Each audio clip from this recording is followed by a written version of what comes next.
house cleaning first. Do I have a motion to adjourn the Board of Aldermen's meeting? So moved. Second. All in favor, say aye. Aye. Opposed, same sign. Thank you.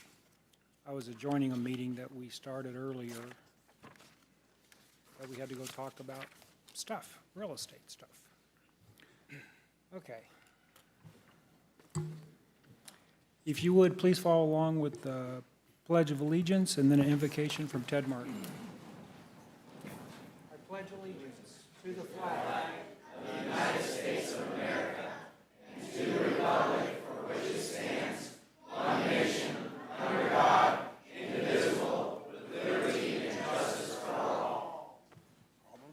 Good evening, board and guests. Please join me in prayer. Our most gracious Heavenly Father, thank you for another beautiful day in the Ozarks. Father, we pause for just a moment to invite you in these chambers that as we look at an agenda on paper that tonight as we discuss the city of the business, or the business of the city, that we do everything to honor and glorify you, that we're thoughtful and mindful as we go through this agenda tonight. Father, thanks for our board, for all the city employees that work hard for our guests, our residents, and our businesses each day. Father, we love you and praise you in Jesus' name, amen. Thank you, Ted. Madam Clerk, roll call, please. Fenton. Here. Denham. Here. Cooper. Milton. Here. Howden. Here. Rodriguez. Here. LeBlanc. Here. Your Honor, you have a quorum. Thank you. This is the public comment section of the Board of Aldermen meeting. At this time, the board will hear from citizens who have signed up in the order they are listed. Please note the clerk will let speakers know when they have 30 seconds left, and a notification will be sound when their time is up. We ask that speakers wrap up their comments upon hearing this 30-second warning. Before we open up public comment, a suggestion I'm going to make. The very first agenda item we have is the ordinance that you're probably here to talk about. So we're obviously going to open this up for public comment. One thing to consider is after we open up the ordinance, the first agenda item, that's when you will get to hear what the facts are that you may want to address. I've heard a lot of things over the last couple of weeks that are inaccurate, and so maybe to try to save some time of hashing through the things that are inaccurate, we may have more educated questions and comments when you all know exactly what the ordinance at hand is. Does that make sense? I also want to comment that I've had calls. If anybody's here tonight asking this board to violate the Constitution of the United States, you're wasting your time. The majority of this board feels very strongly, we took an oath to uphold the Constitution, which we will, and more than just taking the oath, the majority of this board feels deep in their soul that they want to uphold the Constitution. So I've had comments made that forget the Constitution, we need to do what's in the Bible. Any of those comments, I'm just letting you know, will fall on deaf ears. So, saying all that,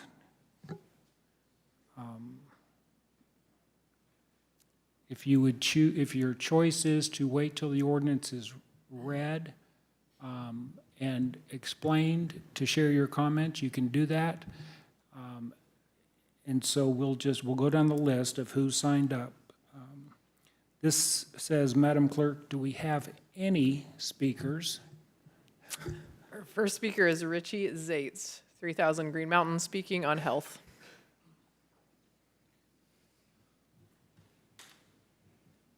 I only have a limited amount of time, and I want to address a few things. First of all, I talked to many of you because I was in the trenches before you got in here. You said to me one time, Ralph, that what people do in their bedroom is nobody's business except them. But I want to remind you that God does see everything that goes on. He's omnipresent, so he sees everything. Another thing, you were saying something about a straight man molested you, but that wasn't a straight man. That was a pervert, okay? And many people have been molested. Many people have been molested. Excuse me. Our protocol is you are here to address this Board of Aldermen. I I am. I'm just I addressing want you to things that look were this said way in and- this I room. want you to look this way and talk to us. Okay, You're not talking well- to them. You're taking my time. So what I'm saying is we have to maintain purity in this town. We've had purity in that we have one of two options, purity or an agenda for perversion, which there are groups that are trying to undermine the morality of this town, and really the target is children. And we see this in California. We see where they're basically saying if your child wants to change their sex and you say no, we'll take your child away. And it actually, there are two issues which I'm involved in, and that was just one of them. The other one is the fact that and I see this as a very critical situation for our city, and there'll be facts brought out about this, statistics about it. And don't be intimidated by attorneys who are on the other side. We are here. We are the ones that pay for your seats up there and the hours that are put in this place. There's not thrones, there's seats. And so we, as the citizens, we have come here out of our own time to voice our opinions on this situation, and I don't think that there should be a vote to close this issue until we do further investigation and what the effects could be psychologically to the children who see these strange occurrences happening, which make them question their own selves. And if there's no display of this, we're not going to have questions. We're not going to be damaging the psychological effects will not be on the children. So I'm really concerned about the children. I'm really concerned about our society and really concerned about our city. I don't want to see our city destroyed morally. I don't want to see our tourists. And when I went into IMAX and I talked to people there, every single one of them says, I don't like this. I don't like this going on in our town. It was almost unanimous. Every single person said, we don't like this. They were coming from out of town, paying money. They said, I couldn't believe this was going on here. And I think all of us are kind of stunned by the situation. And like I said, stand up for what's right, what is moral. You're in theology, isn't that right? You're studying divinity. Well, that's what Jesus says. He says, if a man dresses like a woman or a woman dresses like a man, it's an abomination. That's what it's basically telling us. And this Constitution that you talk about was based upon the principles of the Ten Commandments. So we do go to the Bible in accordance with the rules and things that we use in our society to protect each other from people that would steal or lie or cheat. So we have to maintain the vigil to abide by those commandments. Those commandments were set into our Constitution. They keep us free. That we're not a socialist state. We're not being taken over yet. But if you allow it, this is what happened to Rome. They got into immorality. Next thing you know, the whole society went down the tubes. You got to learn from the past. You got to see what's going on. I know you all of you. I was in the trenches with you. I was here protesting. I saw you being persecuted. I saw every one of you. I'm part of this. Don't just shun us like we're nothing. We're the speaking. We're the people that pay. We're the people that vote. Remember that. You're servants for the people, not our rulers. And we do not want this in this city. Please take this into consideration. And if it have to postpone the vote until we bring in more data about things that have happened and psychological damage that has happened, anyone can walk away from sin. We want people to get saved. But don't say I'm a Christian and a homosexual, because it says those people are not Christians. But if they cease and they decide not to do things which are immoral, they will be accepted by God, by Jesus Christ. And I saw that you were actually praying at the men's meeting a couple of years ago. So we all have a relationship with God. Every one of us is made by God. And I don't hate anybody, but I don't want to see people going to hell.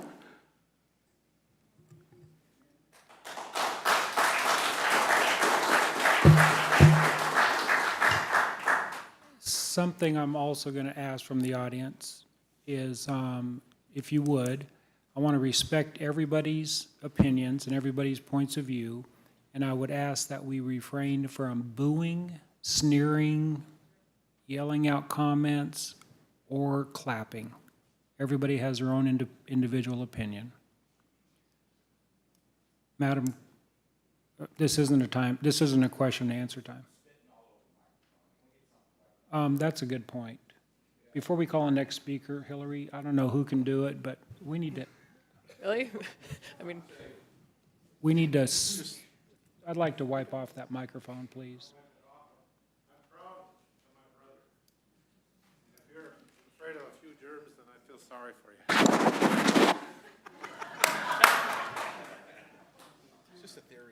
I don't, Yeah. I'm sorry, sir. Can you hold a second? I understand that. We'll have to wipe it off after I'm done. This is going to sound great. It's okay. It's got to be good. Thank you. You want to keep those wipes handy there. hey, just leave. Okay, Madam Clerk, next speaker. Our next speaker is Rick Adams, 1434 Point Royale, speaking on drag queens.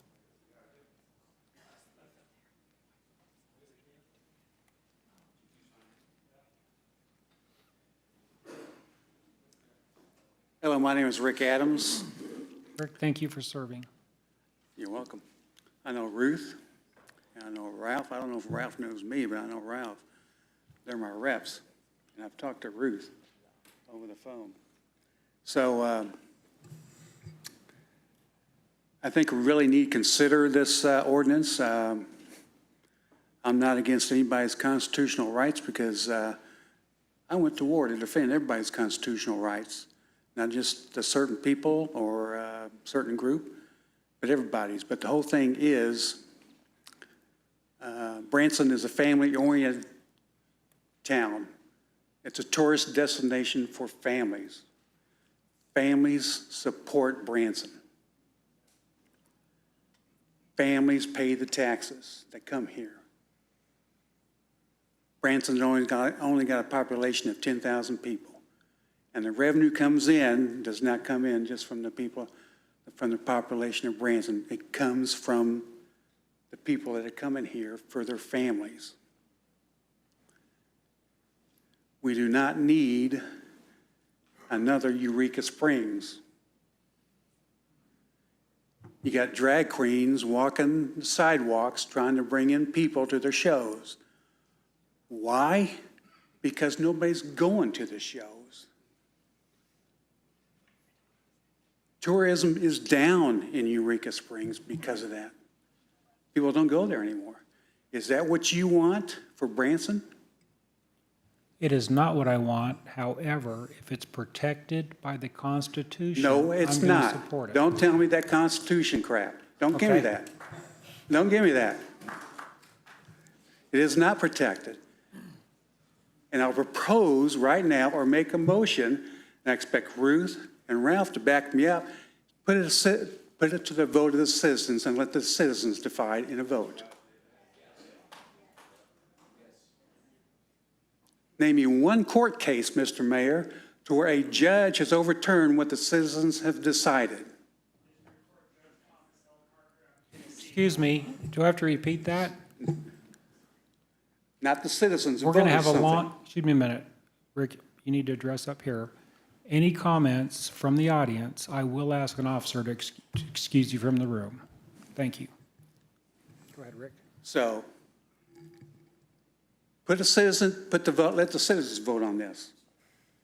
We don't need another Eureka Springs. It's the families that come in and support Branson.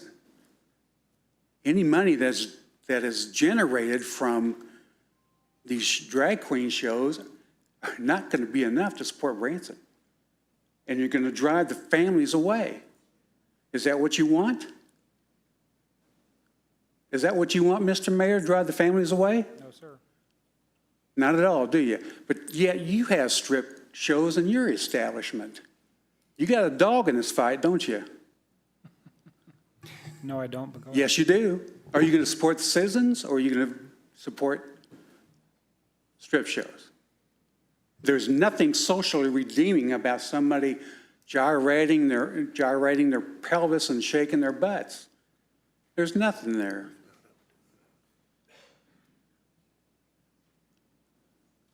So you need to put this to a vote of the citizens and let the citizens decide.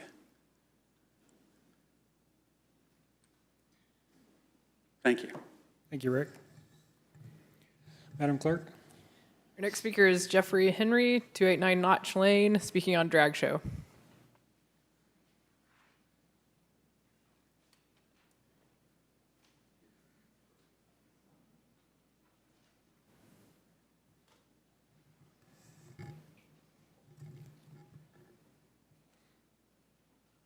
Sir, you left your hat up here.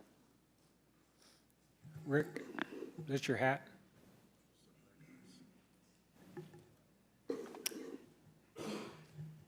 I wrote out this letter that I wanted to read today. I'm a very passionate person. First off, I want to thank the Aldermen Committee for allowing me to speak tonight. I want to introduce myself. My name is Jeff Henry, and I have lived here in the Branson area all my life. I grew up in Spokane, graduated from school there. For those of you that are not aware, Spokane is just north of Branson.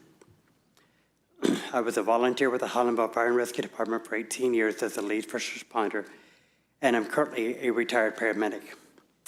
I've seen many changes over the years throughout this area, working with the fire department and also in the ambulance for as long as I did.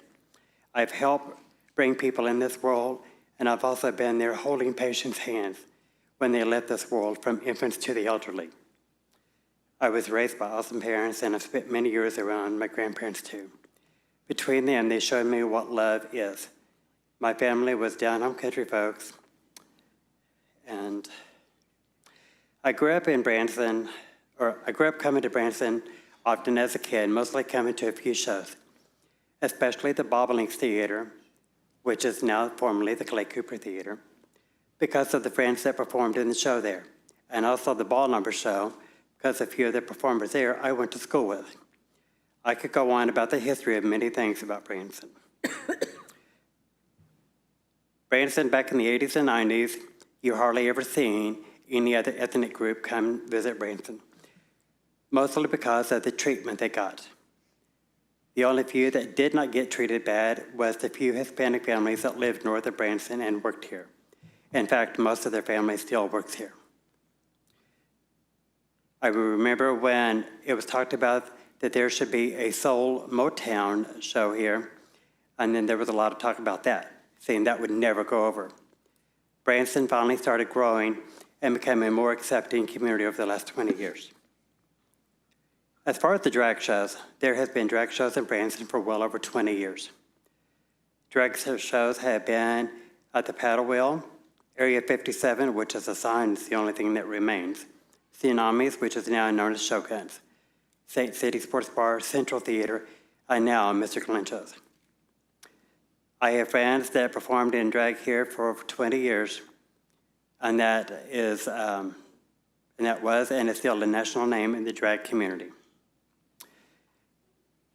This ordinance that the city has about drag shows, in my personal opinion, from what I've read, is very vague.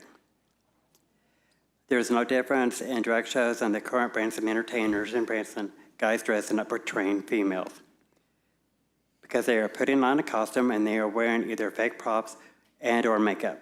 In fact, how many of the performers in Branson shows now wear costumes and makeup? The largest religious show in Branson has male performers in costumes and wearing makeups, and nothing is said about that.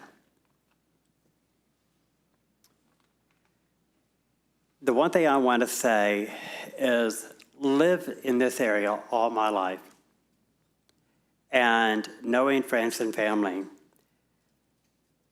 that have worked here in this area, and I see this on a daily basis. Branson used to be very loving and welcoming, and in some areas it still is, but also in some areas it is backsliding. We see more hatred now in this area. The meeting that you guys had a few weeks ago, the one lady that came up here and basically threatened Mr. Milton, the mayor, I witnessed firsthand hatred from that woman at area business when she went off after African-American lady and her children.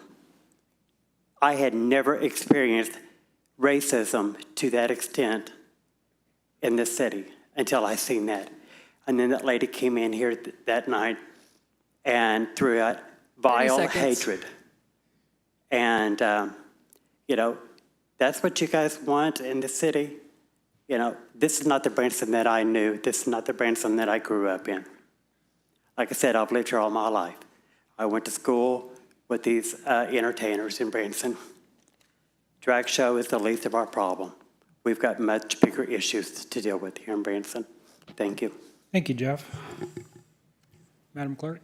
Our next speaker is Bruce Peterson, 164 Preserve Drive, talking on drag shows.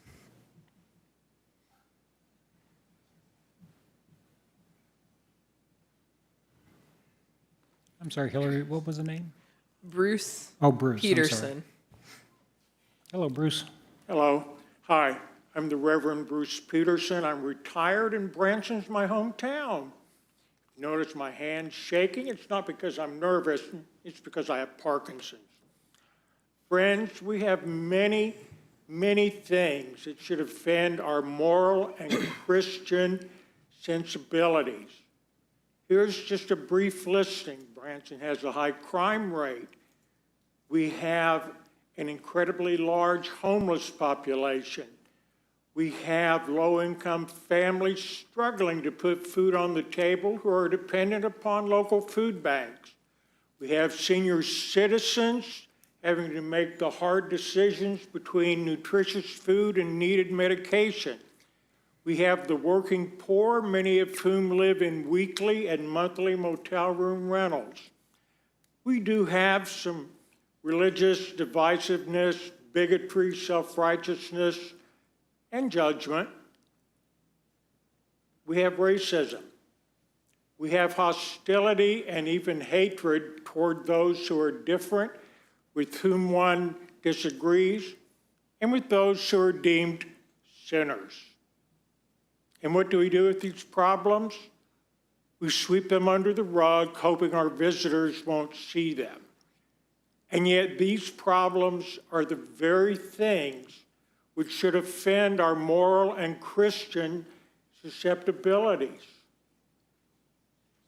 As a firm believer in Jesus, I firmly believe that as followers of Christ, these problems are what Jesus would have us prayerfully work to overcome.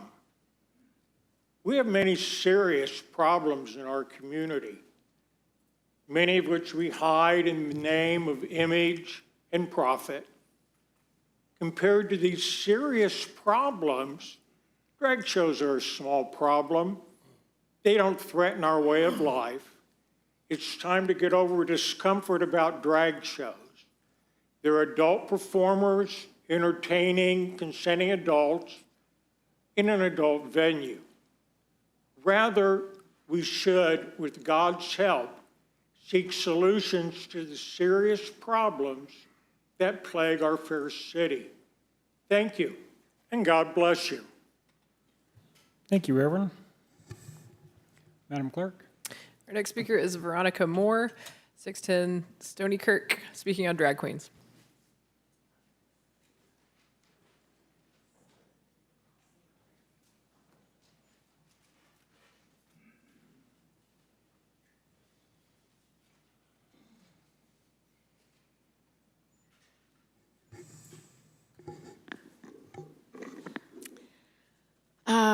Wow, it's hard to say everything that's on my mind, but I think the divisiveness has occurred more recently than in the past. Yes, there's always been the adult entertainment section, not that I knew about when I was little and came to Branson, but it's become very divisive all over the country, probably all over the world in many areas.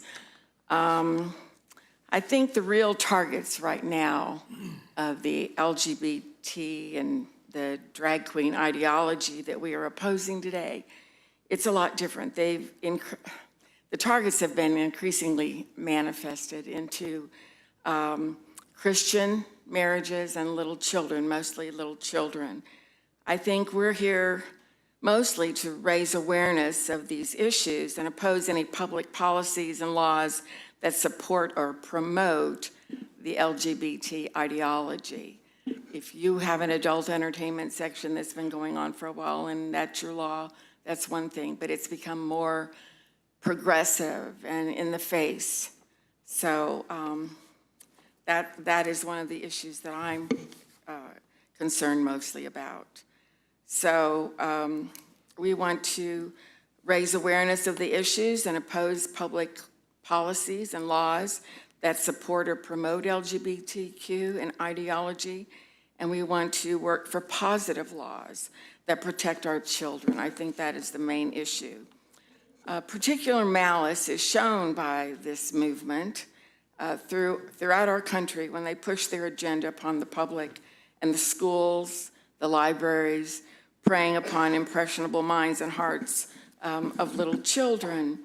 And what you really call them today, and I know this word, everybody's like, get rid of these words, but really today, they're groomers. They want children to explore the depth of depravity so young that they can consent to pedophiles. We're hearing about it all the time. It's in the schools, the sex ed, everything. That's what it's about. This is a Marxist agenda that's been going on and progressing for years, and it's becoming more and more in our face. They're literally doing the work for pedophiles by working hard to put this in the children's faces. I just can't believe that people are so comfortable with what they're doing. There is a law about inducing and enticing in children minors, and that's really what it's becoming, and children are becoming even more confused. So for the sake of the little ones and future generations, I think Christians and moral people cannot stand by idly and allow your schools, your libraries, your hospitals and legislators and churches to be taken over by what is really a transgender craze that marches in the name of science, equality, inclusion, and compassion or charity. There are things over which fathers of families used to be willing to die, the life and innocence of their children numbered among them. If we do not oppose the movement now, sooner or later it will appear on every doorstep, whether we like it or not. And I just want to read Matthew 18:6. If anyone causes one of these little ones, those who believe in me, to stumble, it would be better for them to have a large millstone hung around their neck and to be drowned in the depths of the sea. Matthew 7:13. The gate is wide and the way is easy, and that leads to destruction, and those who enter by it are many. For the gate is narrow and the way is hard that leads to life, and those who find it are few. So all of us need to look at our hearts and look at what's right and what's wrong, what's dark and what is light, because they're getting switched around a lot. And I think all of us need to look at our families. The future of our children is everything. I'm a grandmother. I worry about my children. So all of you, look in your heart and look into your soul. 30 seconds. Because that's what's important. What God's plan has for us to progress in his biblical worldview is what's most important for the advancement and future of our country and our children.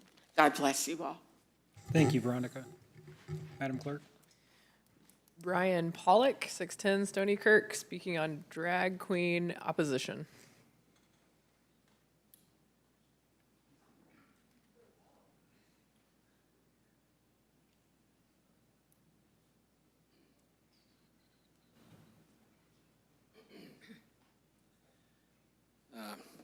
Thank you for having me. I think just in general, I know this is a very emotional issue, and sometimes I get emotional because it's important, and that's why. You can't really separate sometimes your emotions and always be stoic about things. But, and I don't mean to offend people, generally speaking, I don't. But this is a serious issue. And again, I don't know about the history of all drag shows in the past that have supposedly existed. I don't know how out front they were. But I know that the culture in our country all around has changed, not just here, but abroad as well. And basically, this change has come from an internal change of heart. And when it comes to things that are queer, things that are, it's not just different. Different is good, but this is to the point where there's something mental wrong. It's upside down. And we noticed a lot, things that are white or black and things that are up or down, everything has changed. And change is not always good. Change can be really bad.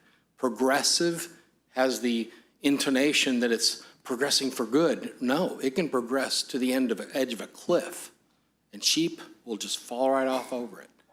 And yes, the kids are that's the next generation, our grandkids. All that stuff is very, very important, and we do need to protect them. You might have heard the mantra of the LGBTQ plus all those silly letters trying to divide people, trying to separate and add this and add that new thing. I don't even know what the other letters even mean anymore. That's how stupid it is. But these crowds have been gathered together marching for this as if they don't have rights, as if they don't already have recognition. They've been recognized for a long time. And for the most part, people have tolerated it. But you can only tolerate wrong things for so long. And you got to speak up and you got to do something about it. And if we don't, you might as well kiss your kids and your grandkids goodbye. Because they need our kids. And you know why they need them? Because they don't reproduce. Okay? It is a heterosexual relationship that is the only one that will work for reproduction. Queers don't reproduce. Okay? They have to adopt. And like they say in the mantra, we're here, we're queer, we're coming for your children. That's their mantra. They're coming for your kids, your grandkids. So you better pay attention. Better wake up. And America is waking up. We've been asleep. We've not paid attention at all. And now we're starting to wake up to the stupid movements. And that's one of them, one of many. And they're constantly coming at us from all fronts. But we better wake up. And when they're coming for your kids, your grandkids, your neighbors, whatever citizens of this town, it's important. And we should not let them get away with it. Okay, again, tolerance is not compassion. In fact, it's the opposite of compassion, because tolerating their mental state should have been the very thing that should have been addressed when they were younger. I don't care whatever their orientation they claim to have had. The natural law that God has is that very thing of a man and a woman. And if you exchange that, like the Bible talks about in Rome, like Romans, okay, Apostle Paul, you exchanged it. It was this law of diminishing returns that men will give up, start worshiping idols and things like that. And then finally it comes down to this thing where they start exchanging the natural function of the man for a woman, a man for a woman, for another man, and burning desires. And God gave them over to degrading passions. Again, because God looks at it not friendly. It's not good. So we need to be aware of it. And we need to know, we need to be aware, awake, and do something about it. And I pray to God that you guys will do the right thing and you will stand up for good morality, because this is immoral. Thank you. Thank you, Brian. Madam Clerk? Our next speaker is Ivy Walker, 288 Hines Road, speaking on drag show.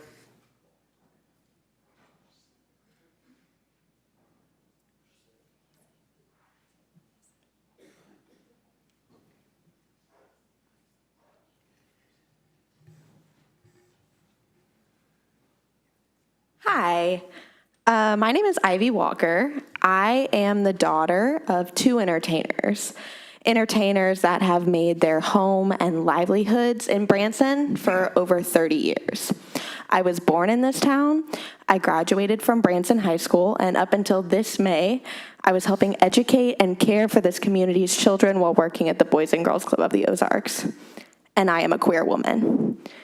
In 2009 and 2010, my father, Blake Walker, was in the Branson Star Theater production of Breaking Up is Hard to Do. Some of you may remember this production. It was really special. Sorry, I'm nervous. It was really special because they had a producer and director flown out from New York, and this was one of the first in the area to feature an up-and-coming Branson star and member of the LGBT community, Jeremy Rabe. You may have heard of him. In this show, during the Calendar Girl number, my dad, who was at the time a straight man in his late 40s, wore a stunning red velvet Mrs. Claus dress, a wig and a bonnet, and was adorned with massive balloon breasts. I would say that this performance was exaggerating the characteristics of women while wearing an extravagant costume and subverting gender stereotypes. I was 9 years old, and that was my first experience with drag. And 2 years later, my school took me to see a woman in her 50s play on stage as a little boy. This, of course, was Kathy Rigby in Peter Pan. Her incredible performance in drag inspired me to join musical theater in junior and high school and take acting classes in college. Peter Pan and Breaking Up Is Hard to Do, which both ran for over a year on the Strip, are not the only examples of drag that I have seen in my almost 2.5 decades of growing up here. Countless times, I have seen men in dresses and bras come out on stage right here in Branson, in the entertainment district, in front of crowds of children like I was at the time. But that wasn't seen as dangerous or any kind of moral problem to anyone, because it was just a straight man playing up the feminine features for entertainment purposes. The only time that it starts to seen as sexual is when it involves queer people. Not only queer people like drag, not only queer people do drag. And I promise you that if you want to continue to have families visit this town like everybody's talking about, my age, my demographic, Generation Z, are the ones that are having kids right now. And my friends that are parents now would not take their kids somewhere like Branson, because they would not choose to bring their children somewhere that publicly opposes the LGBT community.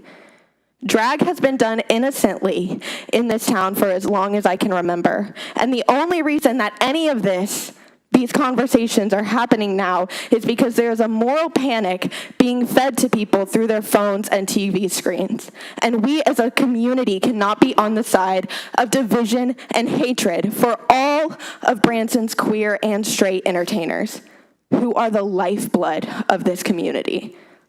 Thank you so much for your time. Thank you, Ivy. Madam Clerk? Our next speaker is Jeremy Dean, 910 Market, speaking on drag show.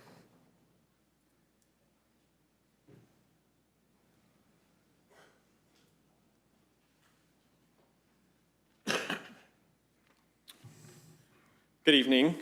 My name is Jeremy Dean. I am an LGBTQIA+ advocate from the neighboring city of Springfield, Missouri. So I don't know any of you personally. I'm not going to hold any personal relationships against you to try and get you to vote a certain way or do a certain thing. I'm just here to speak to you as somebody who really doesn't have skin in the game, to kind of give you an outside perspective. I stand before you today as a gay man, as well as somebody who played the crucial role in passing a resolution on June 5th of this year that embraces diversity and equity within Springfield. You may have seen that passed. Tonight, I'm here to express my support for the LGBTQIA+ community and my opposition to the proposed ban on drag shows. Let's be real. Drag shows are art, entertainment, and a celebration of individuality. Drag performers are professionals who tailor their shows to their audiences to ensure a safe and enjoyable time for all who wish to participate. They thrive in inclusive communities like Springfield, Kansas City, St. Louis, Columbia, and others all across the state and the United States, where they welcome everyone with open arms.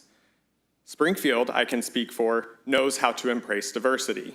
We've seen it and its positive impacts that it has had on our city through increased tax income, increased job opportunities, and community development. We've gladly welcomed increases in tourism and their spending, which has bolstered our economy. So if Branson chooses to ban these, and you want to turn away this business, I will tell you that us in Springfield will gladly take that tax dollars and that increased income that will be coming from you. So I would advise you to not close the doors that promote understanding and unity. Instead, I would recommend that you open channels of dialogue and celebrate what makes each of our communities unique. Together, we can build a Missouri that stands tall as a beacon of acceptance and progress. In conclusion, I urge you to vote against a ban on drag shows or anything that has to do with banning anybody's individuality or their First Amendment rights that are protected by the Constitution of the United States. Choose the path of inclusivity and let Branson join the ranks of cities that celebrate individuality, just like Springfield and many others like I named tonight. Thank you for your time. Thank you, Jeremy. And just a quick comment, the ordinance tonight has nothing to do with banning. I've heard that from others also. So it's not a ban that we're going to be discussing. Madam Clerk? Our next speaker is Nate Horseman, 2550 State Highway 248, speaking on freedom, rights, liberty, and hypocrisy.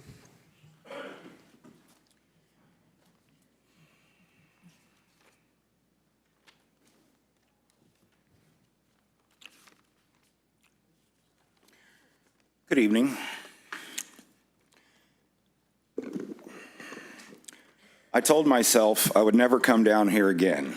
But after listening to the insanity of the past few board meetings, as well as the recent planning and zoning meeting regarding drag queen shows, I felt compelled to come back. First and foremost, let me remind this board that 6 of you on that dais ran and won on a platform of supporting and fighting for people's individual freedoms, rights, and liberties. Then you took an oath to protect them.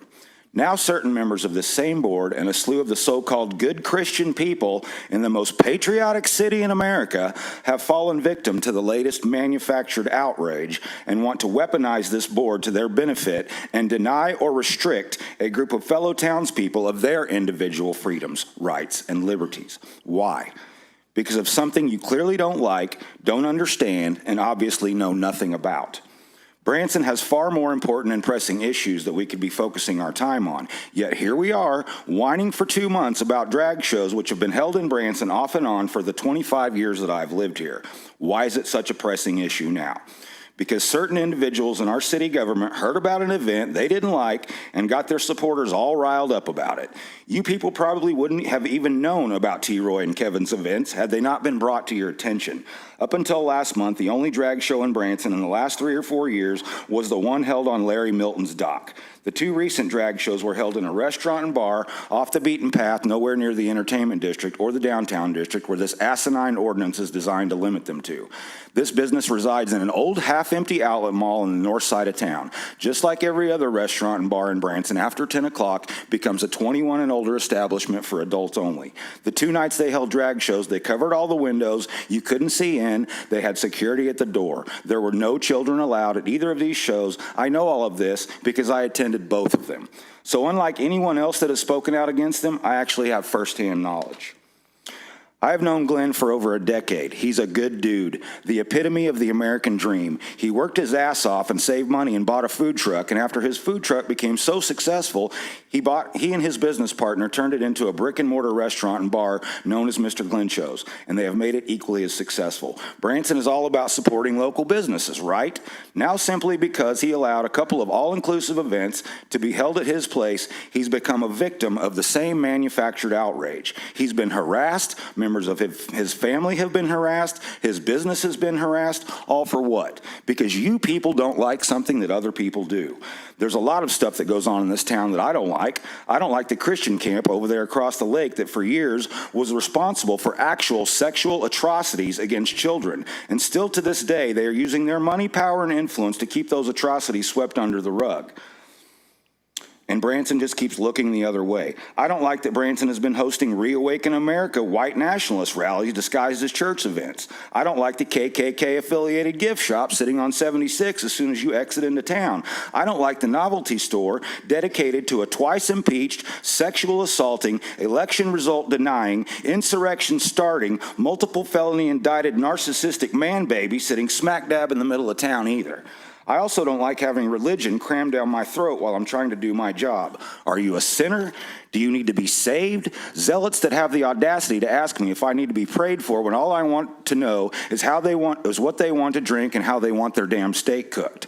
I don't like a lot of stuff around here, but you know what? When I don't like something, I don't go. If I don't like what a certain when I don't like something, I don't partake in it. If I don't like a certain event, I don't go. If I don't like what a certain business has to offer, I don't shop there. If I don't like what goes on behind a certain door in town, I don't walk through that door. Nobody is forcing any of you to go to a drag show and walk through that door. And unless you take your kids to a drag show, they aren't going. Drag queens aren't going to our schools, reading to our kids because they don't want to, and our schools don't allow them to. Anyway, that kind of stuff might happen in other places, but it ain't happening in Branson.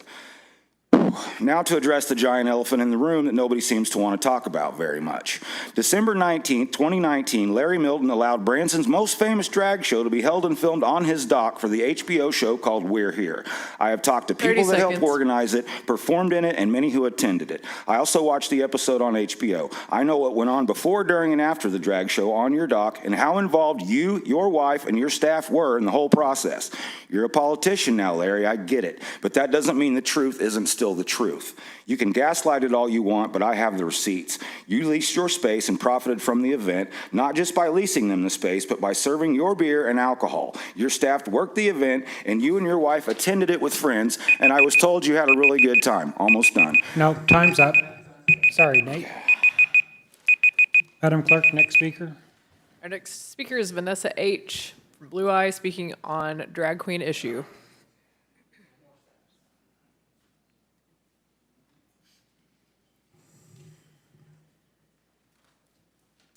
Respected Mayor, Aldermen, and city officials, thank you for your time and the opportunity to look at the eternal impact of the decisions that you make as guardians of the city.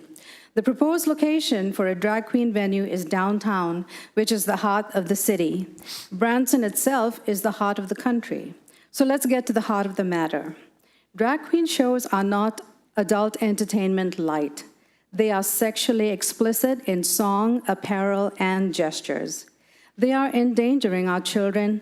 An online search of drag queens and kids will clarify any doubt. As drag queens like to read books to kids, not to elders at an assisted living, here is a story to sum up the situation at hand. Could I please give you a picture for you to look at while I read the story? Yep, give it to our clerk will handle that.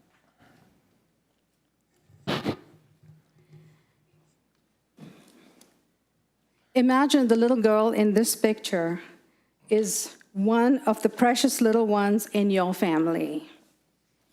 I come from India, and we read stories to our kids to teach them morals and pass down history. So today I'm going to read you the story called Trust Me. An old crocodile was laying on the bank of the river, flopping around and trying desperately to get a bone he had lodged between his teeth to come loose. Short arms defied the croc, and thrashing his giant head just lodged the bone deeper. On the same bank, a little monkey watched from the safety of the trees. He too had an issue. He needed to get across the river to his family, but he knew if he swam alone, he'd be eaten alive.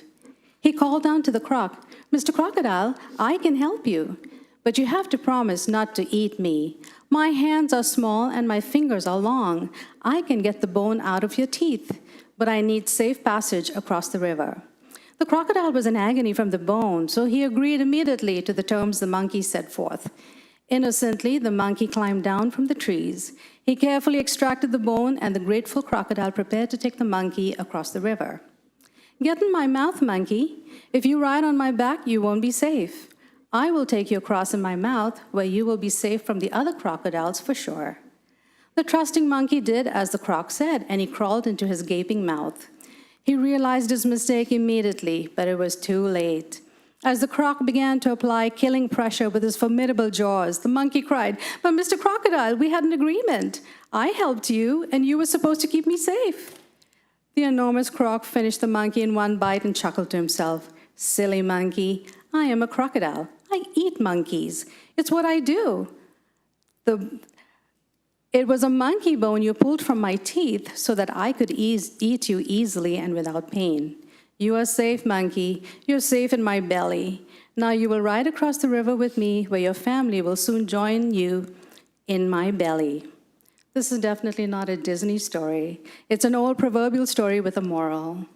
These stories were told because the elders wanted the young ones to know that a crocodile is a crocodile, regardless of what it calls itself, and it will eat you whole if you let it.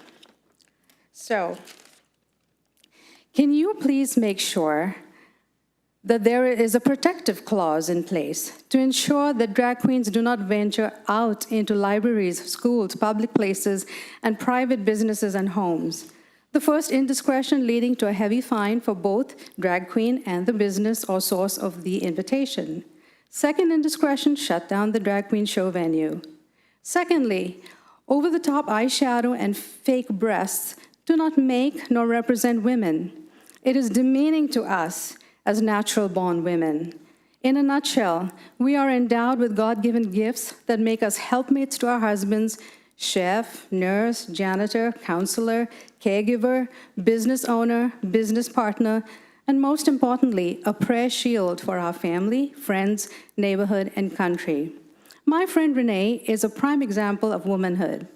Renee helps her husband with his business. She also takes care of her 56-year-old baby brother, who is wheelchair-bound and cannot communicate. She feeds him, bathes him, and keeps him clean and healthy, carefully seats him in her car, and drives him around to entertain him. She also takes her older sister for chemotherapy in Springfield. She keeps track of her 9 kids and 22 grandkids, visiting and celebrating milestones in their lives. She does it all with a sweet smile. Never a complaint whenever we meet for a meal or coffee in Branson. Renee is a Christ-filled, God-honoring, real woman and a cherished friend to me. Sorry, Vanessa. I'm sorry, time. Is that it? Okay. Thank you. Madam Clerk? Our next speaker is Rob Tiora, P.O. Box 826 Hollister, speaking on zoning change, adult entertainment.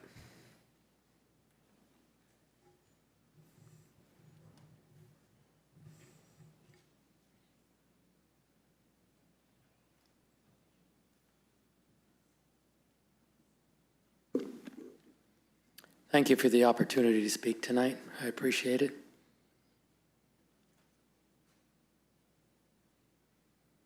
I'm here to speak on adult entertainment.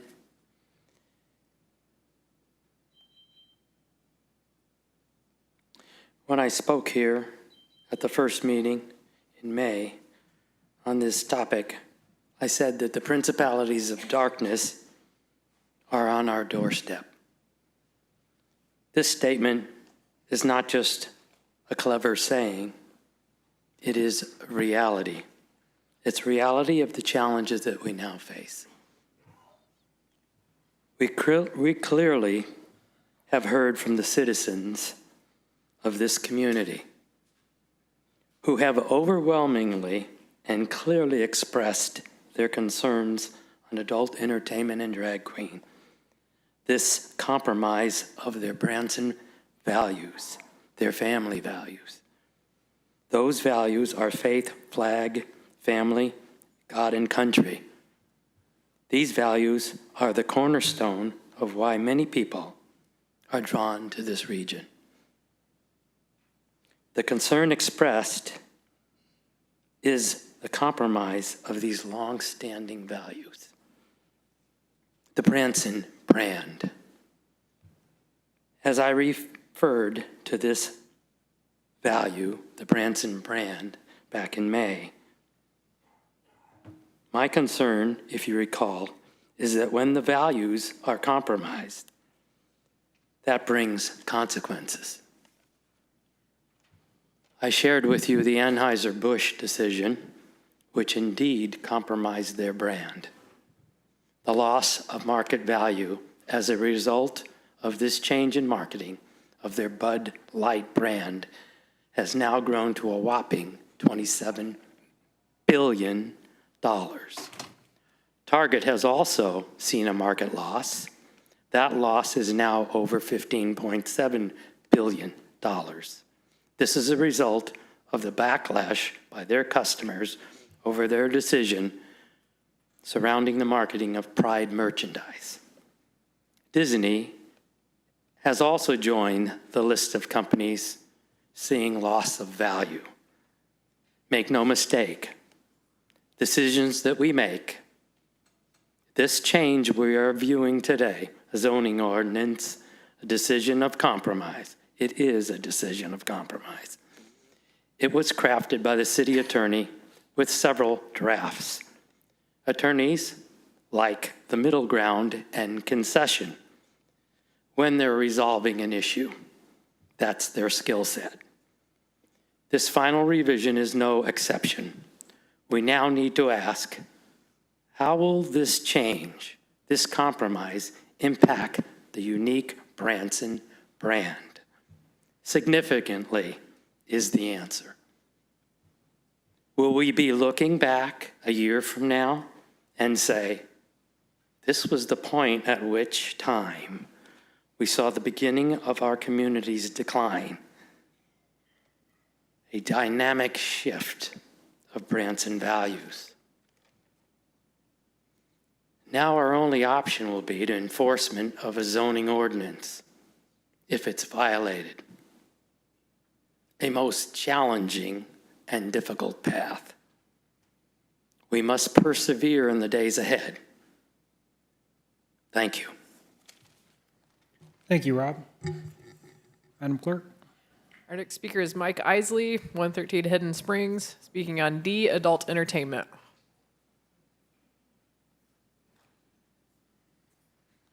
Thank you, everyone, for giving me the opportunity to speak tonight. I moved here 3 years ago because of the values of Branson.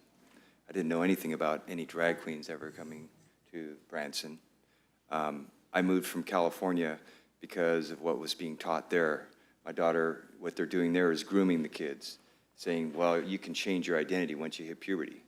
But I know as a man, if I want to be a frog, I'm still a man, you know? There's no changing who I am, you know? And it's really sad to see what's going on in our city here with this. I mean, I love everybody, love you guys too. But you know something, you were created a certain way, and God loves you too. Excuse me, Mike. Yeah, I'm sorry. Yeah, thank you. Yeah, and you know, I hear this where it's going to help the community. Well, I wouldn't have moved here if I knew that this was going to happen. I mean, it's right behind my house. I live off of Hidden Springs, which is right there at the mall. You know, I wanted my daughter to go to the movies. She was thinking about getting a job there, but I don't want her working there. I myself, I've seen this because the kid's bio mom, sister was molested, and she's been trans her whole life. You know, so I see this type of what happens. And if we teach this as being normal or okay, or we allow it to go on, it's not healthy. You know, I thought Branson was all about family friendly, not adult entertainment. I don't even know why we even have adult entertainment here. It's not what we're about. I mean, all you have to do is look at the sales at Disney. You know, this 4th of July weekend, they had some of the lowest sales ever because of what they're doing, pushing this agenda. And I'm not saying that anybody's pushing agenda, but if we have this kind of stuff going on, it's definitely going to get out there. I didn't even know about any drag shows. I never even heard of any drag shows here. I probably wouldn't have moved here had I known that, because I'm trying to protect my daughter from what's going on in this world right now. You know, and I love this city. I love this, that it's all about God. How are we honoring God if we allow this into our city? You know, any adult entertainment, any at all. You know, Chippendales, whatever the case may be. I mean, this place, people come here. This is like an escape zone from their craziness, Illinois and all these other states that people come from. You know, they're seeing what's happening in their schools, and it's not a healthy thing at all. So, I mean, I just think that maybe we should put it to a vote to the citizens. Adult entertainment, you know, stop it. It doesn't need to be here. This is a place that's people come to because of what it has, the values it has. It's God's love here. I mean, you know, people come here because they love God. I know of tons of people that have relocated here just because they sensed the presence of God in a mighty way at this place. That's not God honoring. If we allow this as you know, citizens, how can that be good? You know, we don't hate anybody, but we don't want adult entertainment in our city that's family friendly. It's not healthy for the city. It's going to get out there. You know, these shows have been kind of hidden. Why do you think they've been hidden? Because they're not good for this city. And if this stuff was to start coming out, you know, I've spoken with many people. Oh, there's drag shows here? Oh, You know, their whole attitude changes.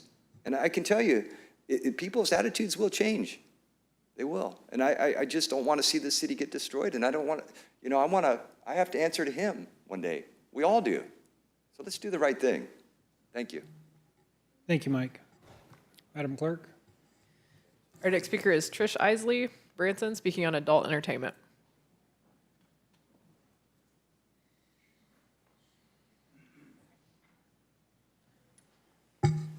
Hey there. So first of all, let me say that I love everybody. God loves everybody. So there's no judgment from my heart.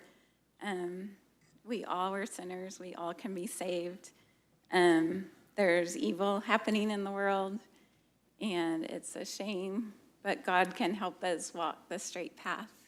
There's hurts that cause us to go off course, and Jesus gives such a peace and joy when you're walking with him, and that's what I want for everybody.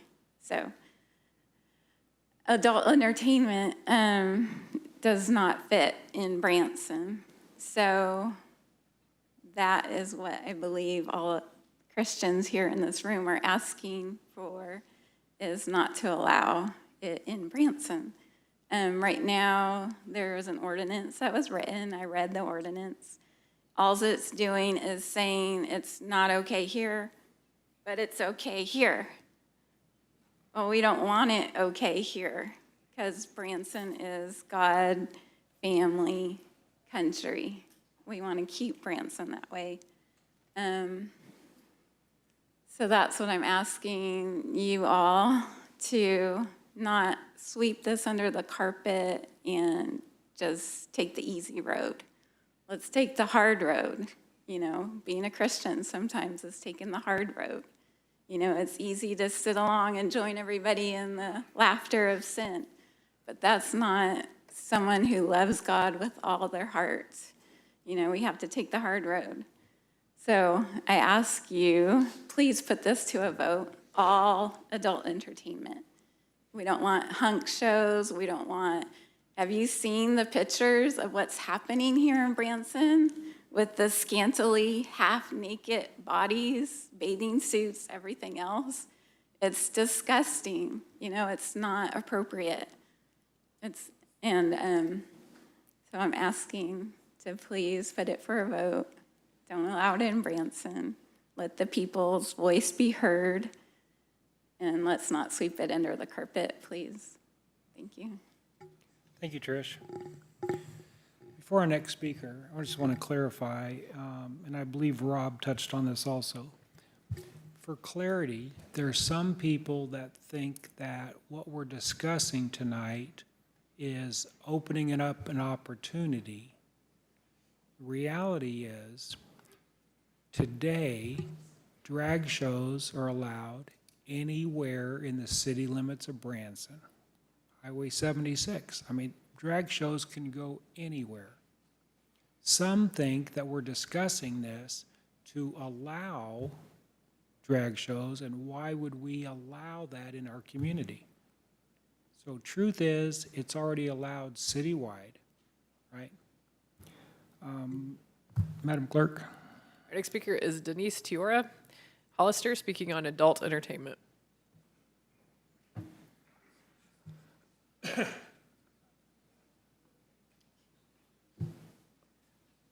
Mayor, Aldermen, thank you for letting us speak. I know it's redundant sometimes with everybody saying the same thing, but I'm saying the same thing. I don't want this in my town. I'm not talking specifically about drag shows. I'm talking about adult entertainment across the board. It doesn't belong here. And it's my understanding that part of the ordinance that's being proposed is to move the adult entertainment to Branson Landing. That is not a true statement. That is not a true statement. Okay, so. After we have the ordinance read and we discuss it, then all the facts will come out. Okay. But I've heard similar comments. Okay. So part of the concerns would be that wherever the zoning is allowing this to occur, to make sure that there is sufficient time for the business owners that are in close proximity to wherever it's going to be allowed, for them to have a say in how it affects their business. Just for the sake of conversation, let's say it is at Branson Landing. All of the businesses that are located at Branson Landing, do they have a say in whether or not the zoning is allowed in their vicinity? How will it affect the businesses? How will it affect what they stand for, if they are for it or against it?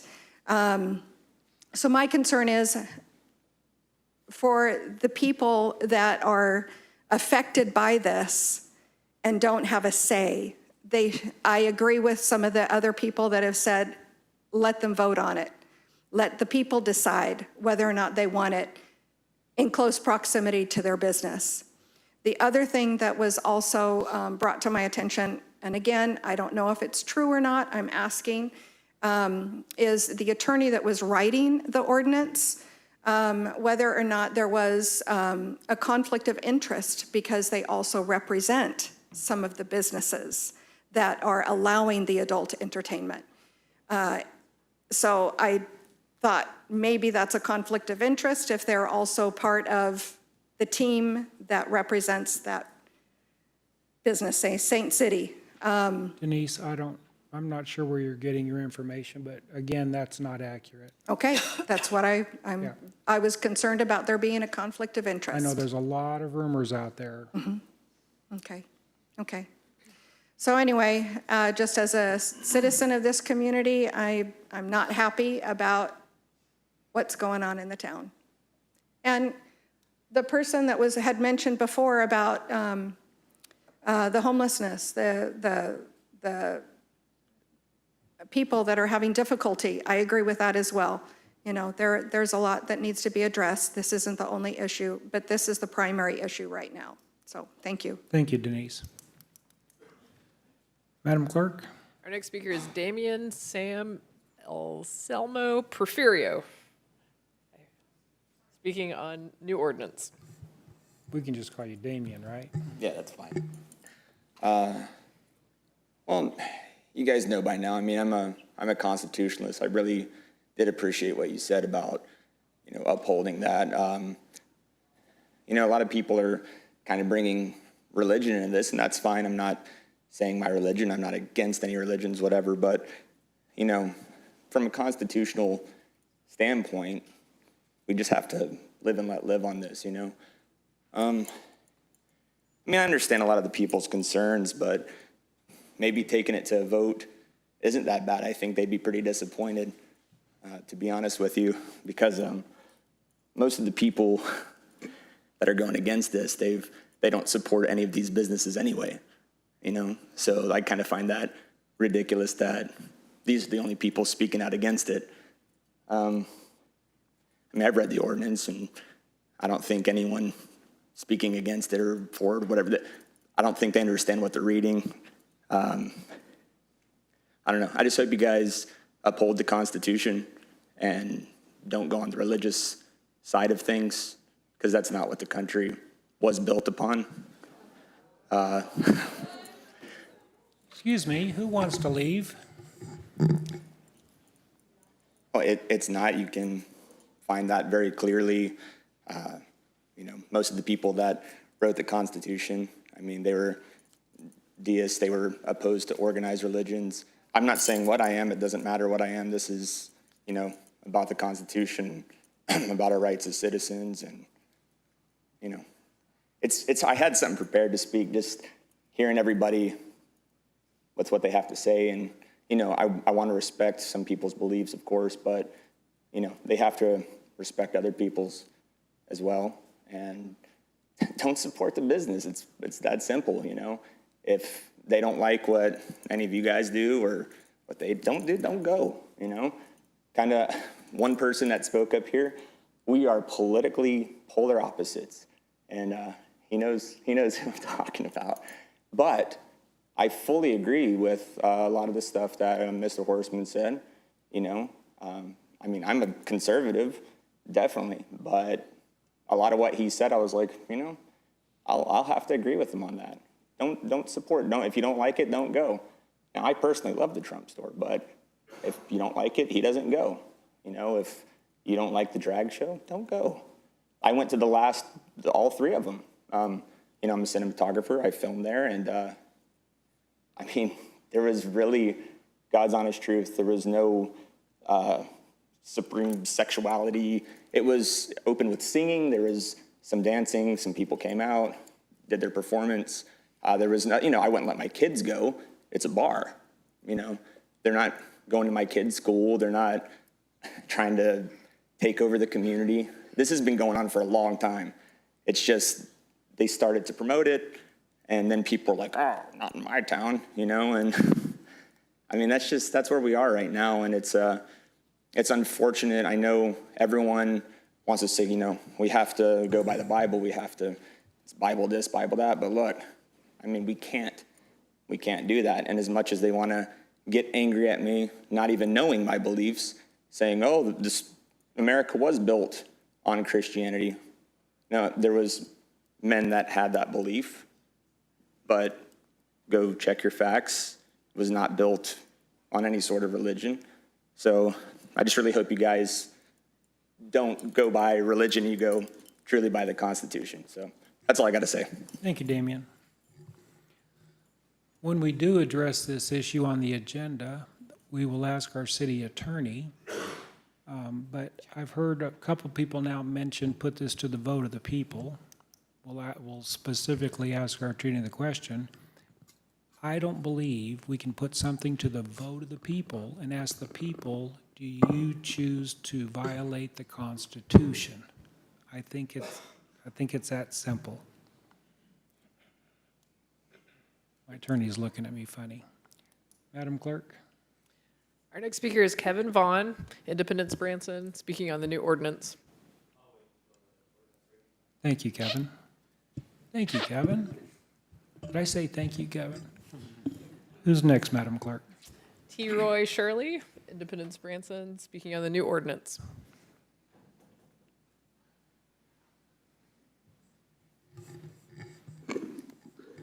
Hello, you know who I am. You probably know more than my husband knows about me. So one day you're gonna have to take me out for dinner or something. So anyways, there is like a lot of child things that are being brought up. And we're not the ones that's doing it. Everybody is doing that to their children.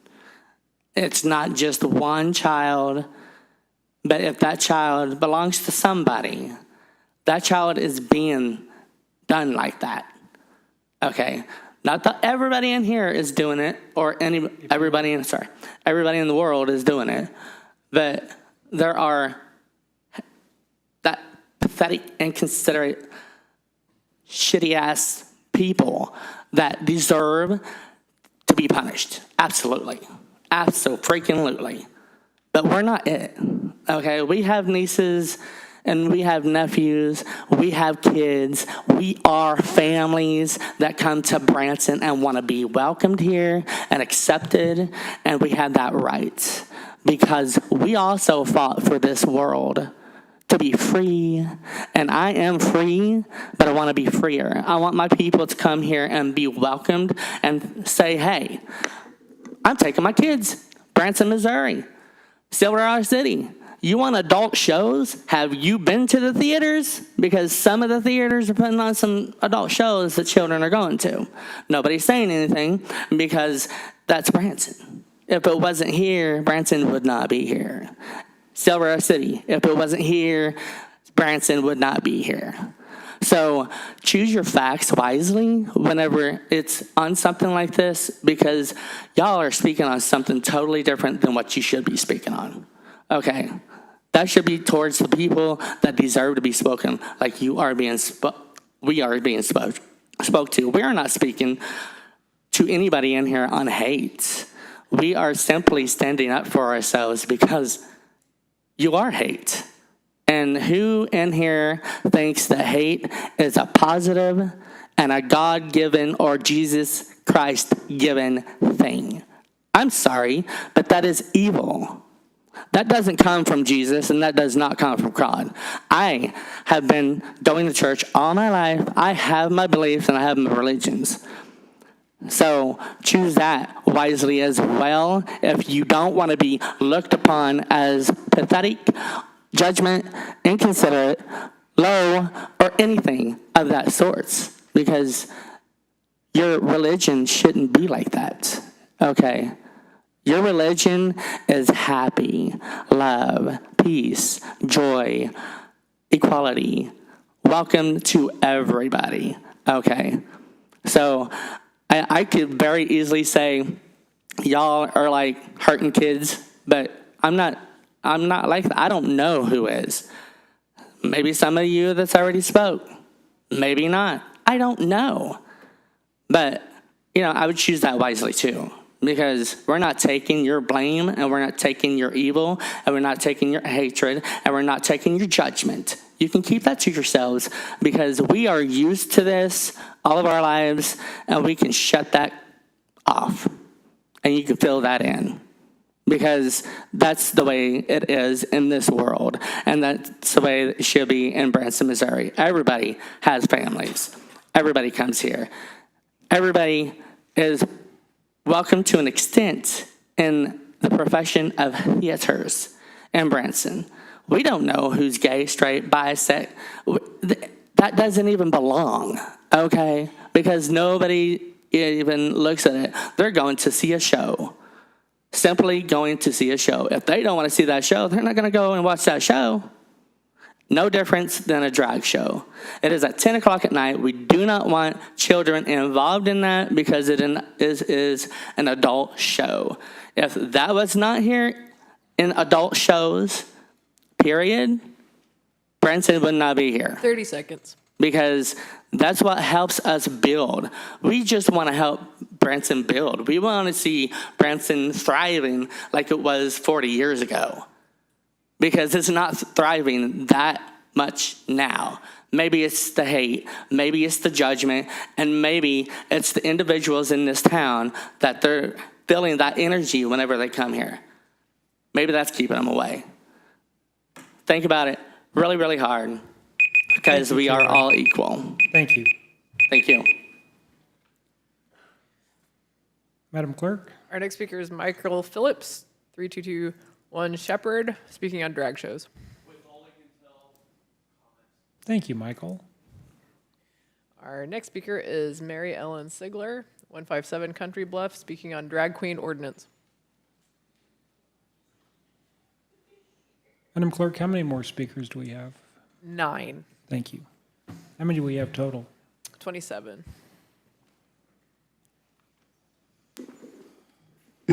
Hello, Mary Ellen. Hi. Well, my name is Mary Ellen, and I'm here from the future to tell you why we need this proposed ordinance in Branson. My family and I moved here from the East Coast in 2021, where adult sexual performers dressed as drag queens have few time, place, and manner restrictions on where and when they perform and for whom. As a result, they are allowed to host drag queen story hours for children, host makeup sessions for teens at local libraries to introduce them to the world of drag, perform drag shows for public school students, and more. Having no restrictions placed on them empowered them to expand their reach and influence. The First Amendment to the U.S. Constitution guarantees freedom of speech, as you've said several times here tonight, Mayor. This generally safeguards the right of individuals to express themselves without government restraint. However, the free speech clause of the First Amendment is not absolute. It was never interpreted to guarantee all forms of speech without any restraint whatsoever.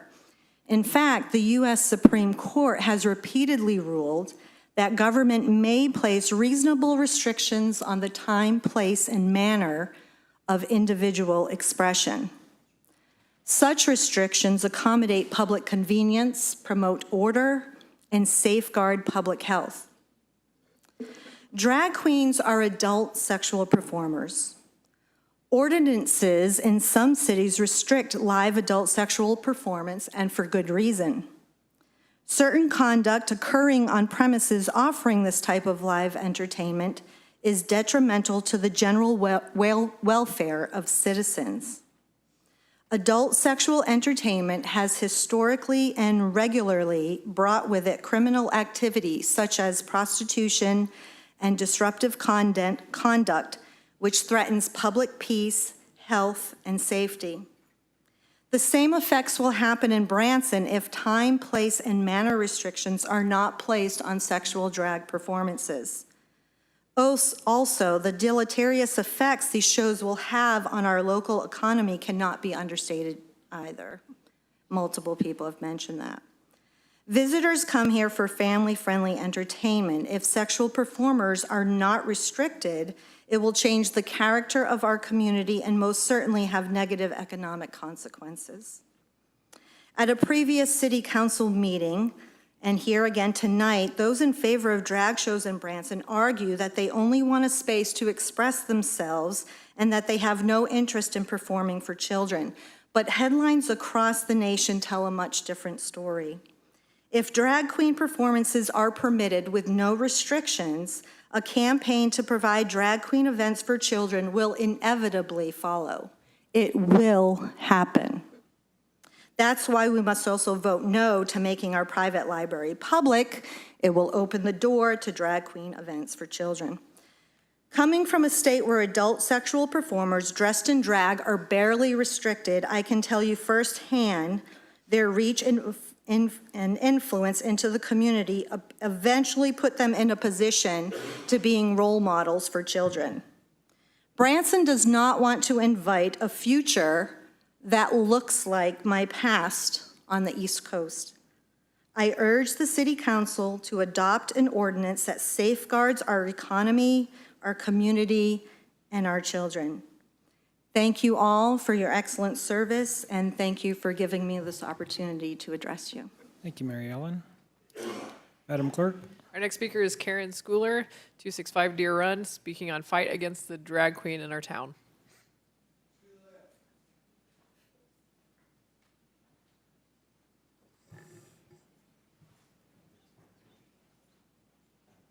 Is Karen in the room? She left the room.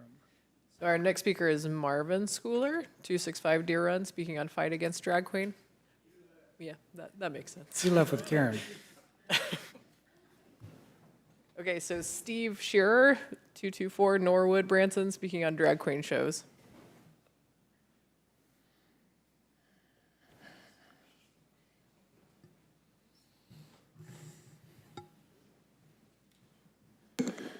Good evening. I'm relatively new to this area compared to most of you. I've just been here a little under 2 years. I'm not from California. We moved down here from St. Charles, Missouri. And I love it here. And one of the things that attracted us here was the family-friendly atmosphere. I actually bragged a lot of my friends back in St. Louis area what it's like to live in Branson.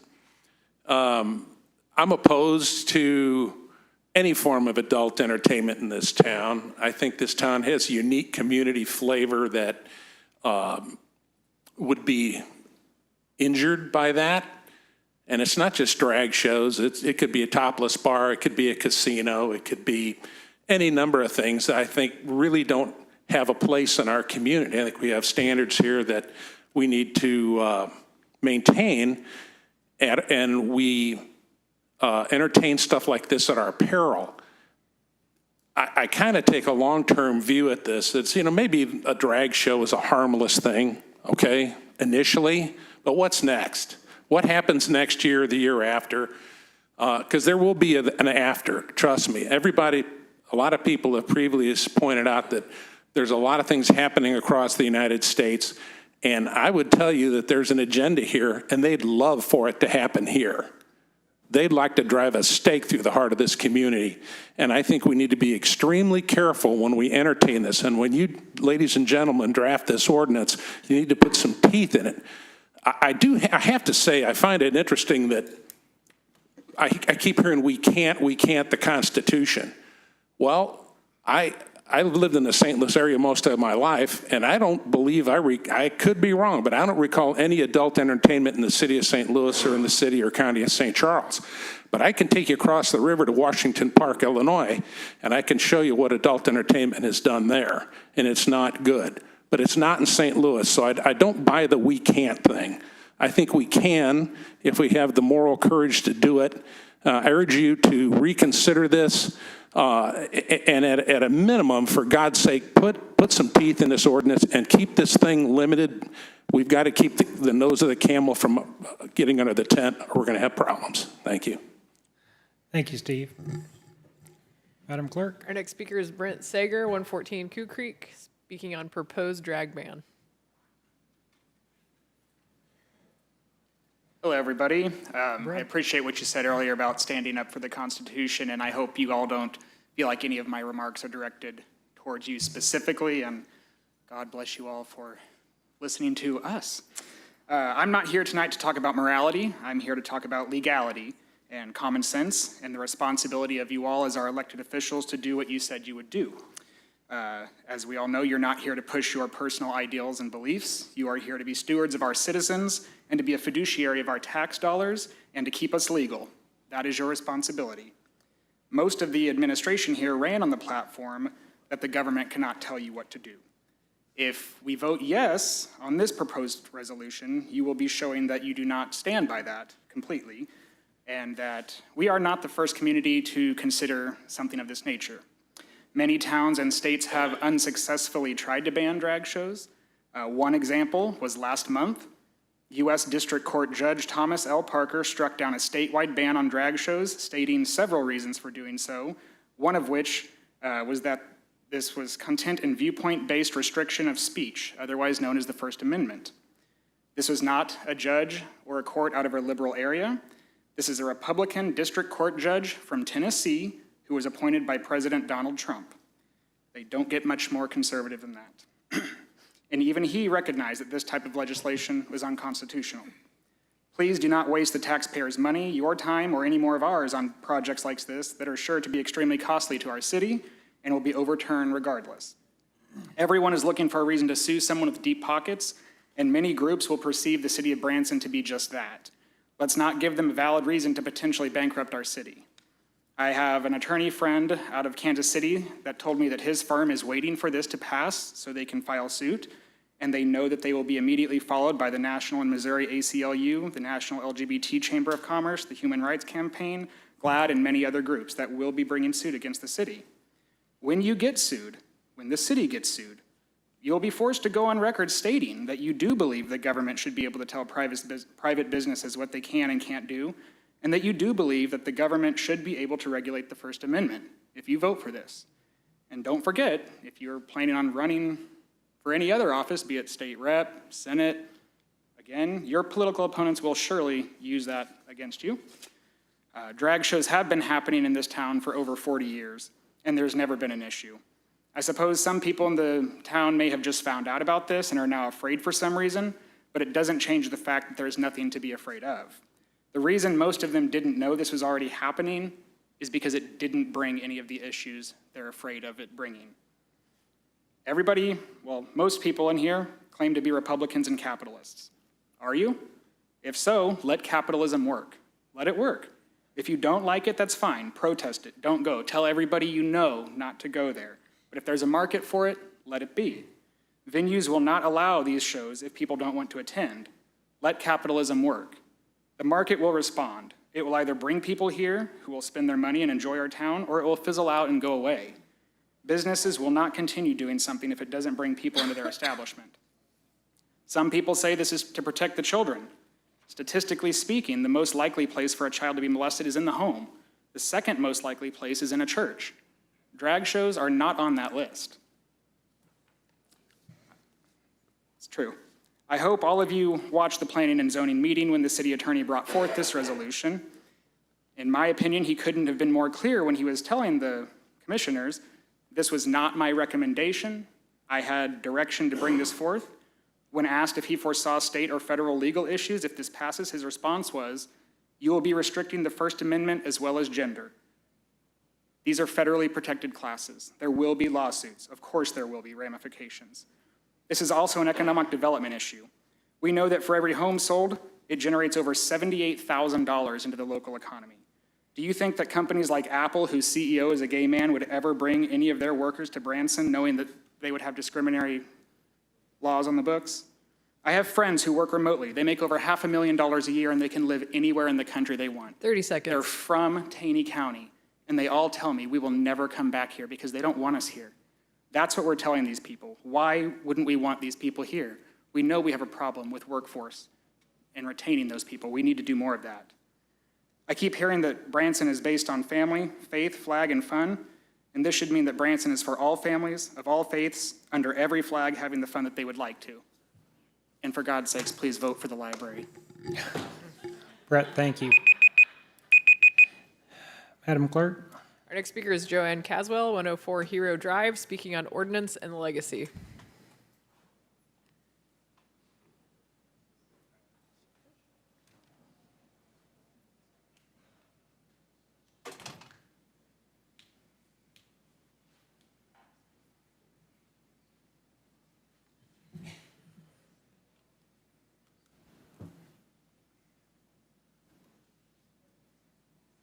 I brought some papers, yes, thank you, for you all to look at. And these are issues, these are all notes, examples of drag queen show problems that communities have suffered through. The top one is our neighboring state, Illinois. And the rest of the pages are just headlines of all the different sample of real situations all throughout the nation, all throughout the country. And this is to update you on what these shows cause in good towns. And your current ordinance opens the door for this. The supposed need for this ordinance is to put restrictions on the shows, and I don't find that as a true premise. If you have access to good legal counsel, you would have been told that, and maybe you have, but there is no reason to create a special ordinance to allow a lawful show. If the shows are not breaking any law, why do you have to make an ordinance to allow them in? But the very terminology used for the shows reveals the true nature of its purpose. They are not female impersonators, which is legal, but they choose drag queens to describe the sexual nature of activities they wish to perform.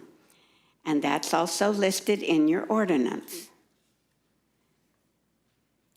And you really need to consider that whatever good you do for this town, your wall of honor, any good venue that you bring into this town, is not going to roll away the reproach of what you do right here with this ordinance. It will become your legacy. I'll tell you an example. There was a fighter, Roberto Duran. He was listed as the greatest lightweight champion in history, known as Little Hands of Stone. And during a rematch in 1980 with Sugar Ray Leonard, Roberto walked away saying no mas in the 8th round and just left the fight. And no matter what he did before that, no matter how many things and titles and bouts he won after that, his legacy became no mas. That was it. He will never live that down. Your wall of honor will never take away this ordinance. It will be tied to your names. It will be tied to your businesses. It will be tied to your families. What you do on this ordinance to create an ordinance for sexual activity where children are allowed, that will be your legacy. You'll not get away from that. If you've read the ordinance, the fact that the authors of this ordinance admit their ignorance of the law is evident in the last page on section 5. It says, if any sentence or clause be invalid or unconstitutional, the rest of it still applies. If they were confident that everything in this ordinance was lawful, they wouldn't have to throw that in. You really need to consider what you do when you create an ordinance to allow children into a sexual activity venue. Thank you.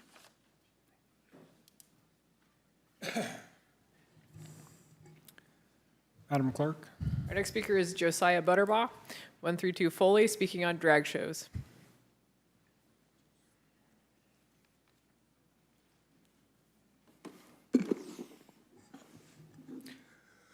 Hello, Mayor and Board of Aldermen. I want to start this out by saying my name is Josiah Butterbaugh, and I am a gay Christian. The first thing that I would like to address is when HBO came here to do a docu-series on this town. There were many people in this town that knew 6 months, 9 months in advance that they were coming to town. I was contracted at the 6-month point not to share with anybody what was going on if they were being here. Not because we were trying to hide anything, but because they didn't want people to know that they were here because they didn't want to be harassed. They wanted to come here and do their jobs and they want to leave. One of the things that happened when the Branson episode was released is there was a uproar in this town, mainly with conservative Christians in this town, that said, oh no, like that's not us. How dare they portray us like that? That's not us. If you pass this ordinance, you're just confirming everything that HBO showed the whole nation about Branson, Missouri. Okay. And I don't know about you, but after, saying that wasn't us, I wouldn't want to look like a fool. Also, I've been to several drag shows in this town since I was 18 years old. Last Friday night, I went to the drag show, and one of the things that keeps coming up is that this is adult entertainment. I believe that adult entertainment refers to the taking off of clothes. Technically, they're not taking off clothes because if you've ever seen a drag queen, they have at least 6 to 7 layers of clothes on, so there's no nudity shown. And most of the people in this town would know that if they had ever attended a drag show. So again, I tell you that this uproar against drag shows is pure hate, and it has nothing to do with their rights or the Constitution. Because everyone wants to talk about the Constitution. Everybody on this board took an oath with the Constitution to stand for the Constitution. And to pass an ordinance that puts us in a box is against our Constitution. Also, if the kids were being affected by this and that was the main issue, then you wouldn't put it in a district that is in the old downtown area where there's literally no establishment on the inside that would allow this to happen. Also, why would you put it in the heart of Branson, Missouri if you were trying to protect children? And again, like last time, I just want to end this with hope will never be silent. If you pass this ordinance, we're not going to be silent. We're here, we've been here, and we're not going anywhere. Thank you, JoJo. Madam Clerk? Our next speaker is Steve Hartley, 7825 Cozy Cove, speaking on drag queen ordinance. Thank you, Steve. Our final speaker is Linda Wolf, Hollister, Missouri, speaking on drag queen adult entertainment.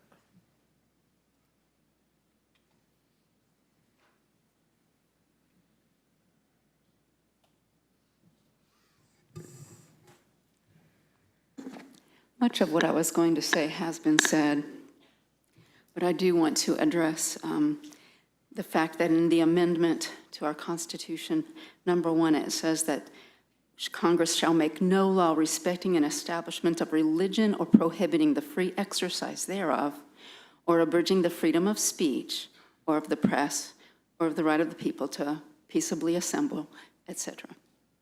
It is very widely stated.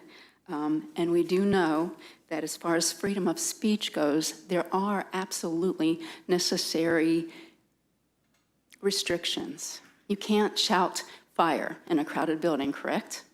So is that free speech?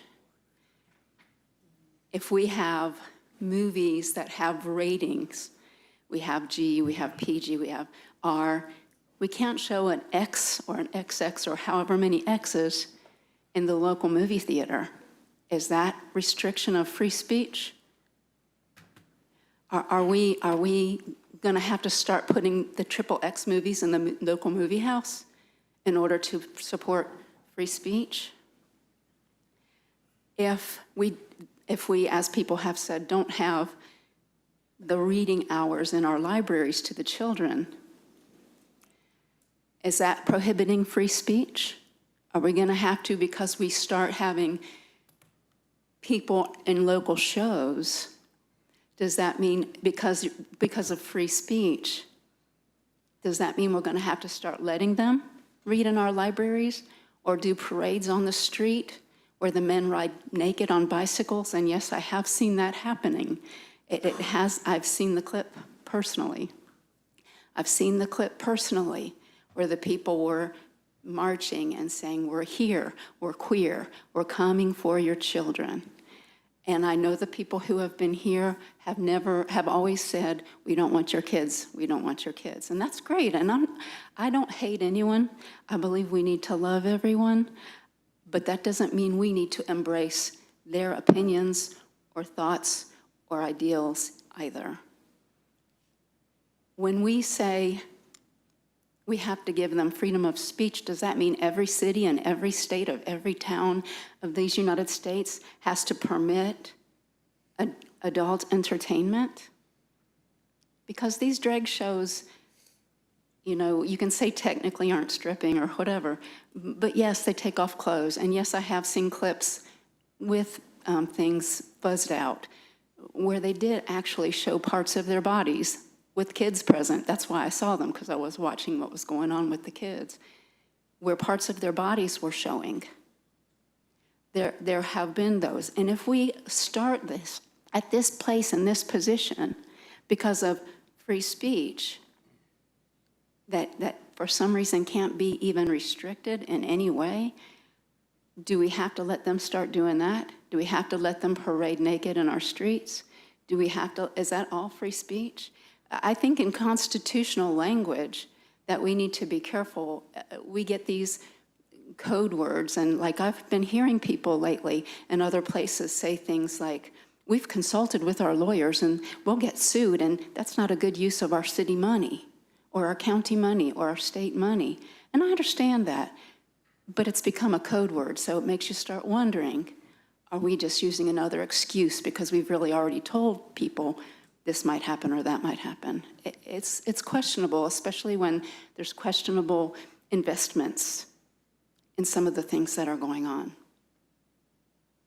And we do have to recognize that although we cannot make a law because of the Bible, you have a constituency that has supported you, that has voted for you, that if we have a city that doesn't desire to have a certain thing, then certainly that's possible somewhere under the Constitution and under those legal restrictions that are things like telling people in a movie house that they can't yell fire. 30 seconds. So in this city, if we don't want to have adult entertainment in this city, then that's not restricting their free speech. They can just go to up to Springfield and say what they want to say there. But in this city, we want to have freedom from adult entertainment, and that includes drag shows. Not because we hate them, but because we don't want that in our city, because it does affect the spirituality and the spiritual atmosphere of this city. Thank you, Linda. Madam Clerk? Your Honor, there are no more speakers signed up. Well, I think it's a good time to take a break. What do y'all think? Recess for 10 minutes. Thank you.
call this meeting back to order.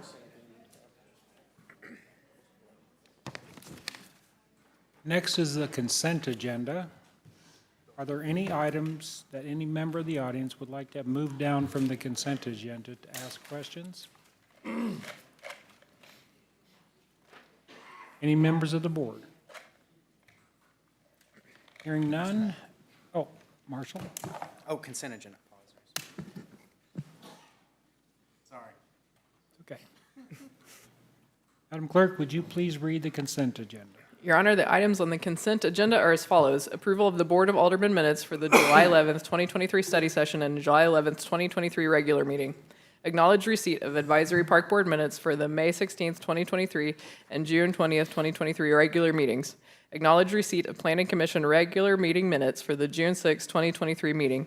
Acknowledgement of disbursements for May 18th, 2023 through July 7th, 2023. Final reading of Bill Number 6332, an ordinance approving the 2023 salary structure and pay guidelines for the City of Branson Utilities Department. And final reading of Bill Number 6334, an ordinance approving the renewal of the contract with Public Water Supply District Number 3 of Taney County for water termination and authorizing the mayor to execute the contract. Your Honor, that concludes the reading of the consent agenda. Thank you, Hillary. Do I have a motion approving the consent agenda? So moved. Second. We have a motion and a second. Did you get those, Hillary? Yes, sir. Madam Clerk, would you provide a roll call vote for consent agenda, please? Fenton? Yes. Denham? Yes. Cooper? Howden? Yes. Rodriguez? Yes. LeBlanc? Yes. Motion carries 5-0.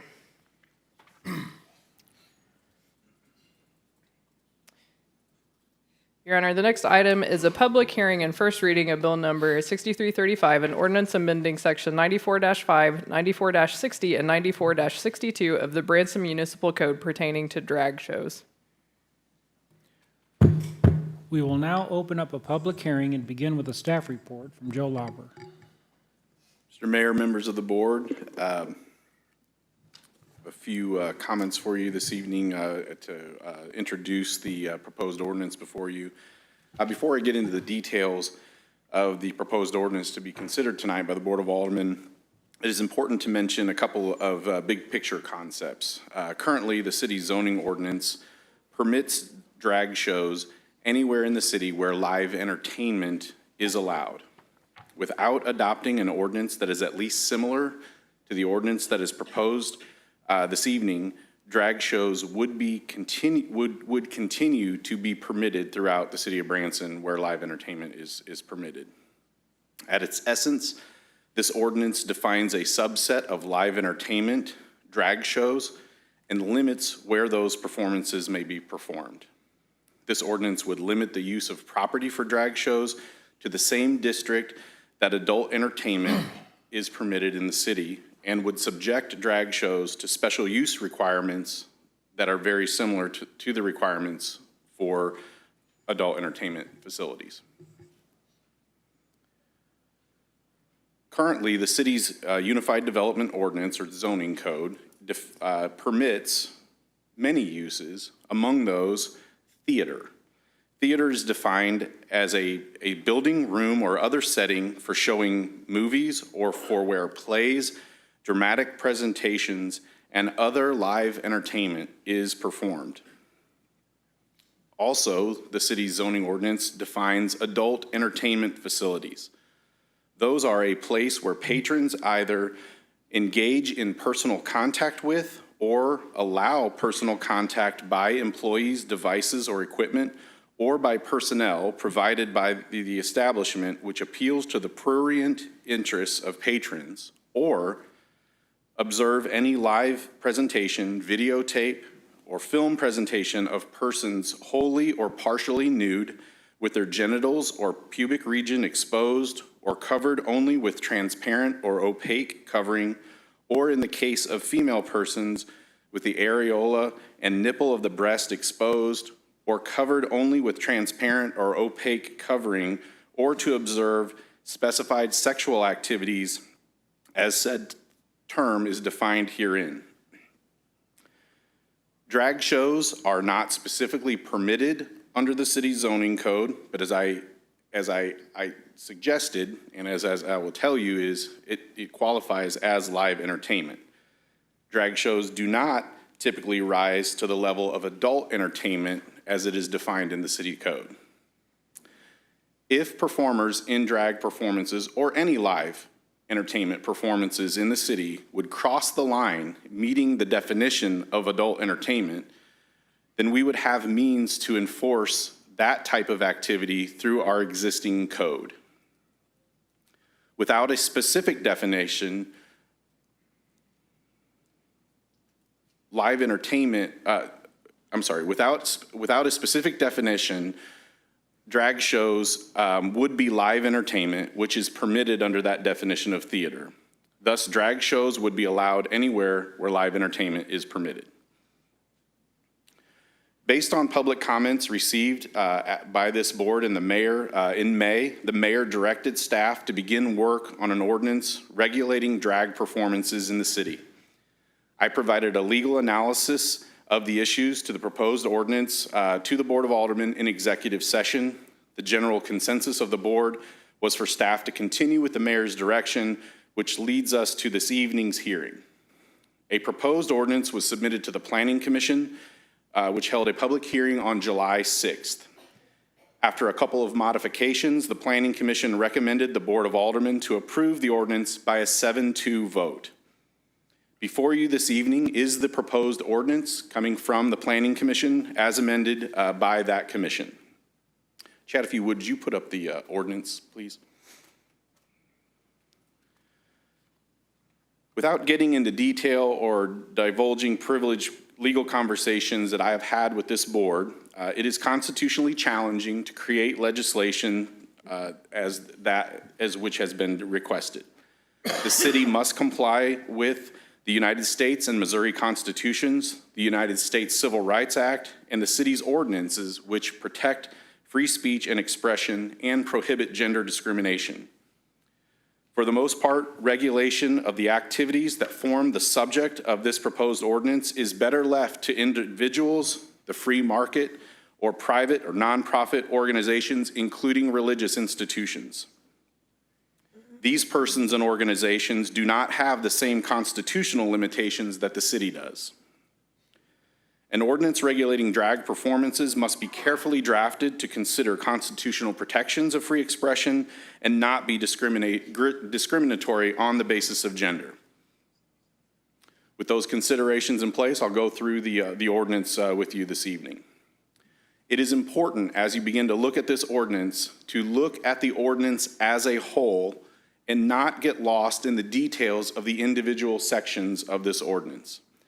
At the most basic level, the proposed ordinance imposes tighter restrictions on drag shows through a balance of 3 elements, for which I will provide more detail during the remainder of this presentation.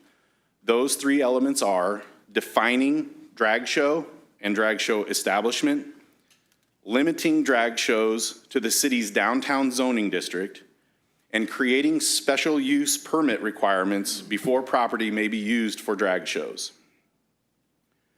So Chad, if I'd have you scroll down, please, to the first section. It may be on the second page here. Okay, so a little bit further, please. We're gonna put the 94 to the top. Thank you. So first, we will talk about the definition of drag show, which is section 1 of the ordinance. Under the proposed definition, a drag show is all or any portion of a live entertainment performance where the characteristics of men or women are exaggerated by an in-person adult or group of adults impersonating male or female characters while wearing extravagant costumes, including clothes, accessories, makeup, or removable prosthetics, excluding limb or eye prosthetics. And, so in addition to that first subset, it would also require the performance to include jokes, references, dancing, singing, or any other conduct that depicts, describes, or is related to specified sexual activities, or the group is paid for the performance or patrons are charged to attend the performance. In addition to the drag show definition, we have created, the proposed ordinance creates a definition for drag show establishment. And that is an establishment at which a drag show is or has been offered as live entertainment. Beyond the definitions, you'll see then that the next article deals with uses. Section 94-60 is a component of the city's zoning table, and you'll see that the definition of drag show, through the ordinance, the definition of drag show appears, and then drag show would be listed as in the D district as an S or special use permit. Real quick, let's see. Go ahead and put that map back up, please.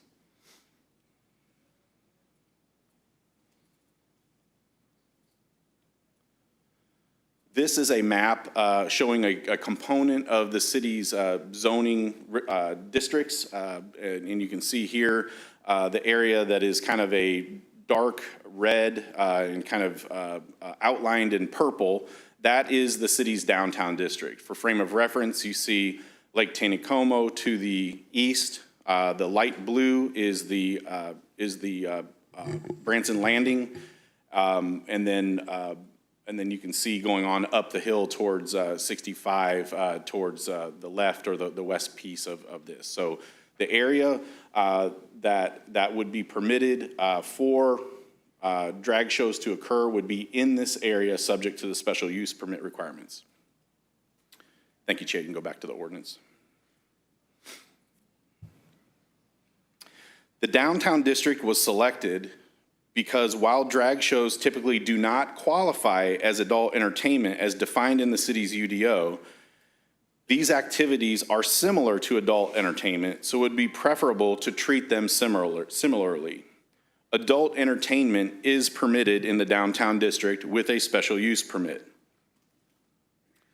The next section of the proposed ordinance is section that would cover 94-62, which it would include special use standards.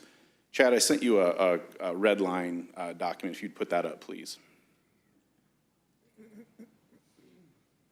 Oh, it doesn't show the red line. Is there a way to show the comparison or? Check in here.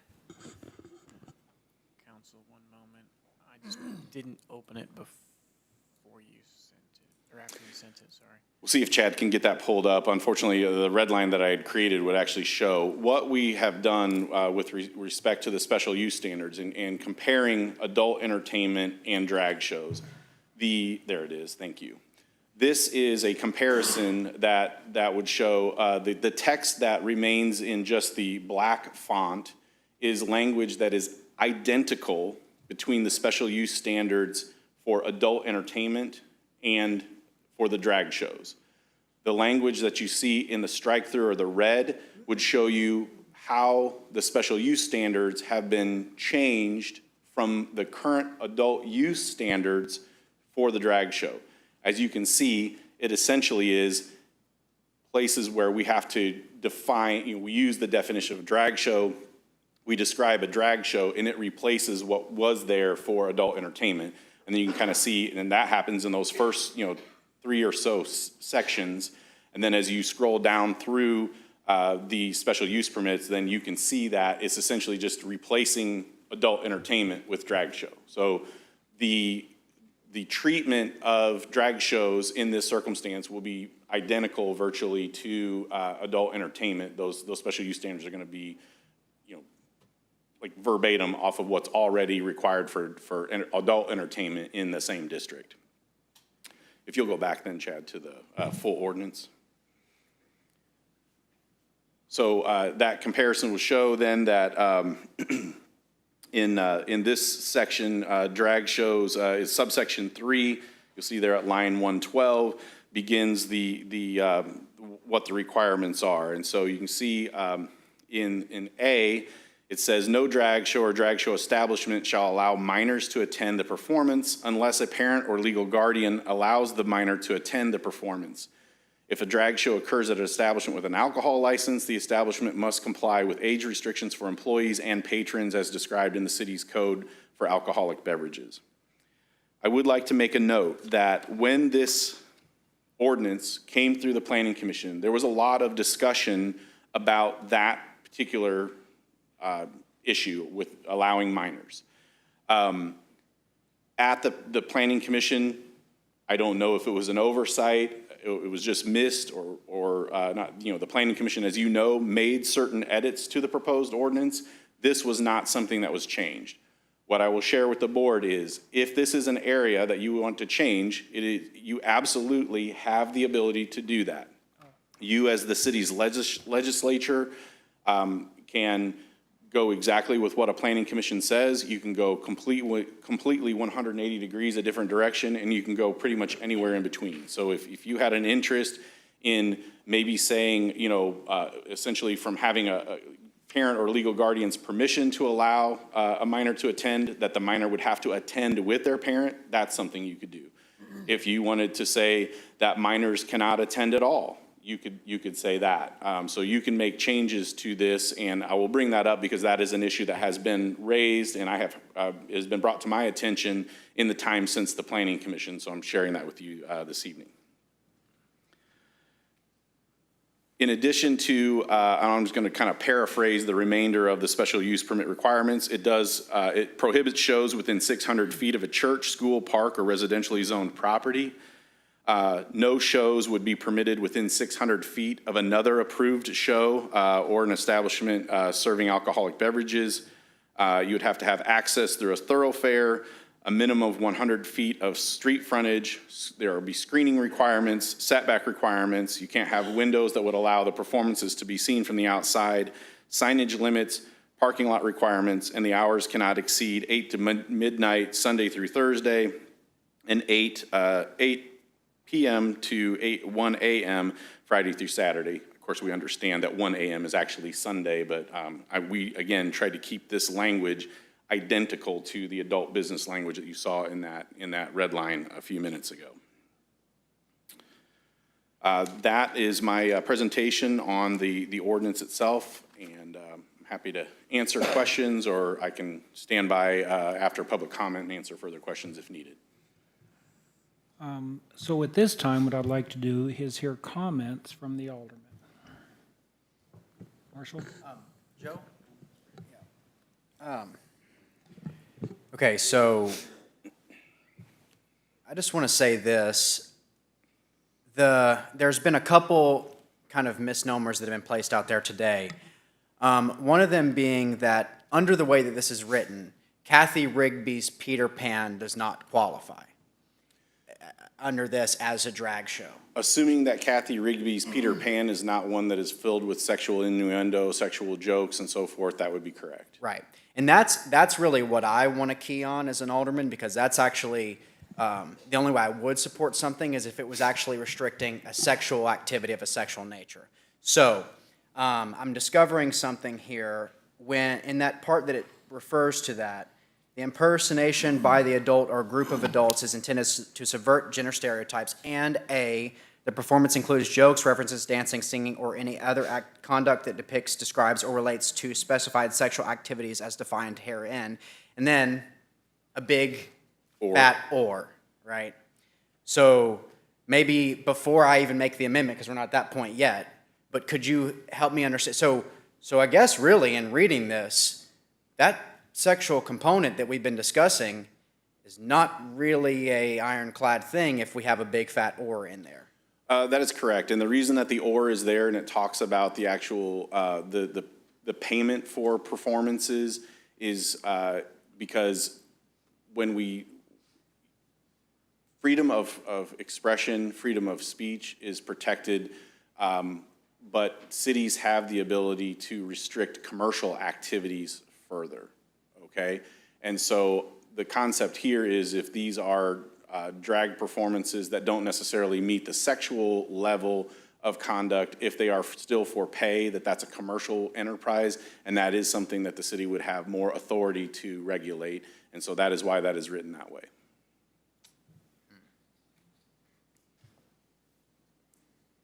Good for now, Mr. Mayor. Ruth? Mr. Lauber, thank you for summarizing the proposed ordinance, and thank you for summarizing adult entertainment. During public comments this evening, some of those speaking in favor of drag queen shows added that drag shows do not allow children to attend because drag shows are adult entertainment. So permitting drag shows to operate similarly to adult entertainment, I feel is fitting. Thank you. Joe, you mentioned that drag shows do not qualify as adult entertainment. Why is that? Because you heard the definition of adult entertainment. I probably won't read it again this evening, but the adult entertainment in Branson, as it's described, as it's defined, and that definition is widely used not only throughout Missouri but throughout the state. It is clearly a much more sexual. It's a higher standard of sexual activity that occurs for adult entertainment. Okay. We're talking about nude or partially nude performers, which is commonly not the case with drag performances. Okay. I would agree with that. So why are we doing this and treating this as adult entertainment if it doesn't qualify? That was the direction I received at the time we were asked to draft the ordinance. Okay. Another question. Why are we putting this downtown? If we have two businesses that are already having drag shows once a year or twice a year, that are willing to do that, why are we throwing them downtown in the heart of Branson? As I mentioned, the goal here was to treat drag shows as similarly to adult entertainment as we could. And so where adult entertainment is permitted in Branson is the downtown district and nowhere else, and subject to a special use requirement, which you saw on the red line, is virtually identical to what was created for drag shows. Chuck, if you don't mind, let me interject a little bit. Another misconception out there is, I know we're talking about the downtown area, and if I'm jumping the gun, I apologize. I just wanted to address Chuck's comment. Mr. Glencho's is an existing business that is grandfathered in to continue to do business as they have been. So there's no, I don't want any misconception that they're going to have to relocate or they're going to have to close, because that's not the case. Mayor, if I could make a point of clarification. Please. So as I started out with this evening, currently the law in Branson is that drag shows are not prohibited. They are permitted anywhere that live entertainment is permitted. Mr. Glencho's zoning permits live entertainment, and that is a legal use today. And again, anywhere in the city where live entertainment is allowed by the zoning code can have a drag show right now. Without this ordinance, that will continue to be the case. If this ordinance is passed, then what we have under the general law of zoning is a use that has been established before it has been prohibited by zoning is allowed to continue at the same level, the same scope, until at some point it is either abandoned or somehow the use is destroyed. Yep. And that is what is called a legal non-conforming use. Sometimes people will call that grandfathering. So without the ordinance, they are not grandfathered, but they are permitted to do exactly what they're doing. It is not illegal for Glencho's to do the show currently. So this ordinance doesn't stop anything, it just gives perception that we want drag shows downtown. What it would do is, to the extent, because not every business in a live entertainment district is offering drag shows, correct? So to the extent that if you pass this ordinance, to the extent that there are businesses offering drag shows, they would be able to do that and continue that at the same scope they had been doing it previously, okay? Going forward, where drag shows could be located is the downtown district, subject to the special use requirements, identical to a strip club. Is it within the last 12 months? I heard that rumor floating around out there. That's not. I don't. In other words, if a business would have had to have done this within the last 12 months to meet that legal non-conforming, you're saying that's not accurate? It would be up to city staff to determine what the scope of their existing use is at the time that you put the ordinance in place. And then that was the scope that would be set going forward, and they cannot expand that scope. Go ahead, Chuck. I'm just at a loss here. I don't understand why we're moving this downtown and why we're even doing this, to be honest. If they're not breaking any rules right now, it seems like we're wasting time here. It's just a question of whether you want to create rules going forward. Even those rules that you've stated, I mean, they still don't fall underneath adult entertainment. Unless they do something wrong, So which could be again, anywhere. I think the point of the ordinance is this: you allow live entertainment. You also allow adult entertainment. Drag shows are live entertainment. They don't rise to the level of adult entertainment. If you create a definition of drag shows, then they're their own thing. And then you can apply your zoning ordinance to that thing that you have created through the definition of drag shows.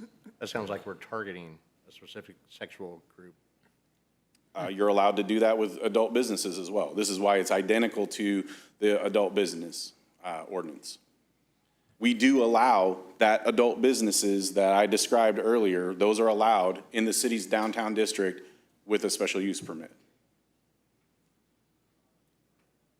How would this affect, there's performers out there. There's one band in particular where the lead singer never wears a shirt. He's all baby oiled up, always on stage. He's a little perverted, says some things he shouldn't say. Is that going to affect him? He's not wearing a shirt. Not wearing a shirt ever. And it sounds like he's a male. He's not being. He's not dressing as a female. He's not wearing extravagant costumes. He's not wearing makeup or prosthetics. Was that, he's not doing any of that, as far as I know. Okay, then it wouldn't fall under drag. Wouldn't fall underneath that. Okay. So we allow a man to sing and be vulgar and be baby oiled up with no shirt on, but a man fully dressed doing an impersonation as a female, singing, entertaining, and telling jokes. That just doesn't seem right. With a sexual Well, and Joe, and that's what I wanted to address. This ordinance really is about the sexual component of that, because even as you guys permitted, Joe T. Roy, like, you're not doing sexual things. You guys are singing and dancing. This ordinance is identifying the difference between what you guys are doing as a drag show and what you don't want to see as a drag show in this community. And that's, in essence, when the sexual content component of that comes in, that's what we're addressing. Because as it is right now, if it were just to let drag shows can go up and down anywhere in town, right? What this is limiting is the drag shows that you guys don't want to be here, that we don't want to be here, okay? And that's the thing that I think that we're kind of missing. We're kind of getting lost in the emotion of the drag show deal, but really it's about that sexual activity and sexual content. That is what we're zoning into the downtown district, because adult entertainment is already down there. And so that's what this is, more than anything, it doesn't exclude a drag show. It excludes a drag show with sexual activity and innuendo. Am I correct on that? Except for what Alderman Howden pointed out, which is if it were for pay. Under this, Kathy Rigby's Peter Pan is banned under this because she's paid for that. That could be the case. So what you're talking about, the sexual nature of things, would fall underneath adult entertainment, correct? Essentially, what I've been asked to do with this ordinance is create a definition of drag show that is similar to adult entertainment. Okay. But we already have one for adult entertainment, so it feels to me like we're targeting drag queens because people in our community don't like their lifestyle. Like, the adult entertainment ordinance we already have should cover everything.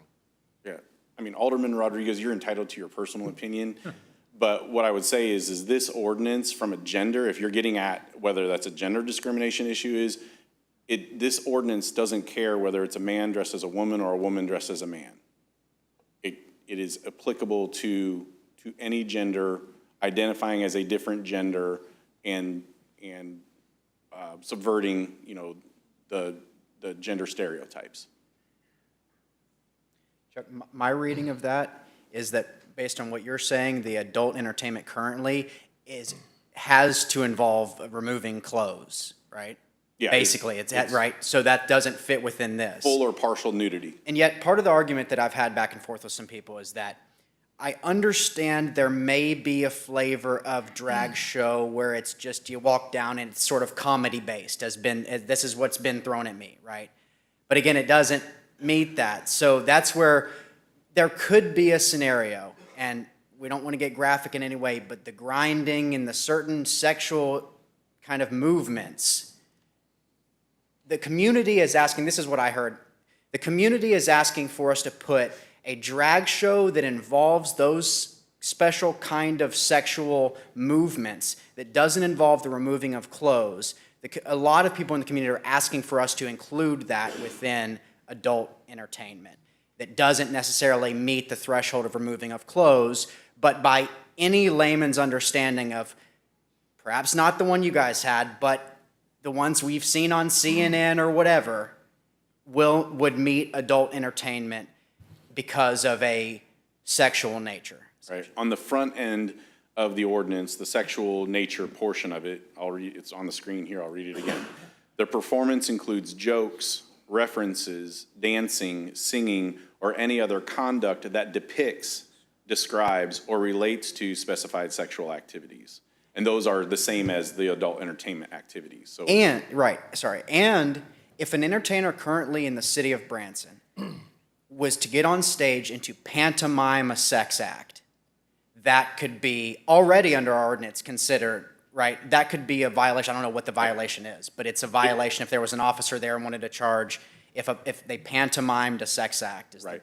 There are certain offenses in the city's code that prohibit certain sexual activities in public, okay? So to some extent, it might violate those. That's outside of the city's zoning code. That's just in the health, safety, welfare ordinances. With respect to zoning, which is just how property can be used, then also, there are actually basically, at least 2 avenues that the city could use to enforce that type of activity today. That is something that is not permitted, because once an activity goes from being, as of today, we have live entertainment and we have adult entertainment.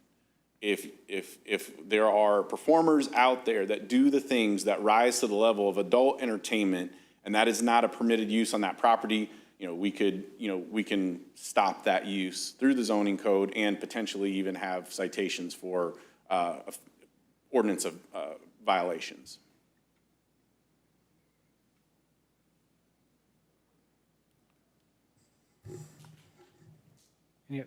Cody? Joe, it seems to me like we could potentially address sort of the sexual nature of a performance through the adult entertainment and maybe bolster that a little bit more without specifying a specific activity. In other words, regardless of whether it's a strip show or a performance at a theater or a drag show, that sexual nature that you use this clause here, seems to me like that could easily be added under adult entertainment to maybe strengthen that so that it applies just across the board. So that was what we were asked to do to begin with. And we sat down and we looked at the adult entertainment. And it's one of those things where drag shows are kind of, if you put drag shows into actual adult entertainment as you have it defined, it's almost a lesser included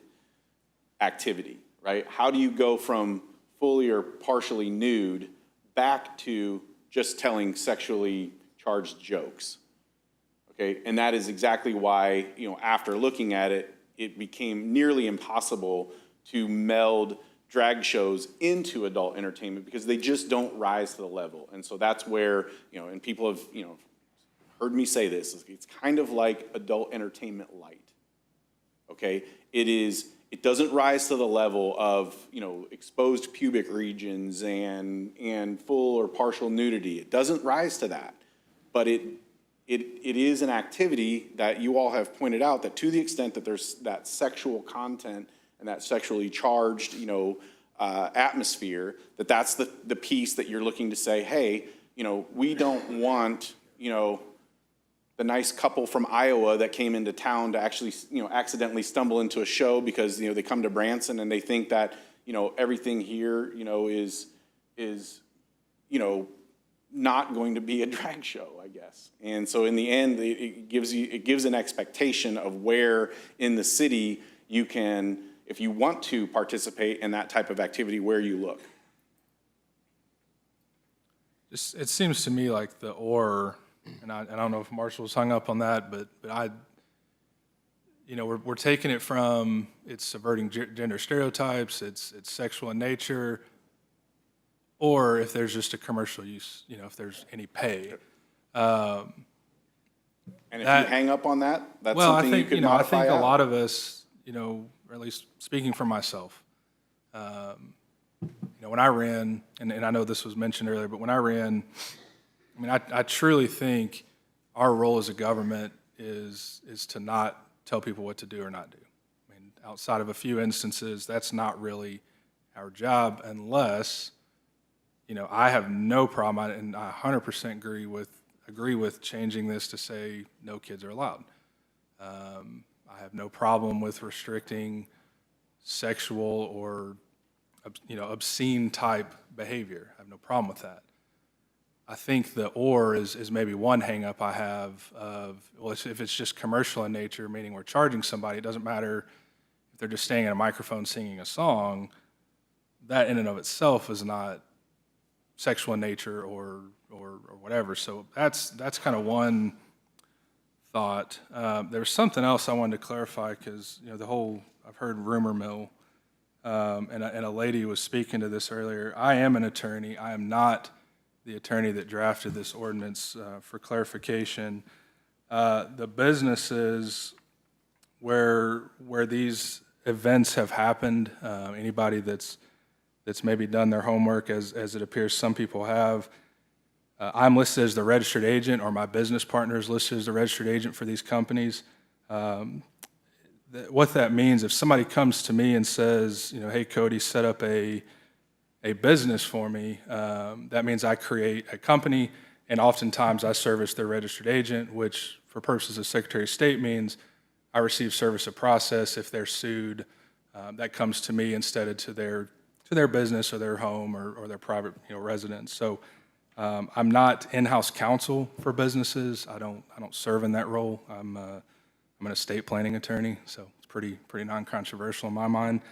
But yeah, you could search the Secretary of State today and find hundreds, several hundred businesses where I serve as the registered agent. So I'm not sure what else circulated out there. The lady mentioned that earlier, and so I wanted to provide a clarification on that. So again, you'll see my name, you'll see my business partner's name. Any business that I've formed for somebody, I offer that as a service while I will serve in that role so that they don't have to be tracked down by a process server or the sheriff or whatever. So I did want to clarify that. This is a tough issue. This is a really tough issue. I think, obviously we know how the public feels about this. This going back to May, I think the comments overwhelmingly were in favor of doing something. One of the things I've heard over the last couple months is that the city is endorsing or I don't know the different words I've heard, that we're welcoming or that we're inviting. I've heard it phrased several different ways. We as a city don't take a position on that, and I don't think we should. Quite frankly, a private business is a private business, so we're not endorsing or not endorsing any business. That should not be our position, in my opinion. So that's something that, and I heard it again tonight, that if we do this, I had a gentleman call me the other day and leave a message. He was very upset about the fact that I was wanting to bring these activities to town. That's not, I don't think that's what we're doing.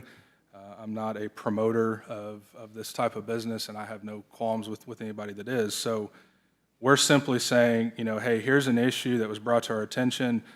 The public, you know, obviously has an opinion on this and a strong position they're taking. And so I think the balance, at least for me, is how do you look at this and try to address this without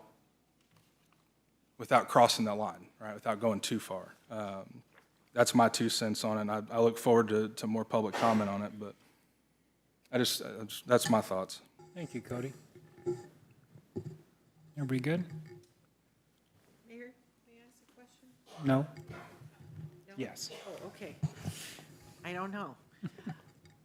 I've heard the Peter Pan reference earlier from Alderman Howden, and I'm wondering, would that be remedied if in subsection 1A, you struck the last word "or" and just put the word "and"?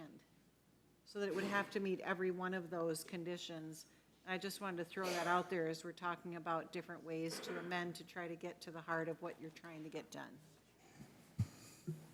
But that would, so you could have a volunteer show that it met, you know, if it was and it wouldn't meet any of these. But if, okay, so you're saying without the "or." I'm going to be eventually making a motion to strip B. Understood. Thank you. Thank you, Mayor. Board's good? So here's what I'd like to do. I want to open this back up for public comments. I'm going to, because of the number of speakers, I'm going to limit public comments to 3 minutes. And I would like to start off with those that, well, I'm going to first start off with Gary Groman, and the reason I'm going to start with Gary is he's the chairman of the Planning and Zoning. And he's getting old, he has to go to bed. And then I'm going to follow that up with those that forego their opportunity to speak earlier. I want them to speak first before we hear from others. Fair enough? Gary? You want the name and address too, or just go? Okay. Branson's a wonderful, inclusive, and caring community, and in terms of sexual identity, is composed of LGBTQs and straights. Both care about Branson, appreciate its family-friendly environment, and support its 4 marketing pillars of fun, faith, family, and flag. Furthermore, they realize that most of the tourists coming to Branson, and upon which its economic success depends, sexually identify as straight. This ordinance only regulates the general term drag shows as they are specifically defined in this ordinance. Not every drag show is regulated, just as defined in this ordinance.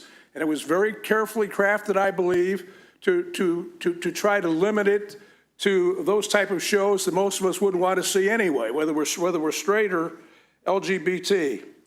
It recognized a very real prospect that certain types of drag shows are not consistent with the character of our community and can have a dramatic impact on Branson's economy, and puts reasonable regulations in place to control them and mitigate their impact on Branson, its citizens, and economy. I urge you to pass it with one exception. I would request that you change the special use provision for minors to read, "No drag show establishment shall allow minors to attend the performance unless accompanied by a parent or guardian," end quote. And that's on me. I was the chairman of the zoning commission. We talked about it, but we went ahead and forwarded it up to you for you guys to act on, and we kind of threw you under the bus, and that's on me. But I recommend you make that change. Marshall, I like your change. If somehow we can get that "or" out of it. The way I read it, it combines both of them together. But anyway, thank you. Thank you, Gary. Who else haven't spoken? Steve? Oh, I'm sorry, yes. If you haven't spoken, please feel free. Kevin Vaughn, Branson, Missouri. Everyone knows I'm one of the promoters of the drag shows. So a lot of things we talked about tonight. We did use adult entertainment because it's for adults 21 and over. It's a bar. We don't want children. We've said that many times. So our term of adult entertainment did not obviously match this term of adult entertainment because we do not do that. We have specifically told our queens that we are in Branson and we will not have sexual shows. They can gyrate all they want, but they're not going to go up on people. We had 2 queens change their numbers because we're not going to deal with that. We, as been previously stated, cover all of our stuff. We do promote it on Facebook and social media platforms because we can. There's no law against that. We are not trying to bring sexual perversion. We have not had any trouble at any of our shows, and we've had 3 of them here. The first one went off without a hitch and nobody even knew about it. So with that said, we're not bringing extra drugs. We're not bringing molestation. We're not bringing anything like that. I'm not going to say anything about the churches because it's already been said multiple times. With the zoning and with some of the issues that we've been having at the venues, we would not be able to do a show in the downtown district. There's no venue that can hold a drag show in the downtown district where it is. So yeah, being grandfathered in and being able to do it in Mr. Glenn shows, what's going to say that people's not going to go after the business there? They're not going to start saying, well, covering the windows isn't going to be good enough. It's in a parking lot, so it's not on a thoroughfare. So who's to stop that from happening? The grandfathered in is being grandfathered in, correct? Regardless of the stipulations. And That is correct. Correct, Joe? Yes. And then I've just got, like I said, I like to ask myself one day, or every day, try to do something that I feel proud of. And is this going to make you feel proud? Basically banning drag shows. I know it's not a ban, but if you put something to where they can't do it, and if it is charged by hate, and obviously people are going against LGBTQ. We've heard people say it's in a different spirit when people talked about the straight guys dressing in drag. We've heard people specifically say that LGBTQ people should be exterminated right here in this area. And you can guys go watch it on YouTube. I'm not going to talk to them. I'm talking to y'all. So this feels like some sort of attack on the LGBTQ community because we're listening to the good people of Branson. Thank you. Can I ask him a question? Absolutely. Kevin? Kevin, would you go back up, please? Thank you. So you're the promoter, right? Sorry, what? You're the I need promoter? your mic. You're the promoter, right? Yes, I'm a promoter. So you said something in your statement that we basically know our community. We told our queens we're not going to have any of that. Correct. Right? And that's, again, the way I look at this ordinance with that line, I even wrote it down, the sexual expression is the defining line. Right. If you're not doing the sexual expression, you're doing your show. That's okay, you're not breaking any of the ordinance. This ordinance is because here's what's gonna happen. Another promoter's gonna come in, and there's not gonna be that sexual limitation, and they're gonna blow the door off of it, and it's gonna be exactly what you guys don't want to have here. What I get that. none of us want to have here. And I like what you said there, Mr. LeBlanc, when you were talking about what we don't want to happen. We were appalled at what happened in Pride in Springfield, because that's not us. We are not trying to go after children. We don't want anything to do with libraries and schools. I'm out of school, been out of school for 20-something years. We're not trying to get back in them. We don't do drag ourselves, but we promote them. They're our friends, they're our family. When we had no other family, the LGBTQ community was our family, and they still are. Thank you, Kevin. Thanks, Kevin. Who else didn't get it? Go ahead. Hello, my name is Rosemary Cook, Branson, Missouri. I'm not an original Bransonite. I moved here about 7 years ago from Zinc, Arkansas, where I was not safe to be a member of the LGBTQ community. Excuse me. But I feel safe here until very recently. This whole ordinance feels like a slap in the face to the LGBTQ community. And I know that's not the intent, but that's what it feels like.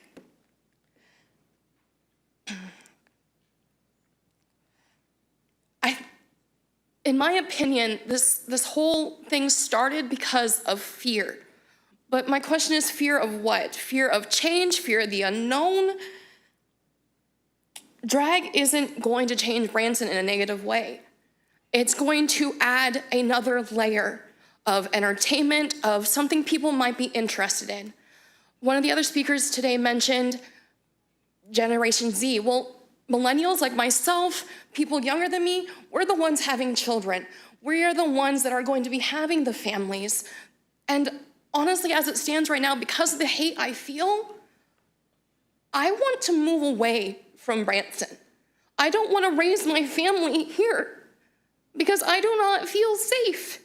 And that's not fair. And I'm not trying to say or degrade anyone else, anyone else's beliefs or feelings about our community being wrong. I'm not trying to say that. But the hate, that's got to change. And I don't think this ordinance is going to help the hate. It's going to explode it. It's going to make it worse. And if we are pushed off into some corner of the downtown, that's where we're going to be targeted.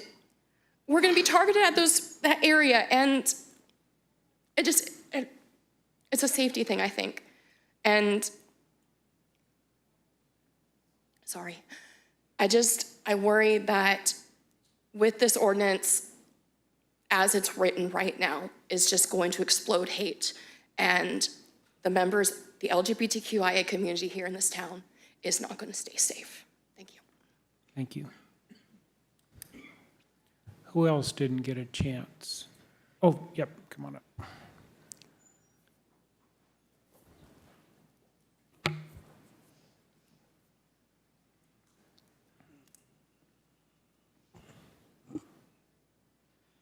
Before my time starts, there is a question I want to ask.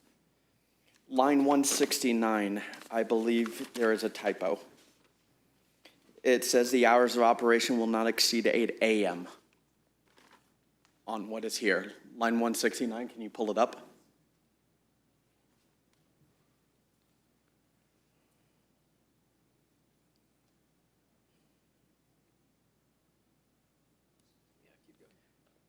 A little more. Right down there. The hours of operation, correct. That is highlighted right there. Will that be changed? Or is that an overall just a directive to be refined by conversation?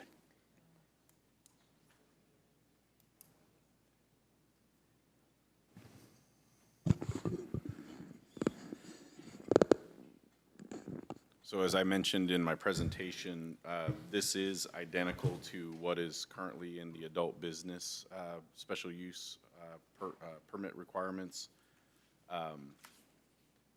So I believe if you read it, it is the hours of operation will not exceed 8 a.m. to 12 midnight. So you can't start a performance prior to 8 a.m. and you cannot continue one past 12 midnight.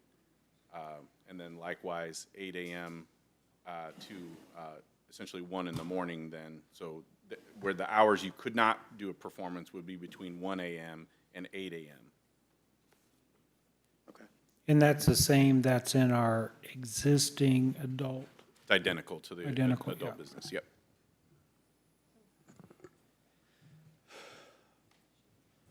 Okay, I'm going to start by actually reading a scripture. Your time's up, I'm sorry.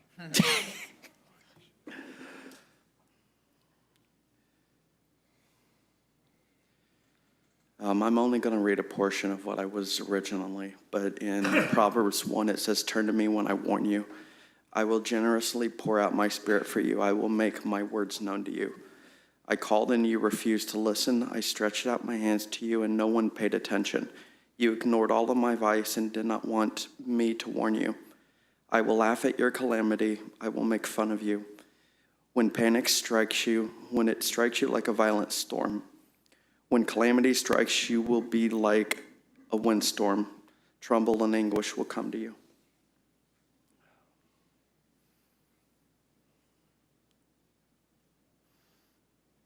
On September 11th, 1991, I was violently molested by a member of the gay community in Springfield, Missouri. My statement is not to attack you. I deeply love and respect you guys. I do share a interesting opinion about segmenting individuals into corners. I believe that it's absolutely abhorrent.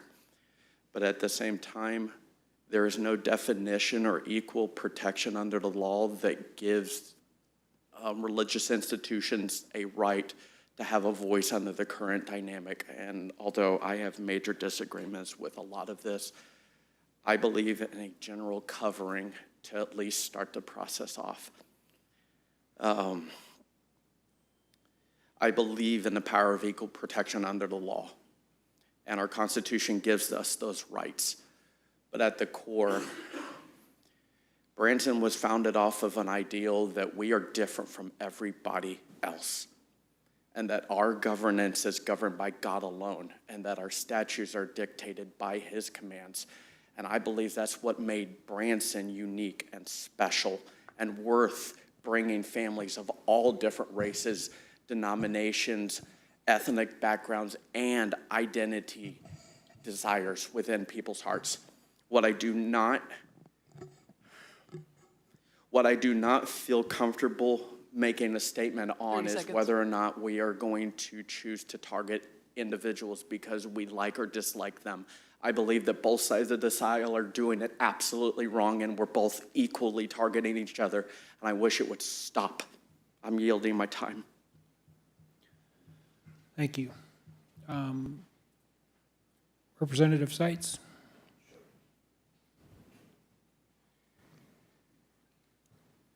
Good evening. For the record, again, I am State Representative Brian Seitz. I've spoken on this issue a couple of times. I wasn't planning on coming up here tonight, but I think there are some things that need to be said. Again, I'd like to congratulate the board for coming up with a solution through this ordinance that restricts the activity but also provides for constitutional protections. I think that's very important. We don't want to put the city in a position to be sued because we may end up losing that lawsuit, and it's we the people that would have to pay. So I think we're doing the right thing.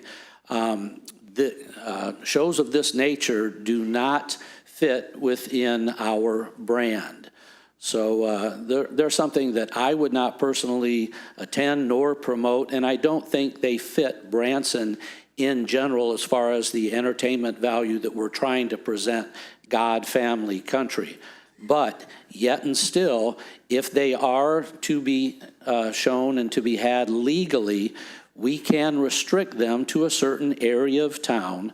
My consideration, and I've talked to Ruth about this, would be that children be protected and actually prohibited, regardless if their parents are with them or if their parents give permission, prohibited from attending these shows. I think those young minds need to be protected. And so that's what I would encourage the board to do, is add an amendment that prohibits anyone under the age of 18 from going to any of these type of facilities as we restrict them to the downtown area.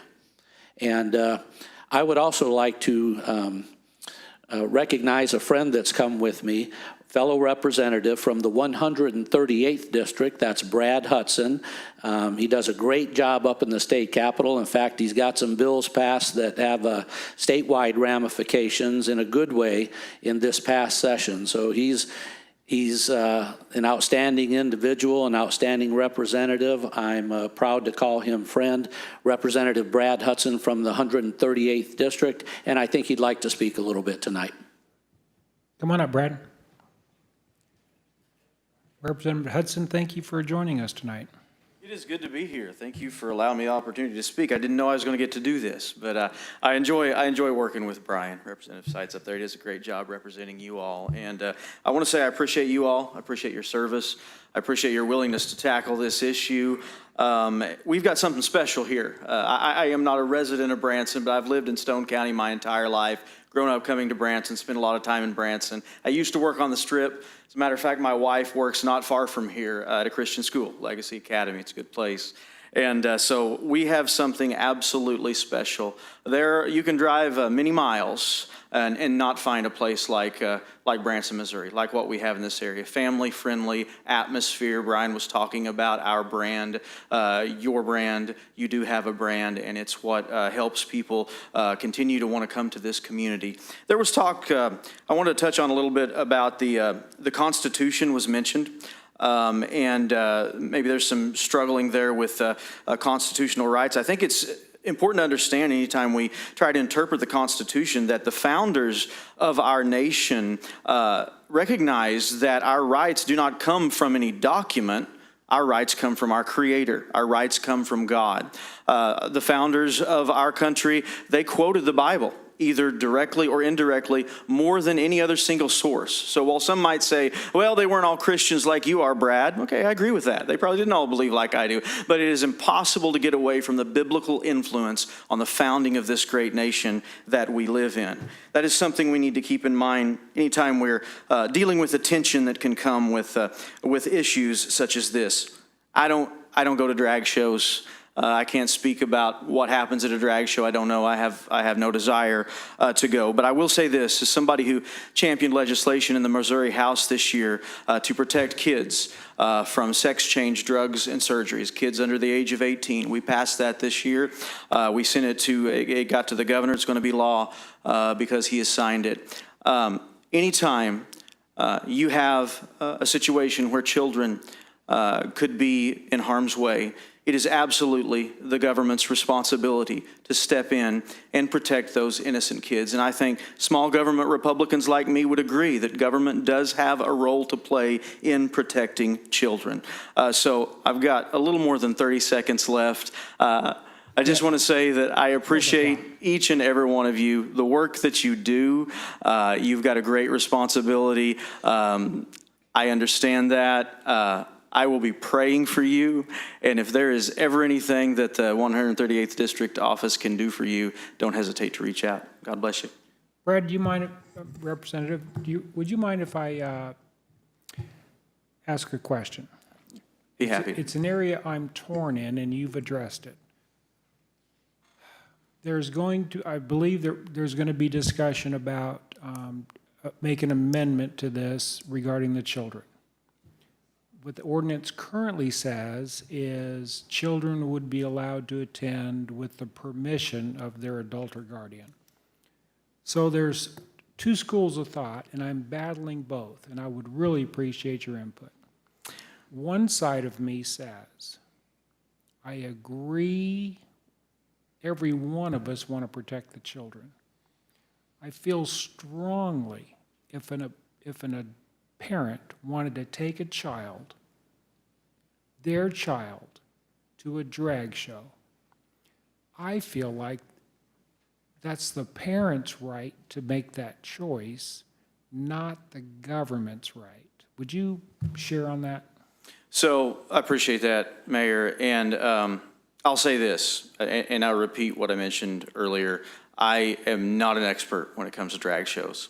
I don't know what goes on there. So I go back to the issue that I dealt with in the legislature this year, and I understand sex change drugs and surgeries aren't the same as a drag show. I understand that.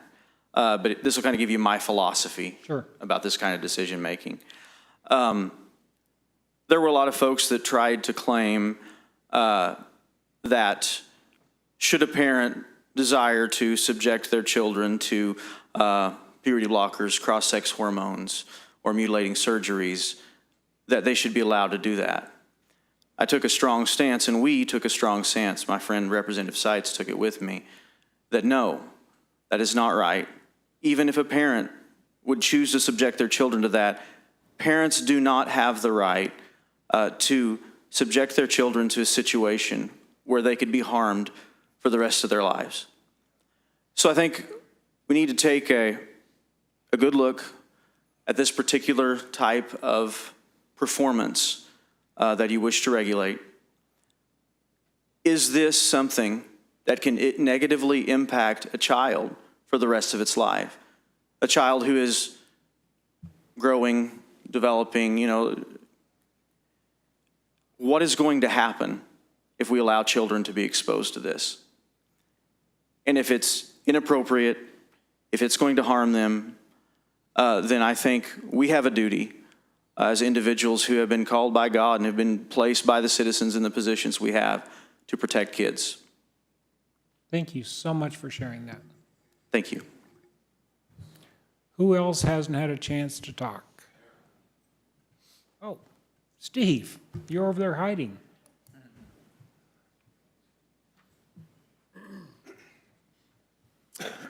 Mayor, Board of Aldermen, thank you for allowing me to come before tonight.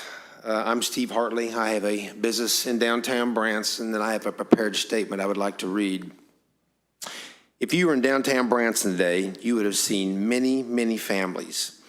These families are represented by 2, 3, and even 4 generations of individuals who have come together to vacation and make memories in what has become a very family-oriented downtown district.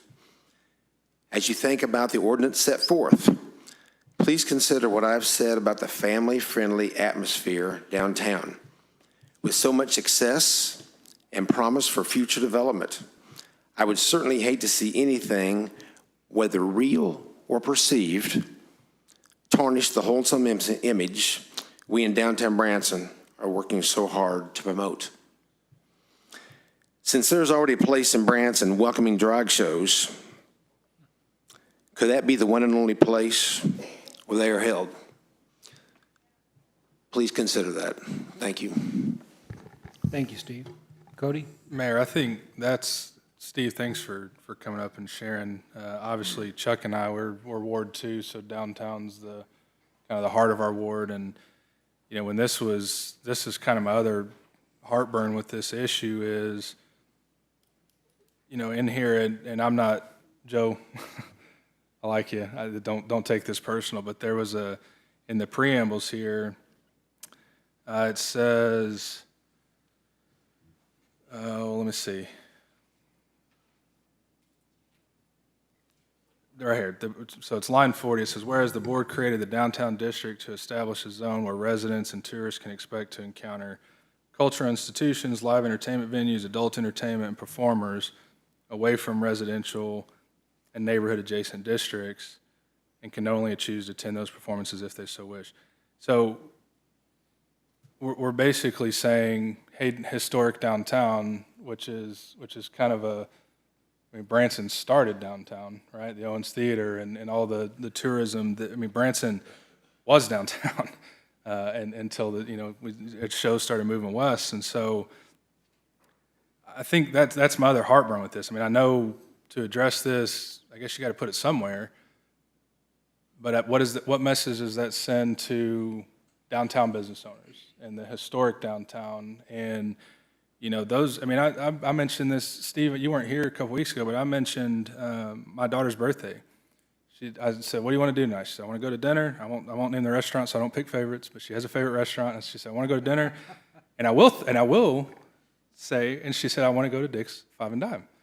I said, okay. And so that was something we as a family, we took my daughter down there. She wanted to go. She wanted to walk the aisles for what seemed like forever. We ran into Steve and visit with him, and I was very appreciative and loved that opportunity to come down and visit your place.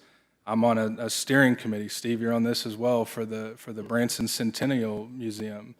I've been to performances. I've taken my family to performances at the Owens Theater. If we're trying to address something that's sexual in nature and say, well, here's where it's going to happen, one of my concerns is to say, oh, that's supposed to be downtown. And I know that's where adult entertainment is currently restricted, but that's a concern for me. That's a heartburn for me. I think this ordinance, while we're trying to address an issue, there's, on the one hand, it's not addressing folks that say, I don't want a period, right? So we're not addressing that. We're sending it to an integral part of Branson tourism and saying, hey, go have it over here, which I take an issue with. And then, a crafty attorney or person could, as I read this, could find a way to say, okay, well, we're not subverting gender stereotypes, we're not doing any sexual related activities, therefore we can be a drag show and be wherever we want to be. In other words, I think I feel like personally our hastiness and our attempt to address this, while it's an important topic for our community, I think I'm just concerned about how we've addressed it. And since Steve mentioned downtown, I thought that's kind of a big issue for me. I know Chuck mentioned that.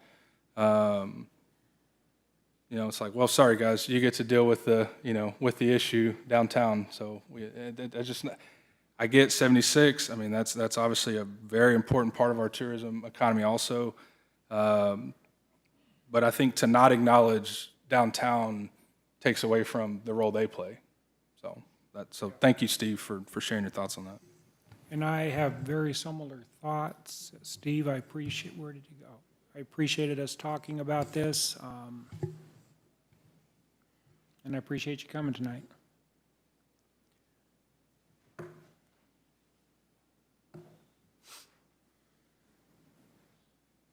Does anybody in the audience have a strong desire to share 2 cents?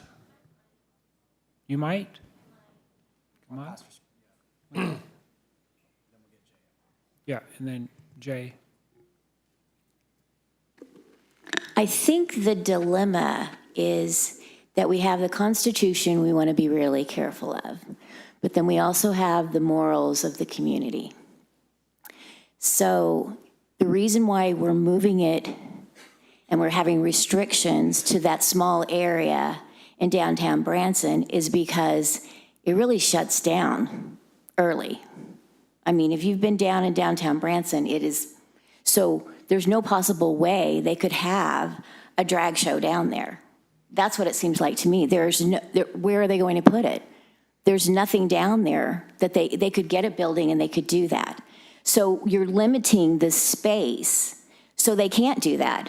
The people that are already there, they're at the Branson Meadows. I've been to the show. So I am a Christian. I can't say that I agree with everything, but I have an open mind. I feel like that as a community, we need to come together and we need to do this in a more compassionate way. And so the thing that I see is pass this ordinance so that it's limited to the area, because they can't grow there. They're already grandfathered in. We can't go against the Constitution because of the lawsuit. If you were going to do anything about it, you should have done it years ago. You can't go back now. I mean, I don't see how you can go back. Maybe there's a way, I don't know. But my opinion is let them do their thing now. There's nothing that can be done. Restrict it. I would say no children at all at these, and I don't think that they want any children at these. It's an adult show. I've been to other shows that are in like other places. Their show is basically big hair and costumes and kind of outrageous behavior. There wasn't any sexual or lewdness at all. Now, there are some adult shows that are like that, so I think in the verbiage, I think you've got where there's no lewdness or whatever, if you could just be more detailed on that, then I think that might be. But like I said, I'm not for drag shows. And here's another thing I'd like to just say. Is there a way that you could just say that it's a impersonation instead of drag queen? There's a connotation there, out there in the community, that immediately goes to drag queen story time. It just is. And so if you change that to something a little bit different, like female impersonations, adult impersonations, or something like that, the community might be a little more acceptable of it. Okay, that's all. Yeah, thank you very much. Okay. Ma'am, I'm sorry, just really quick, ma'am. Can I get your name for the record? Just your name. Yes, it's Carmen. Thank you.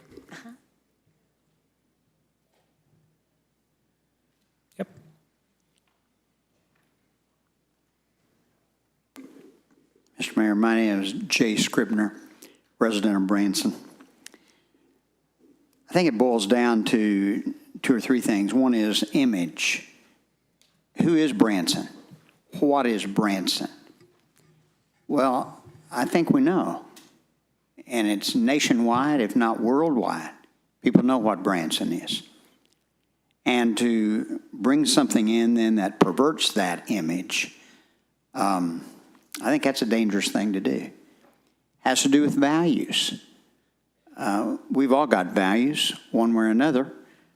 What are the values of Branson? Has to do with our past. What has Branson been built on? Again, that has made a nationwide image having to do with our values and a worldwide. I mentioned to you in the month of May, I believe it was, at the public meeting, that I believe this had been dealt with many years ago. And I believe that's accurate. Maybe as many as 35 years ago when a business brought in the Chippendale strippers, male strippers. At that time, there was an ordinance put in place. And if you researched it, as I suggest that you should, did it have and does it have any validity? I think it probably does. If your legal counsel does not believe that, I think he should state publicly why that ordinance that was put on the books some 30 to 35 years ago, I think it speaks to where we are even in this. And so I think it should be addressed by our city attorney regarding that. Now, I've heard tonight that for the last 25 years, we've had this type of thing. So my question would be, if we have an ordinance in place, if we had an ordinance in place, has that ordinance not been upheld? And so why in the world then are we here at another juncture trying to deal with something that's probably already been dealt with? But even if it hasn't, what is the image and value of Branson? Past, present, and what do we want it to be in the future? That's up to you. Thank you. Thank you, Jay. One last speaker, and we're going to move on. No? It's a public hearing. Yep. Hi. Again, I'm Vanessa, and this room has limited seating, but I want to present to you the signatures of 484 people who want to say to you, please do not drag Branson down to becoming just another run-of-the-mill entertainment city. Semantics aside, if you look online, a picture paints 1,000 words. And when you see a man dressed as a woman grinding down on a little girl, what do you say to that kid? What do you say to a little boy or girl who has been through something like this? Many have shared their experiences. Why do we want that to repeat again? There are bad apples out there, on both sides. But why do we even talk about it so much? Let's protect the young ones. Just saying, oops, I'm sorry, doesn't work. That's not enough. It is in our hands. And here you have 484 people and more. They just couldn't get it to me on time. So please listen to our hearts and protect our young ones. Thank you. Would you leave that with the clerk, please? Thank you.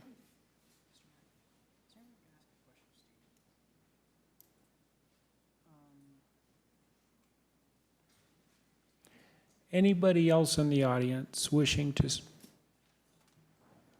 Come on up.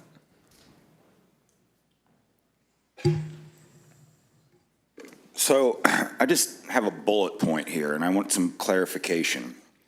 So from what I'm understanding through all the multiple confusing explanations, T. Roy and Shirley are still allowed whether this ordinance passes or not, to continue to have the shows at Glencoe's that they've been having recently. Is that correct? That is correct. Okay, cool. So we've spent like 4 meetings, probably close to 10 hours, listening to multiple speakers over nothing. If they're still allowed to do what they've always been able to do, then why are we even going through this whole process? It's for others that that may come to town. Do you have some back information that there's a bunch of drag queen shows going to invade Branson? Because I don't. I haven't heard anything about it, and I know what goes on all over the town. They can continue doing what they've been doing.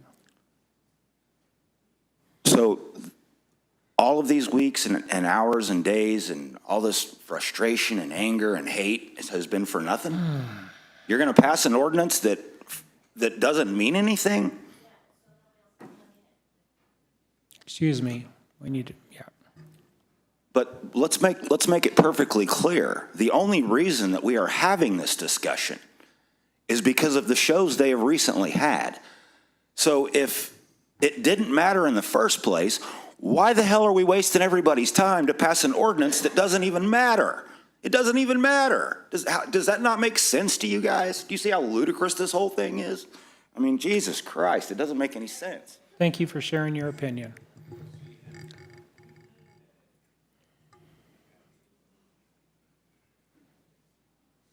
I don't think I'll need 3 minutes. I just, this whole hate thing. What's your name, please? No, just say it. Just say the Sorry, I words. thought I had to write it down. Sarah Berglund.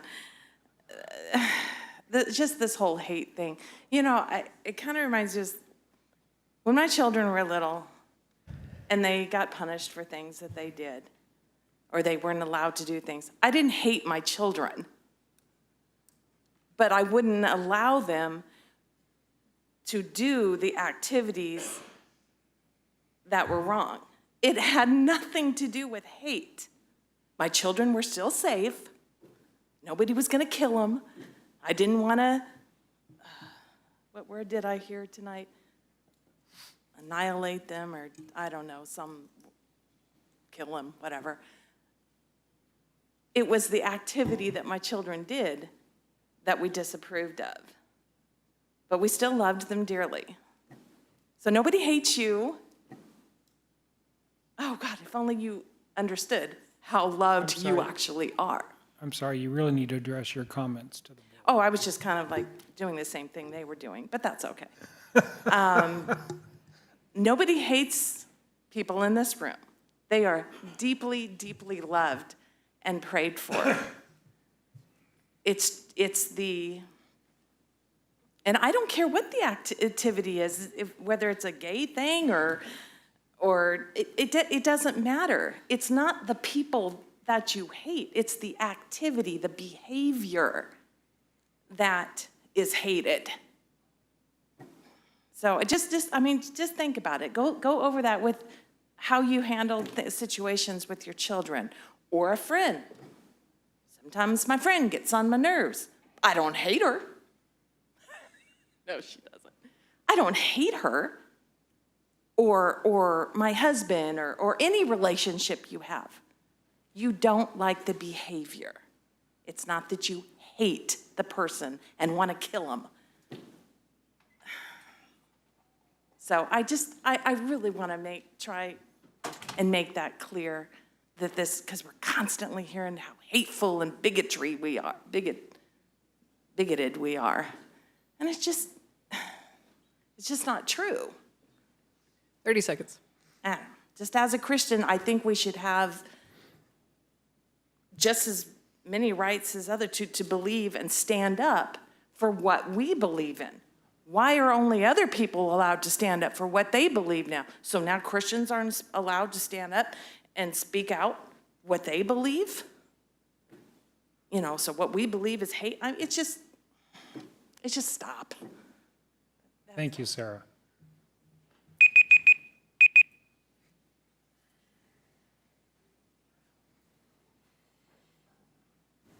My name is Greg Berglund. I'll be short. So I think one thing that Marshall mentioned too, that if you drop the item D, which is the or part of it, then I think the answer of should kids be allowed also gets answered, that should be also restricted so no kids are there. Because that's saying that a sexually charged show is what is defined as a drag show in this definition. So therefore, eliminate the kids and drop the D part, and I think that'll solve some of the misconceptions. Yeah, that's it. Thank you very much. Brent Sager again, speaking probably for the LGBTQ community.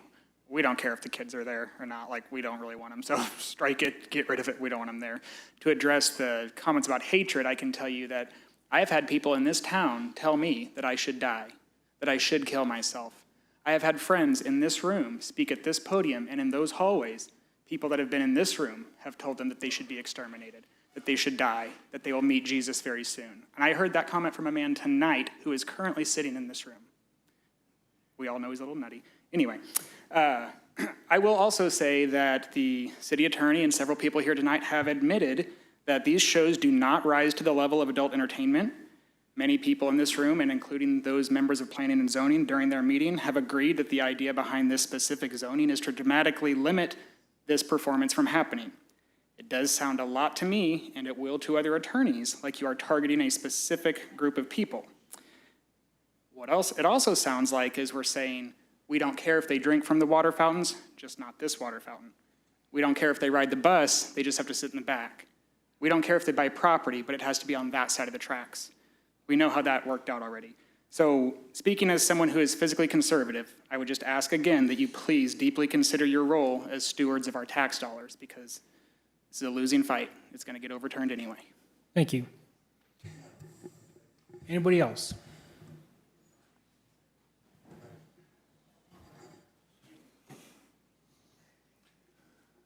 So I have a question. I'm not a lawyer, so these are questions that I ask. One of the things that I've seen bounce back and forth is this term drag show. Once you define drag show as it is, then how can you grandfather in one place to do a show and not the other when you've already defined drag show and you've already defined that it will go into the laws of Branson as adult entertainment? You can't say drag show 1 and drag show 2. Drag show is one blanket term. So at the end of the day, you have to define what you're allowing, what you're not allowing. And so for me, where is that defined? Because it's just drag show, drag show. Thank you.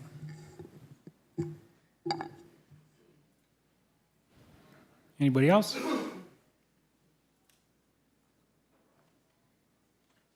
Hearing none, I will close. What am I closing? Public hearing.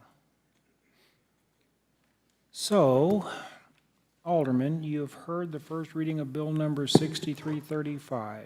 Do I have a motion approving this bill? So moved. Second. We have a motion and a second. Is there any further discussion from the Alderman? I'd like to make an amendment, Mr. Mayor. Okay. It's in section 1, line 14, 15, that whole B provision, quote, the adult or group is paid for the performance or patrons are charged to attend the performance. My motion is that that is stricken.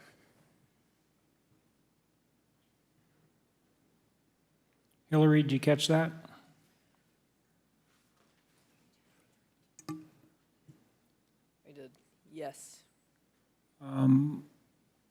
Joe, any input on that? No input, Mayor. So we have a motion to remove lines 14 and 15. 92 and 93. No, 92 and 93.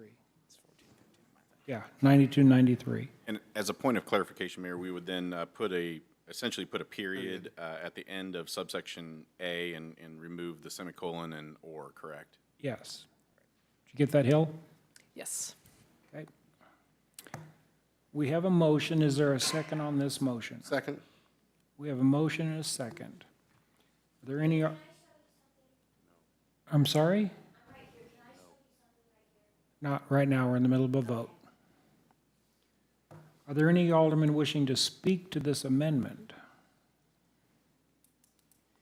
Mr. Mayor, Yes. I'd just like some clarification as to why you feel that this should be stricken. Yeah. Basically, if this is going to be contingent on whether I vote for this or not. If this remains in, an entertainer in town that dresses in a woman's clothing is banned because they are paid for that. That was never my intention. That was something that was specifically tried to be ironed out of this, and I just can't support it if that remains in the ordinance. Thank you. Any other comments, questions from the alderman? So we're going to vote on the amendment. Correct. All those in favor say aye. Should we? You want to do a roll call? Let's do a roll call vote. Sounds good. Fenton, Yes. Denham, Yes. Howden, Yes. Rodriguez, Yes. LeBlanc. Yes. Motion carries 5-0. Your Honor, Yes. I move to amend Bill number 6335 as follows. Section 94-62, B3A.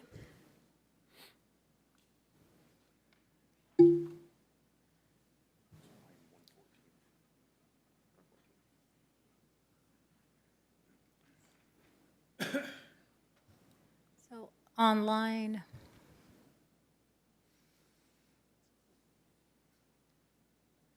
115, after performance, comma, to strike unless a parent or legal guardian allows the minor to attend the performance. Are you clear with that, Madam Clerk? So the motion is to just strike the unless a parent or legal guardian allows the minor to attend the performance portion, or Yes. the full sentence? Okay, just that part of the Just sentence? after the comma, so the Okay. comma would be a period, and then, I have it. Second. So we have a motion and a second. Any alderman want to discuss this amendment? Hearing none, Madam Clerk, would you do a roll call vote, please? Fenton, Yes. Denham, yes. Howden, Yes. Rodriguez, Yes. LeBlanc. Yes. Motion carries 5-0.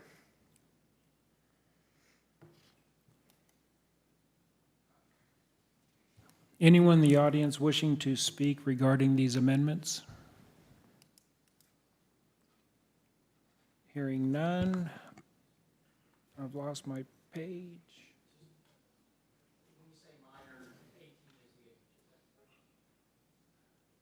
Joe, when it says minor, yes, 18 would be the age of a minor? Correct. Correct. I'm not supposed to take questions from the audience. I just broke the rules. It's okay. We still have a meeting to attend. Oh, yeah, we're on the first item. Okay, so, Madam Clerk,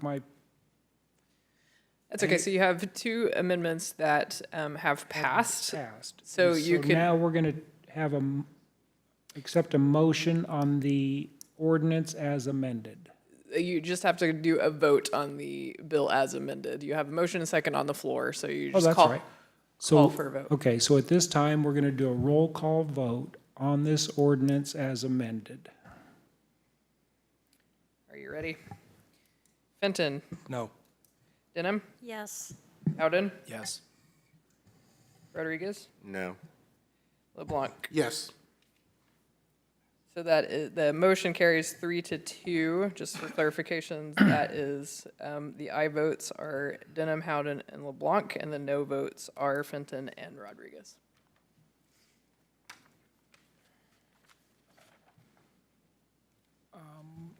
Before we move on to item 2, I'd like to have another short recess, please. We'll take a short recess.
They'll be closed by the time we get out of here. They close at 1. Ay, ay, ay. I found one of the papers, I had two. Is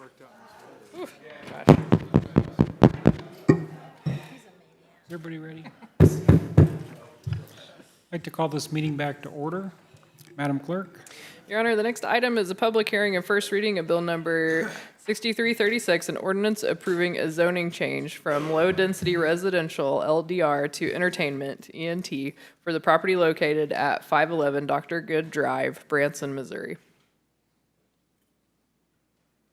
We'll now have I'm going to open up a public hearing and begin a staff report with Mark.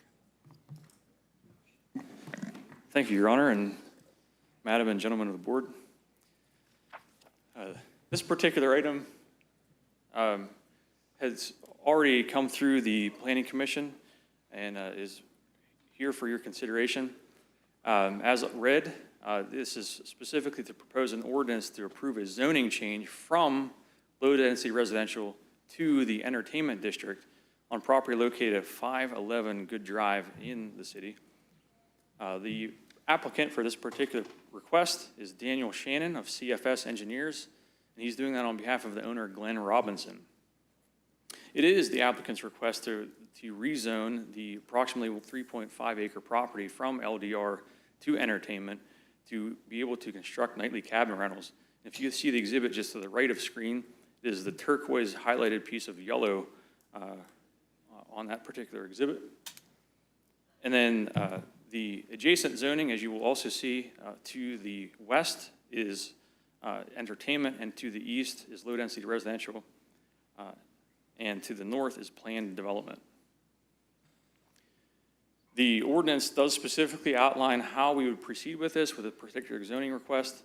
As you can understand, as any zoning request or zoning change would come through, we take careful consideration. We don't do this lightly. There's a lot of analysis that goes through this. In this particular circumstance, it outlines that this would have to obviously go through Planning Commission and by recommendation to your body, and then ultimately to your body by ordinance to ultimately change this. We do take great care to hear what public comment is on these requests. In this particular circumstance, as well as all of these situations, we notify all the landowners within 185 feet of the subject property, and we put public postcards out, mailers out to all those residents to alert them both to the Planning Commission meeting and to the subsequent Board of Aldermen meeting, which we are here for tonight. This particular property you see right here is just located off of the West 76 corridor on the eastern portion of the city. And as we zoom in, you can see how it locates just north of the Grand Country facility that Glenn owns further. This is the layout of what the particular plot of the particular property is. And again, you can see the subject property is highlighted in yellow, but do note that Lot 2 is also being proposed in the future for the development, which I'll highlight in just a moment. Again, here's another opportunity to see the property laid out, as well as all the utilities that are surrounding this particular subject property, including water, sewer, and electric. As I had already mentioned, the existing zoning is low-density residential, and the proposal is to change it to entertainment, so this is how it would look like post an ordinance, should you assume to approve this ordinance. This particular property, as well as the property just to the west, also owned by the same applicant, is currently vacant. And as you can see in the aerials and at different angles, you can see how that property is currently wooded without any development on it. And if we look at the community plan for 2030 for the future land use plan, this is located in the core entertainment district within the city, which would fit nicely with regards to the zoning change to entertainment. And then here's a quick mock-up of what the applicant is potentially going to propose in the near future. Small cabins, to be clear, they're not going to be giant cabins. Because of the topography and the other existing conditions of the site, this proposal will allow a circuitous ability to have a lot of different nightly rental cabins on this property. And you can see the exhibit on the right-hand side of the proposed photograph of the cabin of how that might potentially look. And again, as I mentioned at the start, the Planning Commission has already looked at this particular proposal. Staff has recommended approval of this request, and Planning Commission did take action to recommend approval on July the 6th. So that is this particular request for you. Mark, a few questions. What was the vote when P and Z approved this? Unanimous. Unanimous. And did you get any feedback from the adjoining property owners on the east? There was one request that just was getting clarification by a citizen that wanted to know what the core district of the zoning, or excuse me, the community plan was, so that we had clarification as to what the core district meant. And then that subsequently led into a question about the densities. The applicant was able to actually respond to that particular request by saying that the density that's allowable by the zoning ordinance will actually be less than what they're ultimately going to propose. And as I mentioned on a previous exhibit, which if I can flip back to, let me, sorry. There are some topological concerns with developing it to that density, but that was the main accumulation of the public comment we had gotten on that particular item. Okay. Any questions, comments from the alderman? Yes, sir, Mr. Mayor. Marshall? Mark, if you could go back a couple, well, I guess, okay, there first off. So where's the ingress and egress going to be on this? Oh, yes, sir. I'm glad you asked about that. One consideration that staff had made before we even had taken it to Planning Commission is, anytime you're looking at zoning changes, we want to consider a whole variety of host of issues. Anytime you're obviously going to change an item from residential to a non-residential district, in this case being entertainment, there obviously can be an increase in traffic to the roadway system. So tying right into your comment, you can see one of the arrows, if I could just turn around for a moment and highlight with the laser pointer. Right here, that is not to be an ingress and egress to the site. That's strictly for emergency access. The main access in and out of the site will be right here, which is actually currently on the rest of the Grand Country property. And the intent is to build like a little community within the community and cater to the other services and entertainment opportunities available at Grand Country right now. So the benefit to them using the existing roadway network just to the south of the site will eliminate any additional traffic in the residential district just to the east, which would be everything right here. So Mr. Robinson's home right there has a substantial driveway. It's actually almost like a commercial driveway, and I think it actually goes to his neighbor as well. That's not going to be part of, okay, got it, okay. Okay, then go back a couple more for me, bud, to where we can see like the overview of the property. Yep. Yeah, like kind of like right here. Mm-hmm. See, also that road, it has a particular steep pitch to it as well. So, this is my old neighborhood. I'm usually kind of cautious on things like that, but it's not even that those houses are going to be necessarily directly, because they go down, and there's a lot of wooded area and stuff, so, all right, cool. Thank you, sir. And Mark, isn't it just an extension of what they're already doing with the resort hotel right there already? That's correct. They just want to be able to expand their business that's already existing. Yes, sir. Any other questions from the board? Any questions or comments from the audience? Hearing none, I will close the public hearing. I'm being trained. So you've heard the first reading of bill number 6336. Do I have a motion approving this bill? So moved. Second. We have a motion and a second. Let's vote. You want to do roll call or? Just do a voice vote. Voice vote. All in favor, say aye. Aye. Aye. Opposed, same sign. Ayes have it. Thank you, Mark.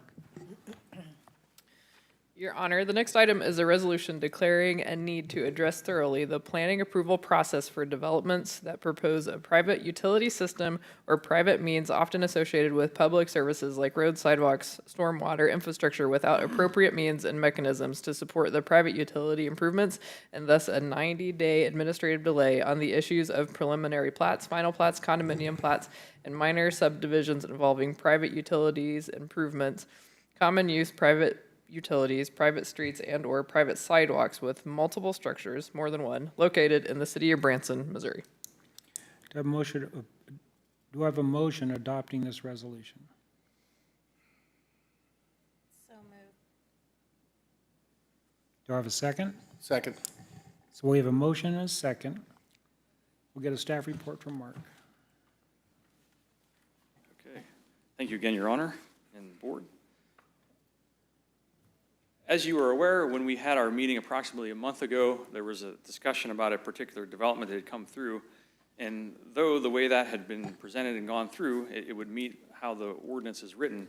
However, it did prompt a lot of discussion. Should we potentially be approving plans the way they were submitted at that particular time? So I was, as staff, given direction to start putting some analysis together of the ordinance. And in particular, if you would look at the items related to private infrastructure and utilities and improvements, that was one area in which was a lot of the discussion previously. So in response to some of that discussion, we thought it was very important to take a good look at what we have in place right now and have an opportunity that if changes should be necessitated, that we'll have a period of time, a gap in time per se, so we can clearly address these particular issues, potentially present any changes to the ordinance, whether or not it be one or none or multiple, that we would have the time to consider that adequately and be able to present that in an adequate, straightforward way for your consideration. I would like you just quickly to be reminded that it was back between the 1960s and 1970s when the city did adopt the city utility and zoning ordinance that is now known as Chapter 90 and 94 of the city code. Those particular ordinances then now referred to as the Unified Development Code and Utilities Code, specifically designed to promote the health, safety, morals, and general welfare of the community, including the aesthetic appearance, to lessen congestion in the streets, to secure safely from fires, panic, or other dangers, provide adequate light and air, prevent the overcrowding of land, to avoid undue concentration of population, bring about the gradual conformity of the uses of land and the buildings throughout the city, to facilitate the adequate provision of transportation, water, sewage, schools, parks, and other public requirements, to protect and conserve the value of land throughout the city, and to provide a policy to effectively process permits and other applications by the city. I felt that was important to highlight that we do clearly have the goal to promote health, safety, and morals and the general welfare of the city. So it would behoove us to look at this seriously to make sure that if there's something we feel like that is not correct, or there's something that we can definitely improve and ways to make processes easier, simpler, clearer, that we would like to potentially take a look at that. So with that said, we are looking at that 90-day time frame. Clearly, we are going to expedite this as soon as we possibly can, but as you would know, even with the previous item you just considered, in order to take it through Planning Commission, there's a public hearing process there. There's opportunity to have a public hearing here. So just the time frame, and even to enact anything, there would be a time frame within that 90-day time frame. So we will most certainly move this as expeditiously as we possibly can. But I would like to be clear in your consideration of this, that it is truly the city staff's priority to work with any applicants, and we don't want to discourage applicants to come in. We will work with them with any submission, whether or not it be within this potentially period of time or not. There is a review time that comes with anything, so we're not going to discourage any developments that come in. We still we're happy to reach out to any applicants. I would just like to highlight quickly, we have had a great amount of success with our open for business meetings that we have had. And we are actually currently in the process of considering making the same availability and promote it for any developers for this very reason, so that we can work through these processes. So, if there's any misconception between what the city may require, what the developers are looking to do, we can make a really great opportunity to work as closely with them as we possibly can. And this 90-day period might afford us an opportunity to have those conversations and address any things that may come before you in the future. So, thank you. I'm looking forward to hearing comments from the board. Is there currently a time frame for administrative delay, as you call it? No, sir. There's nothing? No. How long does it usually take you? Well, in this case, there would be a period of time, for example, the minimum amount of time in this particular circumstance is if we had an ordinance to consider, we'd have to take that to Planning Commission first for a public hearing. In order to have a public hearing, we'd have to advertise that in the paper and have a set period of time in order to allow public adequately prepared to provide comment and come to our Planning Commission meeting to provide comment. And then we would, in order to have the necessary amount of time in order for your board to consider any items, it would approximately be a 3-week time frame after that to even consider any ordinance changes. So even built into the structure, you're looking at a minimum of at least 2 months. And it just so happens that when we were working with our legal team, it just so happened that the earliest any change could happen would be the 61st day. So a 60-day time frame wouldn't necessarily work in this circumstance. So we were looking at a 90-day time frame in this circumstance. What are we currently doing? Sorry? What are we currently doing? Well, what would this simply do is just avoid taking action on any plans as we're considering any changes. So there's always that potential hazard of if you're working on changing an ordinance, that do you apply potentially an ordinance that's being considered those standards, or do you use the proposed standards? So in this circumstance, all it would do is just prohibit the actual approval of that plat during that period of time. So what this will do is give us time to change an ordinance? Yes, sir. Or not. I mean, we might not have to, but it would give us an opportunity to work through it, whatever the board, whatever the public, whatever working through our partnerships would. So rather than go with the ordinance that's on the books, it would give us time to change it? Yes, sir. Based on what the board would want, if they want that development to go forward or not? Well, any actual changes on how a development would be processed or reviewed. For example, and why I don't want to dwell here, because this is might necessarily be the only thing we would want to consider, but I mentioned the meeting that you had approximately 4 weeks ago. There was a great amount of discussion about, do we just approve a plan whenever you can have a condominium split, for example, go through administrative review and not go before your board? Not necessarily saying that's an adequate way to move forward, but because a lot of the discussion was related to private improvements and not necessarily a typical public improvement process, it prompted this discussion. So we just want to make sure that we're doing things adequately, that even when private development, and truly we do respect our developers that are in the city, they do great work, but in order to provide the adequate feedback to your board, we want to make sure we have the steps in place to make sure that things are being done well. And if you would like to make a change to how the procedure, if it gets approved, for example, this will give us the opportunity to do that. Mayor, may I provide Mark? some background? May I provide Sure. some background? So, Mayor, members of the board, the administrative delay approach that is being proposed is one that allows a legislature like yourselves to make changes to ordinances that you can take your time and think through and make good changes, as opposed to going too quickly and making changes kind of in a knee-jerk reaction. There is what is called the pending application doctrine, and what that doctrine would say is that if an applicant comes in and submits their application while the law is what it is, they have the ability then to process the application through to its final approval under the law as it is. If you are in a situation, as you pointed out to staff several weeks ago, as Mr. Calusi was referring to, that you had some concerns about the way that one of those applications came through. If you do an administrative delay resolution, like the one that is provided for you to consider this evening, then you would have the ability to essentially direct staff to say, for a moment, pause applications for this type of development until we've had time to investigate, we being the board, you have had time to investigate, take a look at good options going forward, and then you can make a more informed and fully vetted decision about what to do about the legislation, and not have a situation where you have multiple applications be filed that still would have to be processed under the old way of doing things, if you decide to do something at all. With respect to the privatization of development applications. What I will tell you is that, in my experience, many cities prefer to have developers follow the public requirements as opposed to take them private, because down the road, 20 and 30 years, as you hand that baton to future boards, what sometimes happens is the private infrastructure that is built isn't built many times to the same standards that the city would require.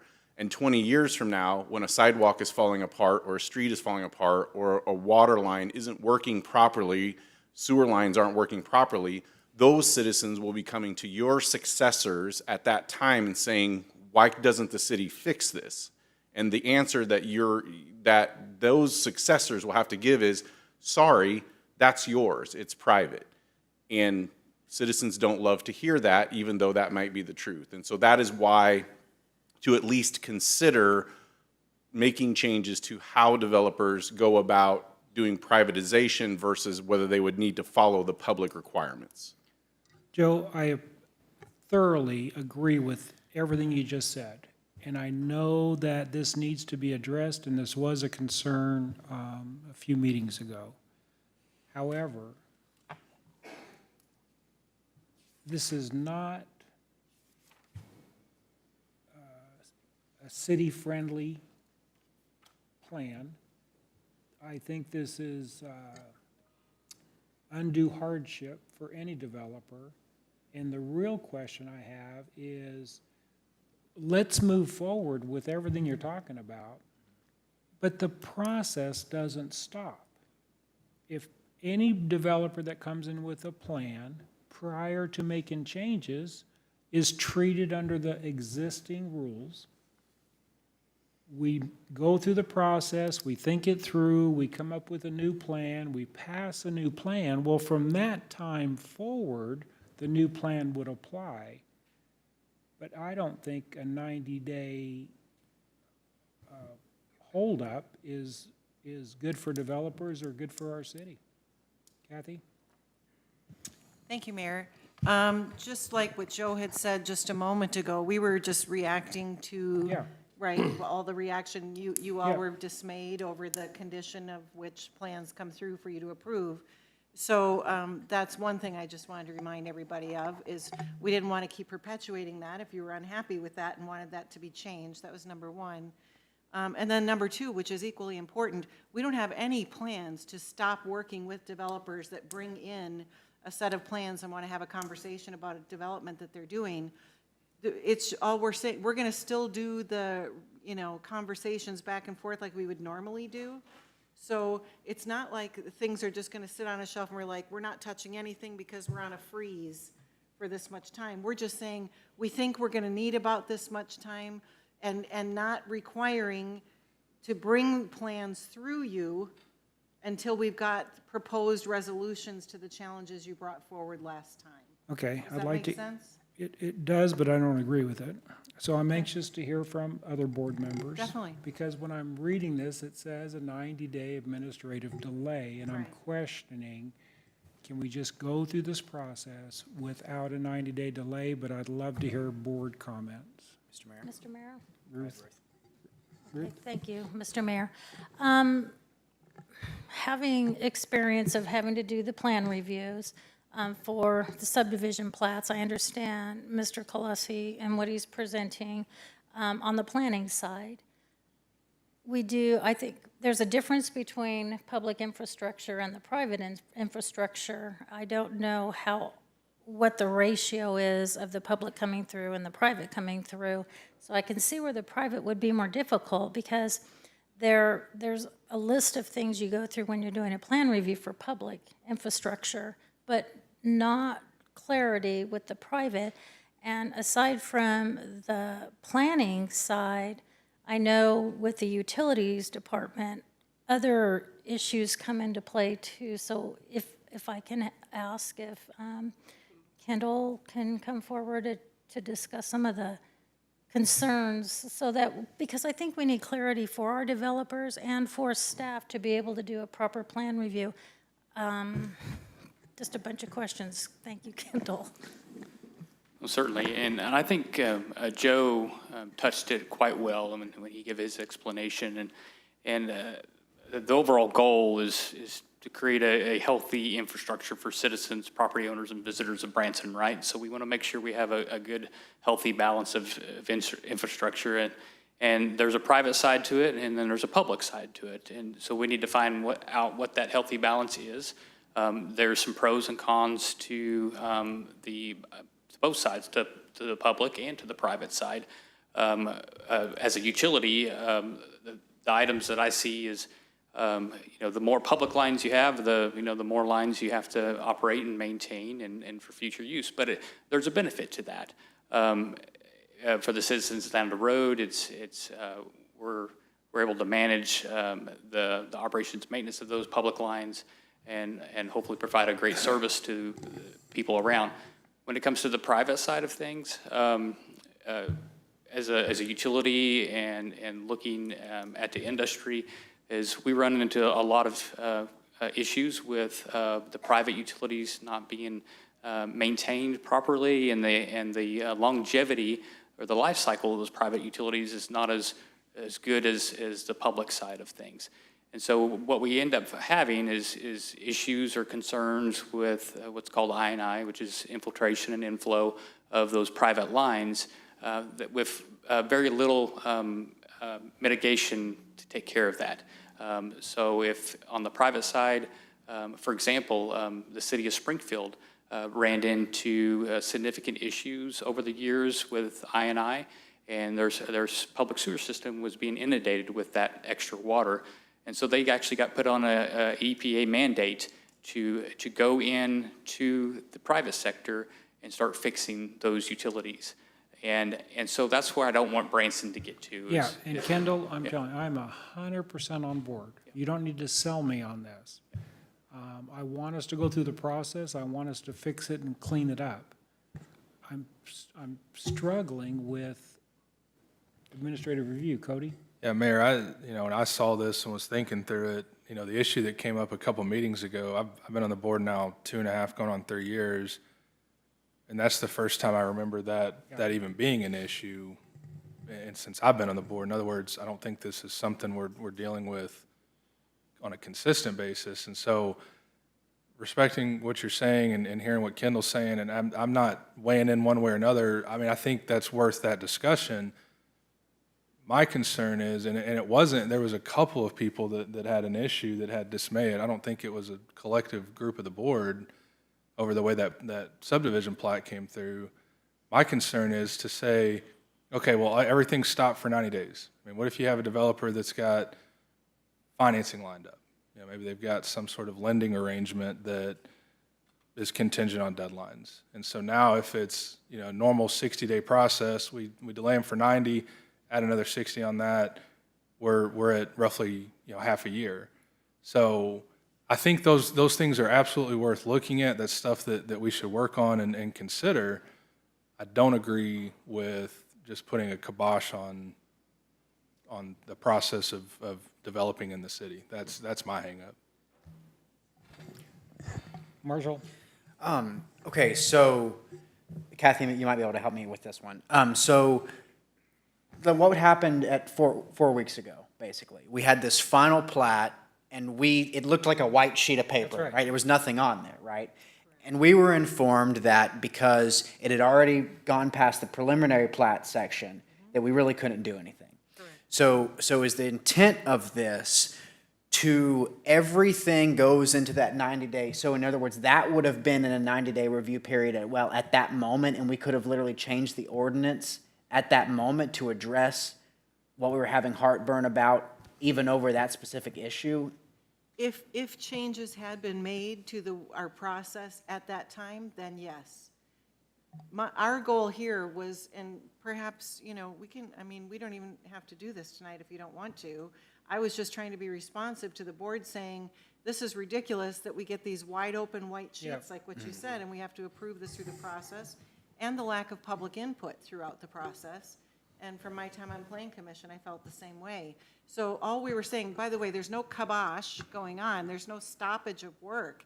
In fact, it's just the opposite. We're going to keep working with developers throughout because there's so many conversations that go on before it gets to where you see a plat on a screen. So there's so many administrative things that are happening. We don't want to slow down that process in any way. We just thought your intention was you don't want to have to be put in a position again to where you're approving a blank white screen. Right. No, that makes sense. But I think to Cody's point, like, that was the first time he'd had this come up. Now, so I think there are unique circumstances which we can anticipate as a board and act on now or within the next maybe few months that we can, maybe this or a couple unusual maneuvers that have been done in the past, like annexation plan of intent, or there are a couple specific things that we can look at, and I feel like it's our job to be forward-looking as a board, because 90 days, it just doesn't sound like speed of business, Joe, correct me if I'm wrong, but on the preliminary plat, there could have been conditions put on that to say, you've got to bring in and show us how it's going to lay out. I mean, those conditions could have been put on, they just weren't. Is that correct? Is that correct? Probably a better question for Mr. Calusi. Sorry, Mark.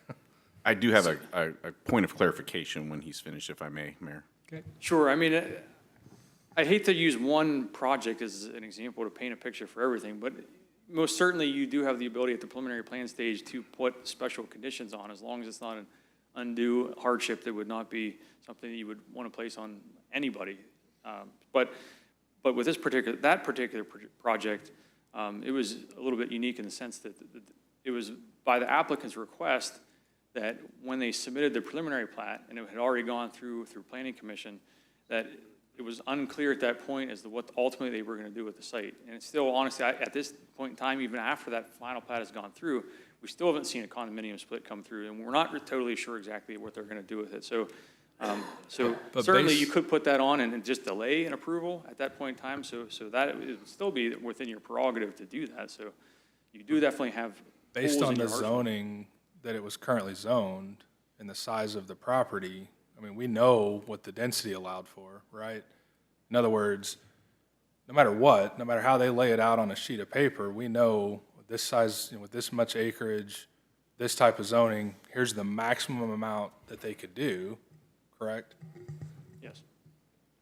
So even if we would have said, worst case scenario, if you will, with how it's currently zoned, with what density requirements are there based on that acreage, on your preliminary plat, just bring us what theoretically could go there. That doesn't mean you have to do that many, but I guess some of the things to keep focusing on that one, and I know we don't want to focus on that one, but that could have been addressed regardless of whether the code's changed or not, I guess is my ultimate point. It could be addressed at the preliminary stage. Correct. Yeah. That's, Is that nothing right? would prohibit us from doing that going forward, whether we do a delay or not, I guess is what I'm getting at. Is that right, Mark?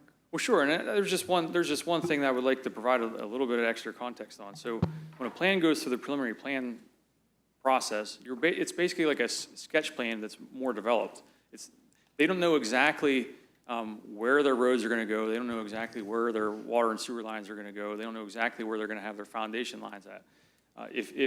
And that's why the private investment, the private infrastructure, the private versus the public piece is such a critical part to this discussion, is because when it would get approved at a preliminary plat stage, then you're basically telling the developer, hey, now you can go ahead and spend money on engineering services to design this stuff to this particular standard.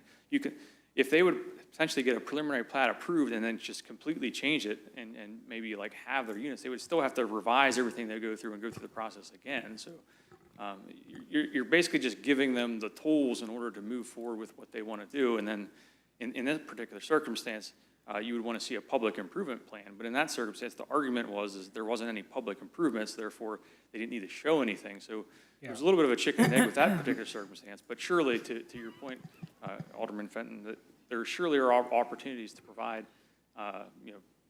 additional conversation at a preliminary plat stage to make sure that when a developer does come through, that we are being more mindful with ultimately what we are or are not agreeable to approve. Yeah. So Mayor, I can certainly be more mindful of that when I would present things. This would probably be an excellent place for that clarification I would like Yes. to make. And I want to make sure that the board, we're not throwing the baby out with the bathwater here, right? the proposed administrative delay is not for all processing of all development in the city.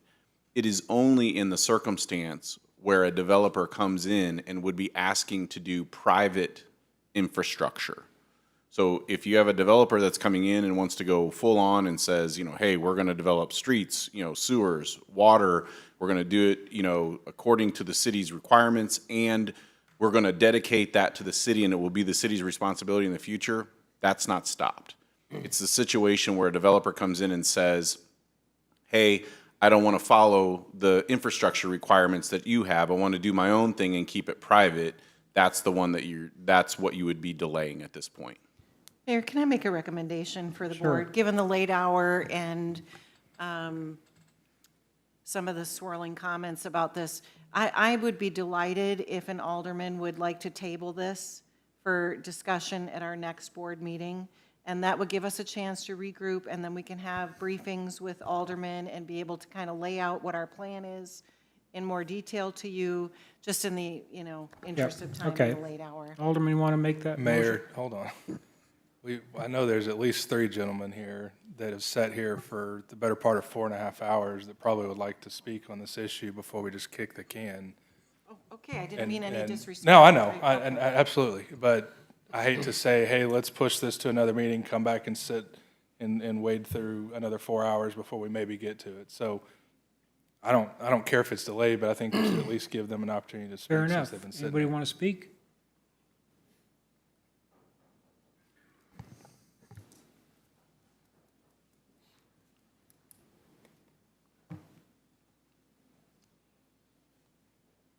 Mayor and Board, my name's David Cushman, live here in Branson. Couple of items. When I read this, well, it's right in front of me.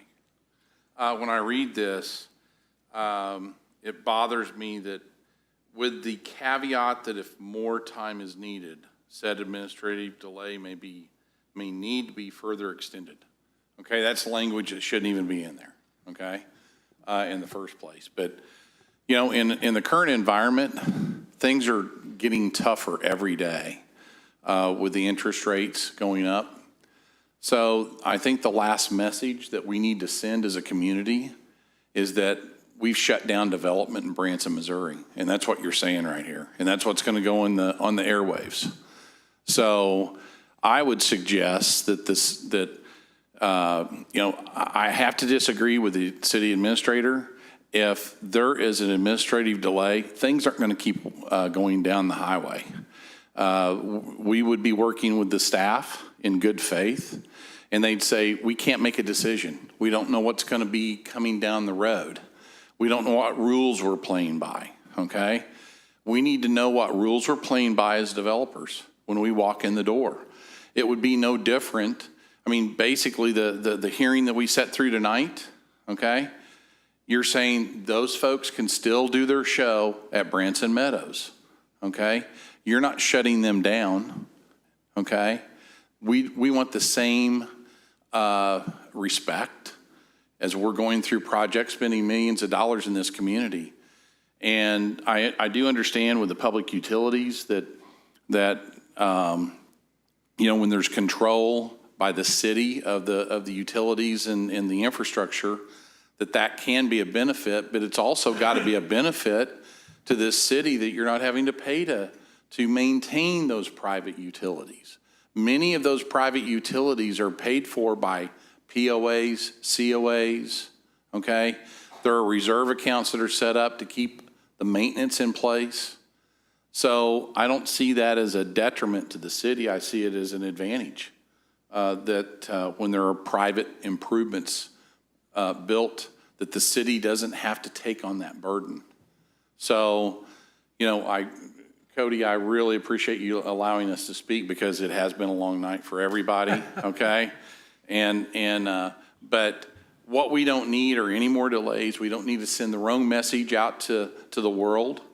And we would just ask that you work through the changes over time that you want to implement, that we're allowed as developers to have input in that, to work with the staff, and that, then those changes are brought forward to this board to review and to vote on, instead of shutting this down. Thank you. David, I have a question for you. Yes. In reference to the infrastructure, like Kendall mentioned, later on down the road when something happens and the POA collapses or whatever, then the city has to take it back. What's your best practices as far as infrastructure is concerned? Does it meet the threshold, like you particularly, I'm just gonna, are you looking at doing that kind of work, or as a private, are you doing something different that at some point won't meet the standard that we have already set? Well, interestingly enough, Kendall has to review every set of plans that are approved for our construction. Okay? So it's not like we're in a vacuum having our engineers design something that doesn't meet spec.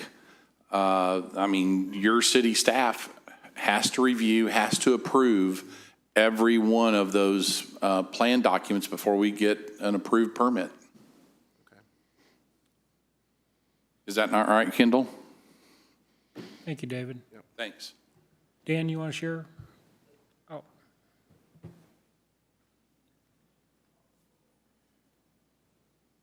Mayor, my apologies.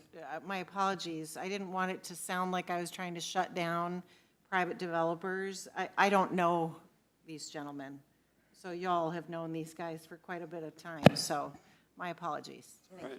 I'm Carl Finkenbinder. I'm with Lifestyle Contractors.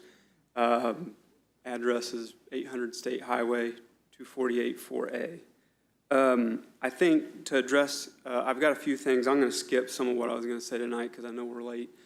But to address a couple of the comments, I think it's a pretty big misnomer. A lot of people, how it's been framed is that, it's the public. If we publicize these utilities infrastructure, it's a better result. And if we privatize it, we don't have a way to control it, to maintain it, and all that stuff. And I think that's a complete red herring. I think it's a misnomer, partly for what Dave Cushman just said. When you privatize it, a POA, the way we do it, for example, at Chateau Mountain North or Chateau Mountain, or all those projects that we've done, an entity, a legal entity that's governed and maintained by the unit owners there, they maintain those systems there. If they're truly private, then they're responsible for maintaining it. Not the city's problem, not the city's expense. They don't have to get involved. To your particular question, that hypothetical doesn't happen. It doesn't happen. So just so we're clear, POAs don't just disappear and then the whole infrastructure just gets turned over to the city. The city doesn't have to accept it. The city doesn't have to say, oh, well, we'll go ahead and take that because no one else will. There's nothing that requires them to do so. These are private entities that take care of those facilities. With regard to projects, for example, what Kendall brought up earlier with public utilities, on those private projects that utilize public utilities, that's a distinction. At that moment and at that juncture, in the city of Branson, if we're utilizing public utilities, they have every right, and they do so, regulate all the standards that occur in that development as it relates to the utilities. Where it's different is if it's completely privatized and it doesn't tap into your system, and it's never going to tap into your system, then it's not going to be your burden. It's going to be the private entity's burden. So I would say that that's kind of a misnomer. As you all know, the government has limited amount of funds. You guys can't fund every problem that happens with public infrastructure. We could go down the street and see tons of potholes, breaks in water lines, sewer lines that happen over the course of time. You can't pay for all that. That's not your fault. You have limited resources. This private development helps that. It helps shoulder the burden of those financial costs to a smaller pocket of people that use that particular portion of the development. It actually is helpful. For those reasons, I think the overall goal, I could go on the 90-day hold, which I think that we all agree that's not a great idea. So setting that aside, I think that I'd certainly be interested to see what the board entertains in the future, but I think that what we might be doing is we may be trying to solve a problem that the solution that you're trying to come up with doesn't actually solve it, but it actually creates problems elsewhere. I think that the private plat, you got to understand, with a preliminary plat, just like he's talked about, when we submit private preliminary plats, we include every building that's going to be on that plat. that's going to be built. It goes through the process, and then once it goes for the final plat, once that's stamped and approved, we can't change that unless we make an amendment and come back through the city of Branson and ask for an amendment. So I would just respectfully say that I know we're not going to consider any, it sounds like we're not going to necessarily consider the language of the development or the statute tonight, but I will conclude it by saying this, and I don't want anyone to take this the wrong way. I like Mark. He's a nice guy. He's worked with me well. I think he's sincere when he says that he wants to work with developers. But I think I don't speak for myself alone in this room for a developer. In the Southwest Missouri, and we've developed in a lot of areas, the city of Branson is the most difficult to deal with. There just are. I'm not blaming anyone on this board. It happened before you guys were here. But this is going to make it more difficult. It'll add more red tape. It'll add more time. And I think it's the wrong timing. Well, I don't think there's any good time. But now in this environment, this economic environment, it would be a particularly bad time. So I would be certainly willing to talk with you if you do come up with any proposed resolution. If you truly care about how it would impact a developer, I would gladly meet with the board if you guys want to. If not, I understand, but I'll leave it at that. Carl, thank you. And I'll tell you, every board member here, including our city administrator, we do want to include developers' inputs on this. Sometimes I think we'll make a decision in a vacuum, and since it's not our wheelhouse, we don't see the unintended consequences. So I'm going to ask Kathy, and I know it's a small ask, to include the developers as we move forward with this, because I do see the benefits, and it is a late hour. But a meeting or two ago, we ended up approving a final plat that looked like this, right? I mean, I don't even think there was an access point, but there was nothing, and it was called a final plat. And so that's what we're trying to avoid. Dan?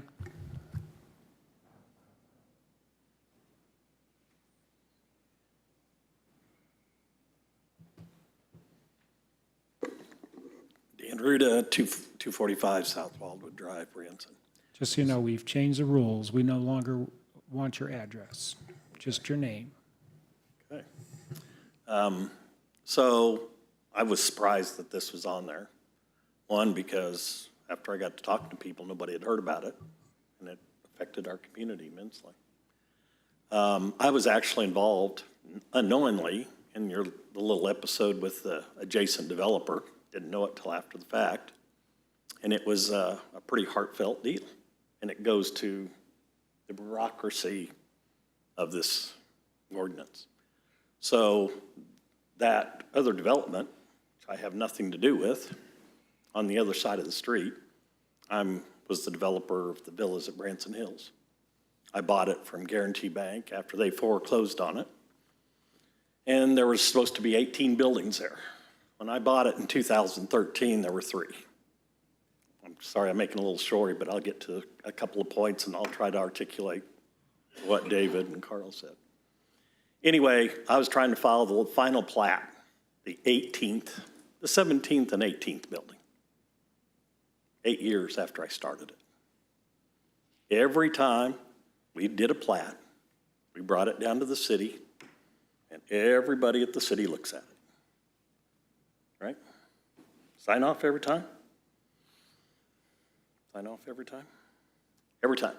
So 4 or 5 departments, health, fire, utilities, planning, everybody signs off, okay?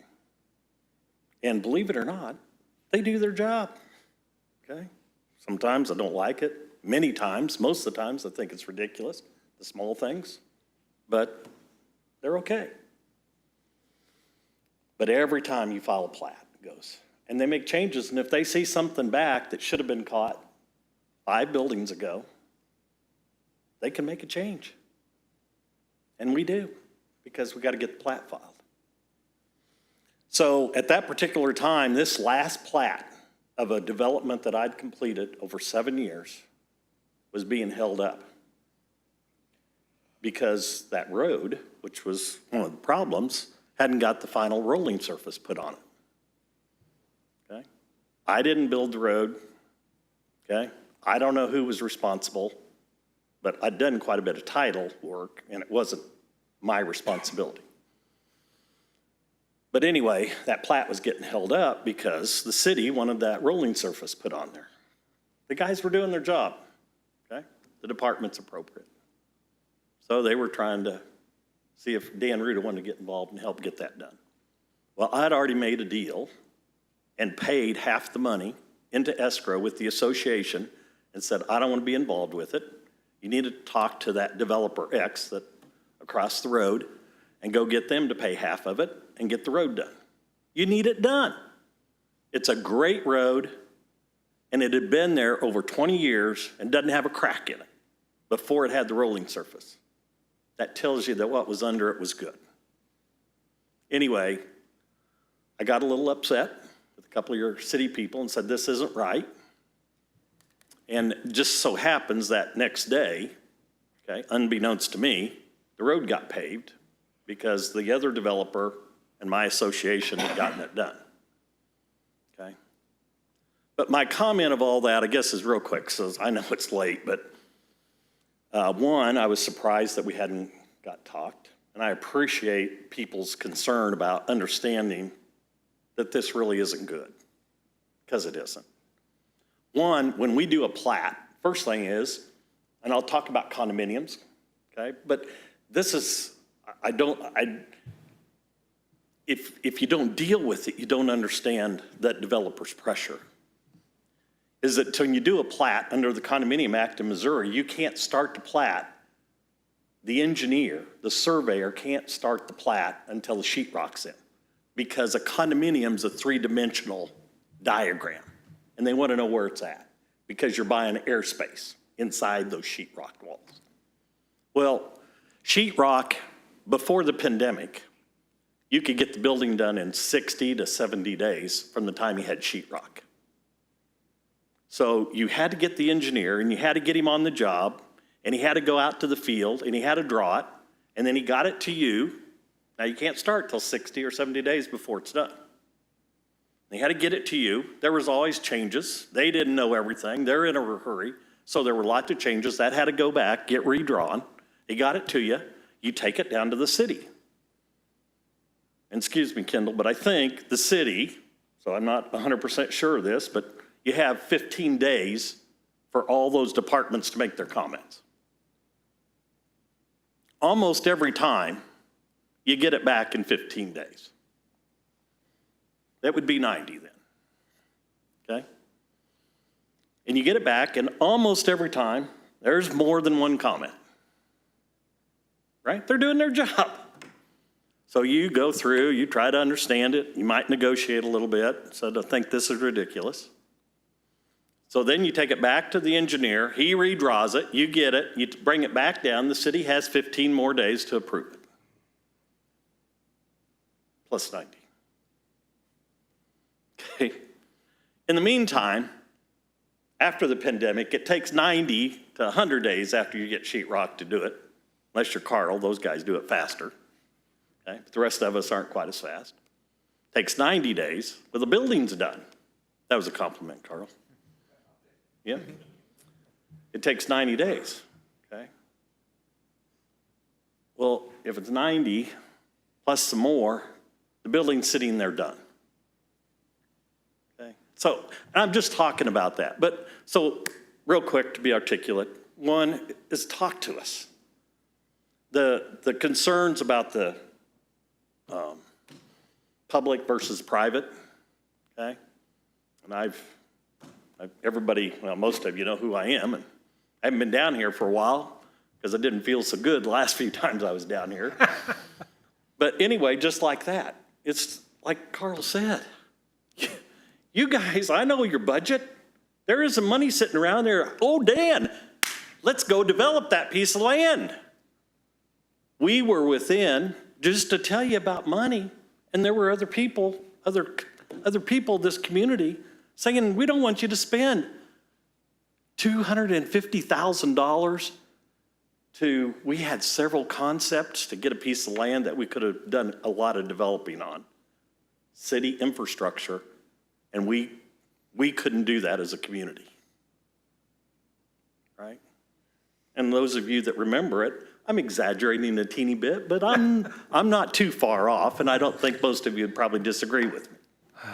But what I'm saying is, and when you go through the numbers, Kendall had a good point. Maybe the private overall is not quite as good. I don't know. But here's what I do know. What he's not putting in his calculation is, okay, and I've been involved in some nice developments that I can tell you the city's made one heck of a lot of money, okay, at Fall Creek and Point Royale and Thousand Hills. When you think about the city, all those were private utilities. The city didn't put them in. From day one, the city started collecting taxes, property tax, and lots of sales tax. And all of those developments, which is our significant part of the infrastructure and residential development of this town. So for Point Royale's been out there over 30 years, and the city has been collecting property tax and sales tax on the nightly rentals, and in Thousand Hills and Fall Creek, okay? And those private communities have been paying for it. Most of those utilities, and I'm not saying that they're quite as good, okay? But they're not bad. And when you think about 30 years, the city not having an investment and collecting property tax and sales tax, and if there's a little infiltration, I can tell you, I know, and Kendall knows I know, there's several little sewer lines the city owns that have infiltration in them too. Okay? Not Kendall's fault, long before him. But what I'm saying is, when you think about the economics of that, it's not even close, the benefit to this town. You don't have to have a calculator. Okay? So anyway, all I'm saying is in the future, call us and we'll work with you. Anyway, we need I'm not saying there's not a problem. I don't know the situation with the white piece of paper. I don't understand that. Yeah, I don't. I have to talk to those developers because Carl and I need to figure out how to do that because we don't know how to do it. I don't want you guys to know how to do this. Yeah, we're closing that loop. Anyway, I'm sorry. Thank you, and thank you for letting us talk. Dan, I appreciate everything you said. Carl, you've made the statement that I have repeated hundreds of times in this building, that I've been here 30 years, and I can't begin to count how many times I've heard this statement. Branson is a hard place to do business. It costs more money, it takes more time, it's just difficult. So with our new city administrator in this board, we want to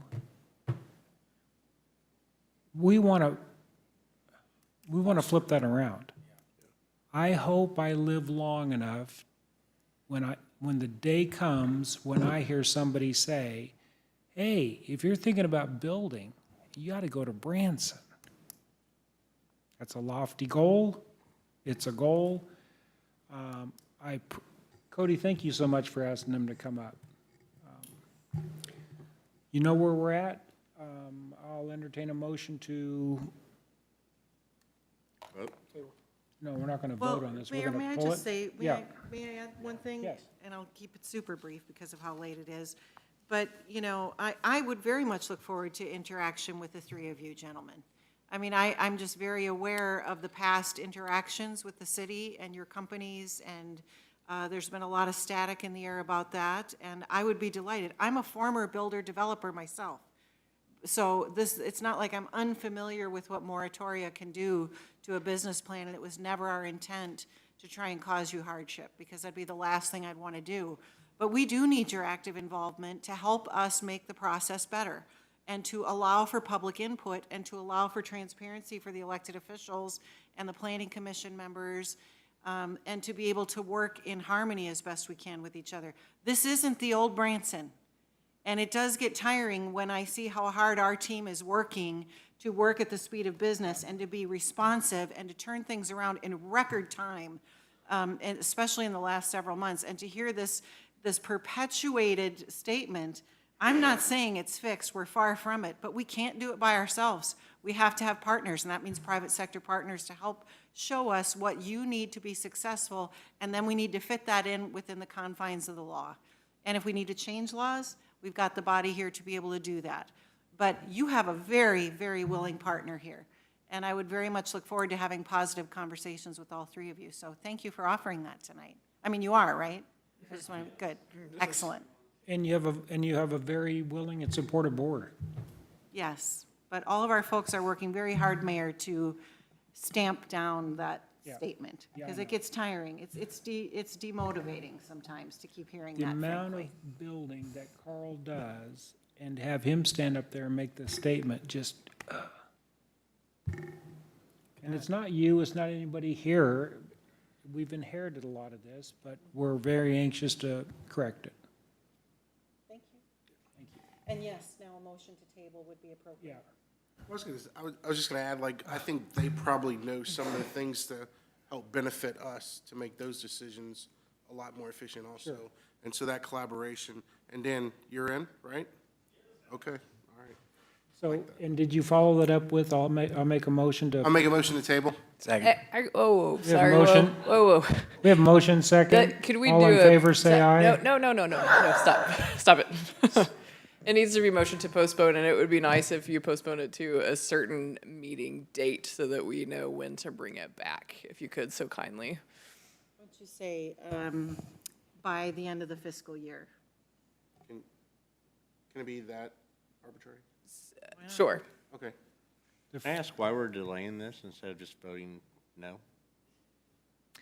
You also have Is there a that reason to option. bring it back if nobody wants Well, it's it? certainly your prerogative as an alderman, you can vote No, to do actu- that, or if, but all I'm saying is there's a whole lot more to this, and we are gonna need time to sort this out. Yeah, no, we need to fix this. Right. But we're not gonna fix it. So Okay, vote to so table. how about a motion to postpone it until the first meeting in December? So December 12th, 2023. Perfect. Okay, all in favor? Oh, we have a motion on that? Somebody make the motion? So moved, yep. Second. Motion second, all in favor, say aye. Aye. Opposed, same sign. Ayes have it. Thank you, gentlemen, very much. Okay. Your Honor, this is the first reading of Bill Number 6337, an ordinance approving a public service agreement by and between the City of Branson, Missouri and the Spirit of America Art Museum Incorporated for the increase in tourism in the honor of first responders and veterans, and authorizing the mayor to execute the agreement on behalf of the city to ensure the presentation of the Wall of Honor for the week of Veterans Day. You've heard the first reading of Bill Number 6338. Do I have a motion approving this bill? So moved. Second. We have a motion and a second. We'll get a staff report from, you're not Michael. I'm sorry? On the wrong, You're on the wrong item, I think, Mayor. On 10. You're good, Alex. I'm just trying to move along. All right. Good evening, Mayor and Board. We're asking for your approval on a public service agreement between the city and the Spirit of America Art Museum, Inc. At the July 11th board meeting, Mr. Dan Stenzi and Timothy Lampros presented a traveling veterans and first responders display called America's Wall of Honor. Subsequently, the direction provided to city staff was to allocate funds for the board's consideration and awarding an amount of $100,000 to ensure America's Wall of Honor is presented in Branson for Veterans Week in November 2023. We respectfully ask for your support in bringing this display to Branson. Anybody in the audience wishing to speak about this? Jason Wirt, stop that. Any alderman? I got a question. Yes, So we're paying $100,000 just to rent it for a week? yes.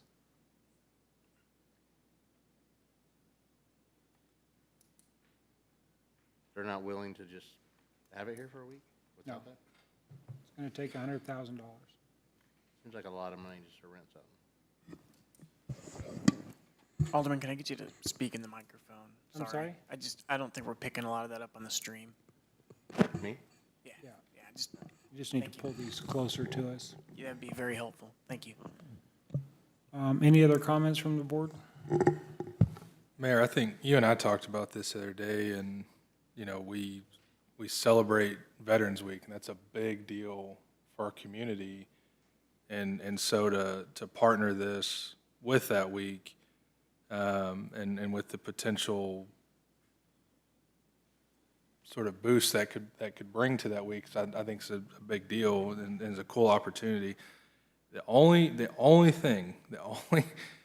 hesitation I had is I remember when somebody threw out the number about what we paid for the veteran statues, and we all, you know, had a lot of egg on our face. I mean, you remember the collective response to the room was like, "You paid how much for those?" And that was something we bought, right? And we have on display.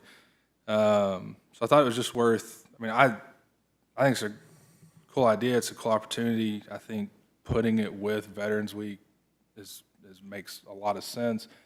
Just wanted to throw that out and make sure we at least think through that, because I just remember those discussions, a year or so ago, year and a half ago.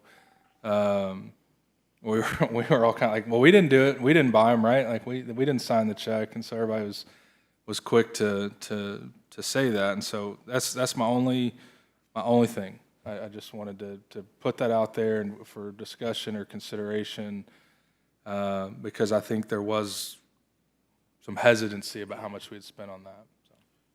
Mr. Mayor? Yes. And when they did the presentation on the wall, it's not, oh, we're just getting a wall for $100,000. Like, the wall's on tour, and the level of marketing that they're doing on their end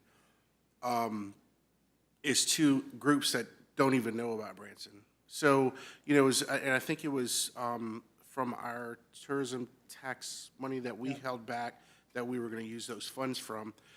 So it's not just a wall. They're actually using that money for marketing, that they're going to be here, which in turn attracts people from all over that don't necessarily come to Branson already. So there was a little more to it than just a wall. Yeah. In all fairness, too, that was, the price tag of the statues was considerably more. And also there was sort of schizophrenic in the way that we did all that. There wasn't like an action plan. We were going to put them in storage, and we were debating whether we were going to even put them out on the strip when we had bought this thing. So I totally get what you're saying, but I think it's a little different. But I hear you. Yeah, well, I think the marketing component of this is, that's where it's a little different in my mind too, right? Like it's not something we're just buying and sitting out, and somebody might drive by and see it or might stop by and take a look at it. And those statues they're really cool, so I'm not trying to take away from that. I just remember that feeling when all that came out, and it's kind of like, oh, yeah, that's a hefty price tag. So, but I do think the potential marketing aspect of this and thinking of it in terms of that, I get what Chuck's saying. I guess in my mind, we're not renting something, we're marketing. We're investing in marketing, and maybe thinking of it that way is just a different perspective, a way to look at it maybe. And we're investing in a partnership with these gentlemen who, there could be things in the future that come about from this. And I am at liberty to share that Clay Cooper is very supportive of this. Any other discussion? If not, let's vote. Voice vote. All in favor say aye. Aye. Opposed, same sign. Ayes have it. Thank you. Thanks, Alex. Your Honor, this Now is, it's Michael's. Where did Michael go? Right there. Michael? Your Honor, this is a first reading of Bill Number 6338, an ordinance dedicating a portion of Green Mountain Drive and a portion of Keeter Street in the Harrison Minor subdivision as public street right-of-way, and authorizing the mayor to execute the documents related thereto. So you've heard the first reading of Bill 6338. Do I have a motion approving this bill? So moved. Second. We have a motion and a second. We'll get a staff report from Michael. Very quickly, the intent of this ordinance is to clean up the legal description portions of Green Mountain Drive, Keeter Street, so they can be dedicated as public roads is what we're after. Property boundary survey had been conducted laying out the revised legal descriptions. The city was the applicant because it's our land.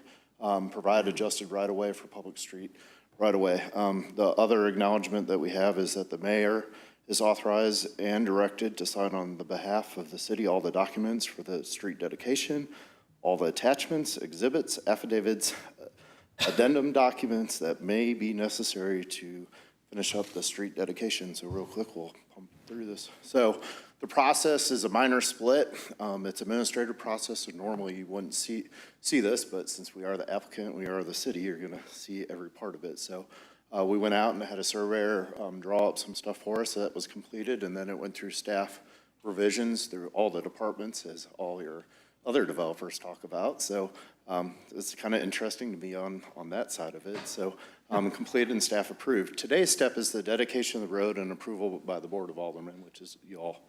The mayor, owner signs, and city staff will record that going forward. So this piece of property in relationship, so you didn't get to see all this in the planning part of it. So 65, we're going to go out towards Whitewater and the Wendy's area. So that's where Fire Station 3 is in our salt barn for everybody that's there. It's also the Yell Route, Keeter Street, and Green Mountain. So that's what those arrows are taking you to there.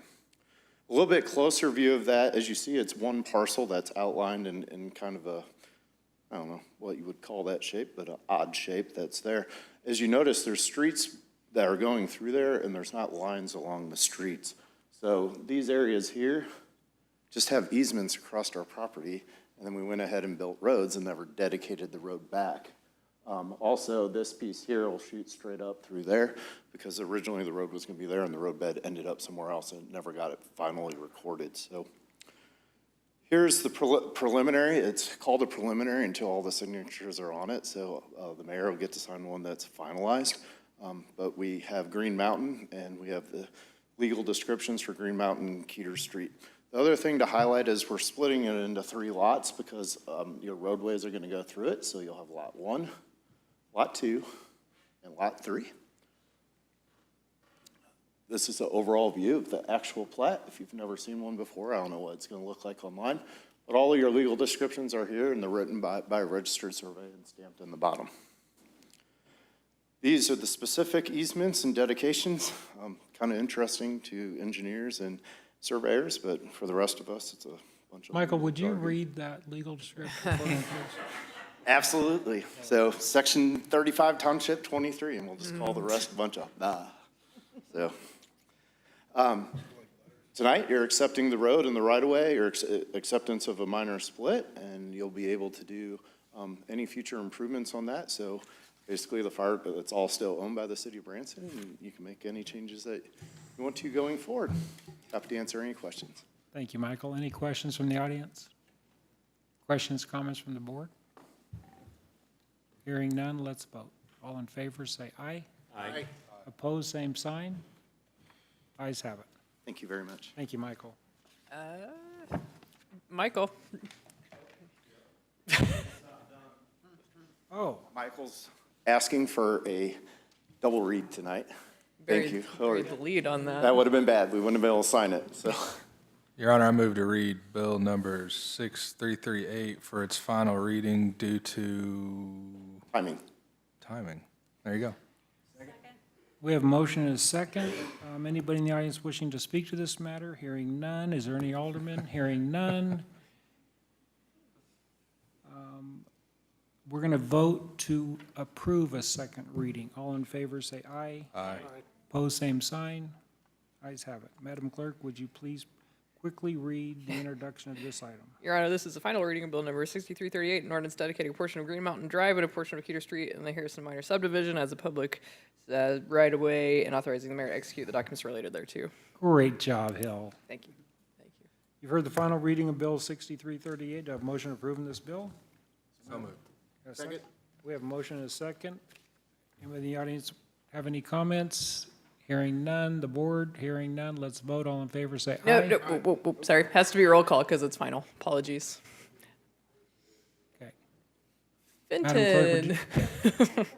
Fenton? Yeah, yes. Denham? Yes. Cooper? Howden? Yep. Rodriguez? Yes. LeBlanc? Yes. Motion carries 5-0. Now, that was just to approve the second. Now we need, You already did it. No, that was it. Your speed of business, you're I going. want to do it You're again. moving. I want to do it again. Your Honor, the next item is the first reading of Bill Number 6339, an ordinance approving the addendum with Gravy Administrative Services LLC for employee benefit insurance coverages and authorizing the mayor to execute the contract. Good evening. You've heard the reading of Bill 6339. Do you have a motion approving this bill? Second? Second. We have a motion and a second. Now we'll get a staff report from Haley. She's so anxious. I'm so anxious. Good evening, thank you. This is just an addendum. It adjusts the amount the city would incur for making a late payment on our health insurance from $2,500 to $1,000, so it's a reduction to us. It also cleaned up some legal language in the contract, so if there was a termination of the contract, that we would get a written notice, whereas we wouldn't before.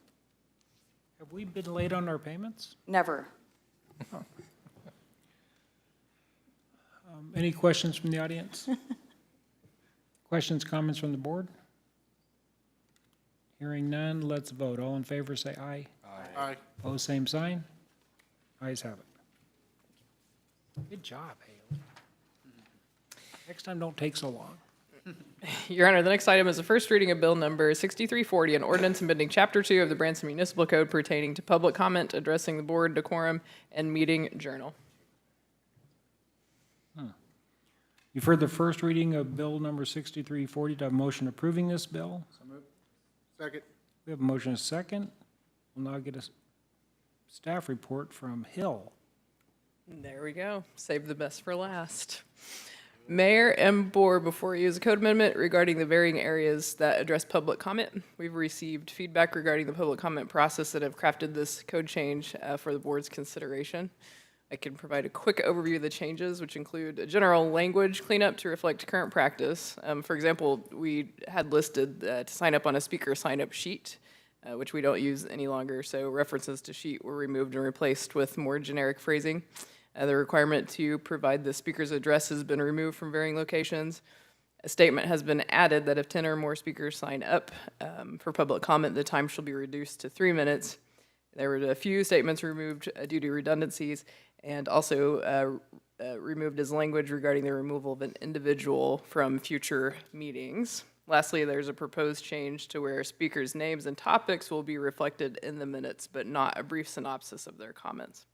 Staff recommends approval, and I'm happy to answer any questions. Did we also have something in there about signs? We do not. We can. Did we, You can add it right now if you like. Joe, do you recall that? We talked about it, but I don't remember it being finalized. Or something that's needed in code. amend it to add a prohibition of signs. So I'll entertain a motion to amend it? You would Or want just to add it? You would want to amend. So you already have a motion and second on the floor. So we need to do an amendment. We just would need a little bit more information on where that needs to be placed within this code change. And Chad actually can put it up on the screen really quick before you make that amendment. Since this is a first reading, could that not be brought and then read in on the second reading? Would that be- Essentially, you would be giving us direction to make that change between the readings. Oh, Would that be, I mean, wouldn't that be easier to make sure it Yeah, goes in the right we place? still would need a, so we'll vote to approve this with instruction of, so you could have a motion to direct staff to add a prohibition against signs in the appropriate place in the ordinance, and we could bring it back that way for you without having to figure it out tonight. yeah, would you like that now or after we approve it? I've would need- received the message. Does it have to be a motion? I think wouldn't just- think so. Yeah, so we've got it. So we can. You got it. What's going to happen is on final reading, You it got will be it. pulled off of consent. So and we're then ready to vote. okay. All in favor, say aye. Aye. Opposed, same sign. Ayes have it. Your Honor, the next item is the first reading of Bill Number 6341, an ordinance to establish a procedure to disclose potential conflicts of interest and substantial interest for certain officials. You've heard the first reading of Bill 6341. Do I have a motion approving this bill? Marshall, Second. we got a first motion and a second. Get a staff report from Hillary Bryant. Very good. So this item is a routine, sorry, it's late. Routine housekeeping ordinance required by the Missouri Ethics Commission to be done every 2 years by September 15th for municipalities with an operating budget of more than 1 million annually. The purpose of the ordinance is for the city to adopt a disclosure procedure for conflicts and to comply with the Missouri Ethics Commission guidelines. So the passage of this ordinance keeps the city of Branson in compliance with the requirements and will be filed with the Ethics Commission upon final approval. Yep, so all the aldermen have read that in the pre-packet. Ralph, could you answer any questions if you were asked? Yeah, sure. Any questions from the audience? Questions, comments from the board? Hearing none, let's vote. All in favor, say aye. Aye. Opposed, same sign. Ayes have it. For the report section of the meeting, Alderman Fenton. Mayor, I got nothing tonight. Ruth? I'm tired. I'm sorry, nothing? Howden? Quickly, indulge me. Okay, I want to give a shout out to Lisa Rao. We did the Ray Stevens Day. She posted it as a post on the city's Facebook page, and by far and away was the biggest post of all time. It was also Jason Wirth, the second most liked post ever on Branson Tri-Lakes News. The only one that was higher than that was your COVID statement once upon a time, which got like 2.4. Although there was one Jason Wirth article that talked about he was frustrated with being his own cashier at Walmart that got a lot more because it got 1 million shares, but technically on the likes. So anyway, I just say that to say Lisa Rao's doing a great job, and there's definitely interest among our community and our area to honor these people and to remember how we got to this place as a city. So thank you, Mr. Mayor. And Marshall, I wanted to tell you, I really appreciate you doing that. Thank you. Chuck? Ralph?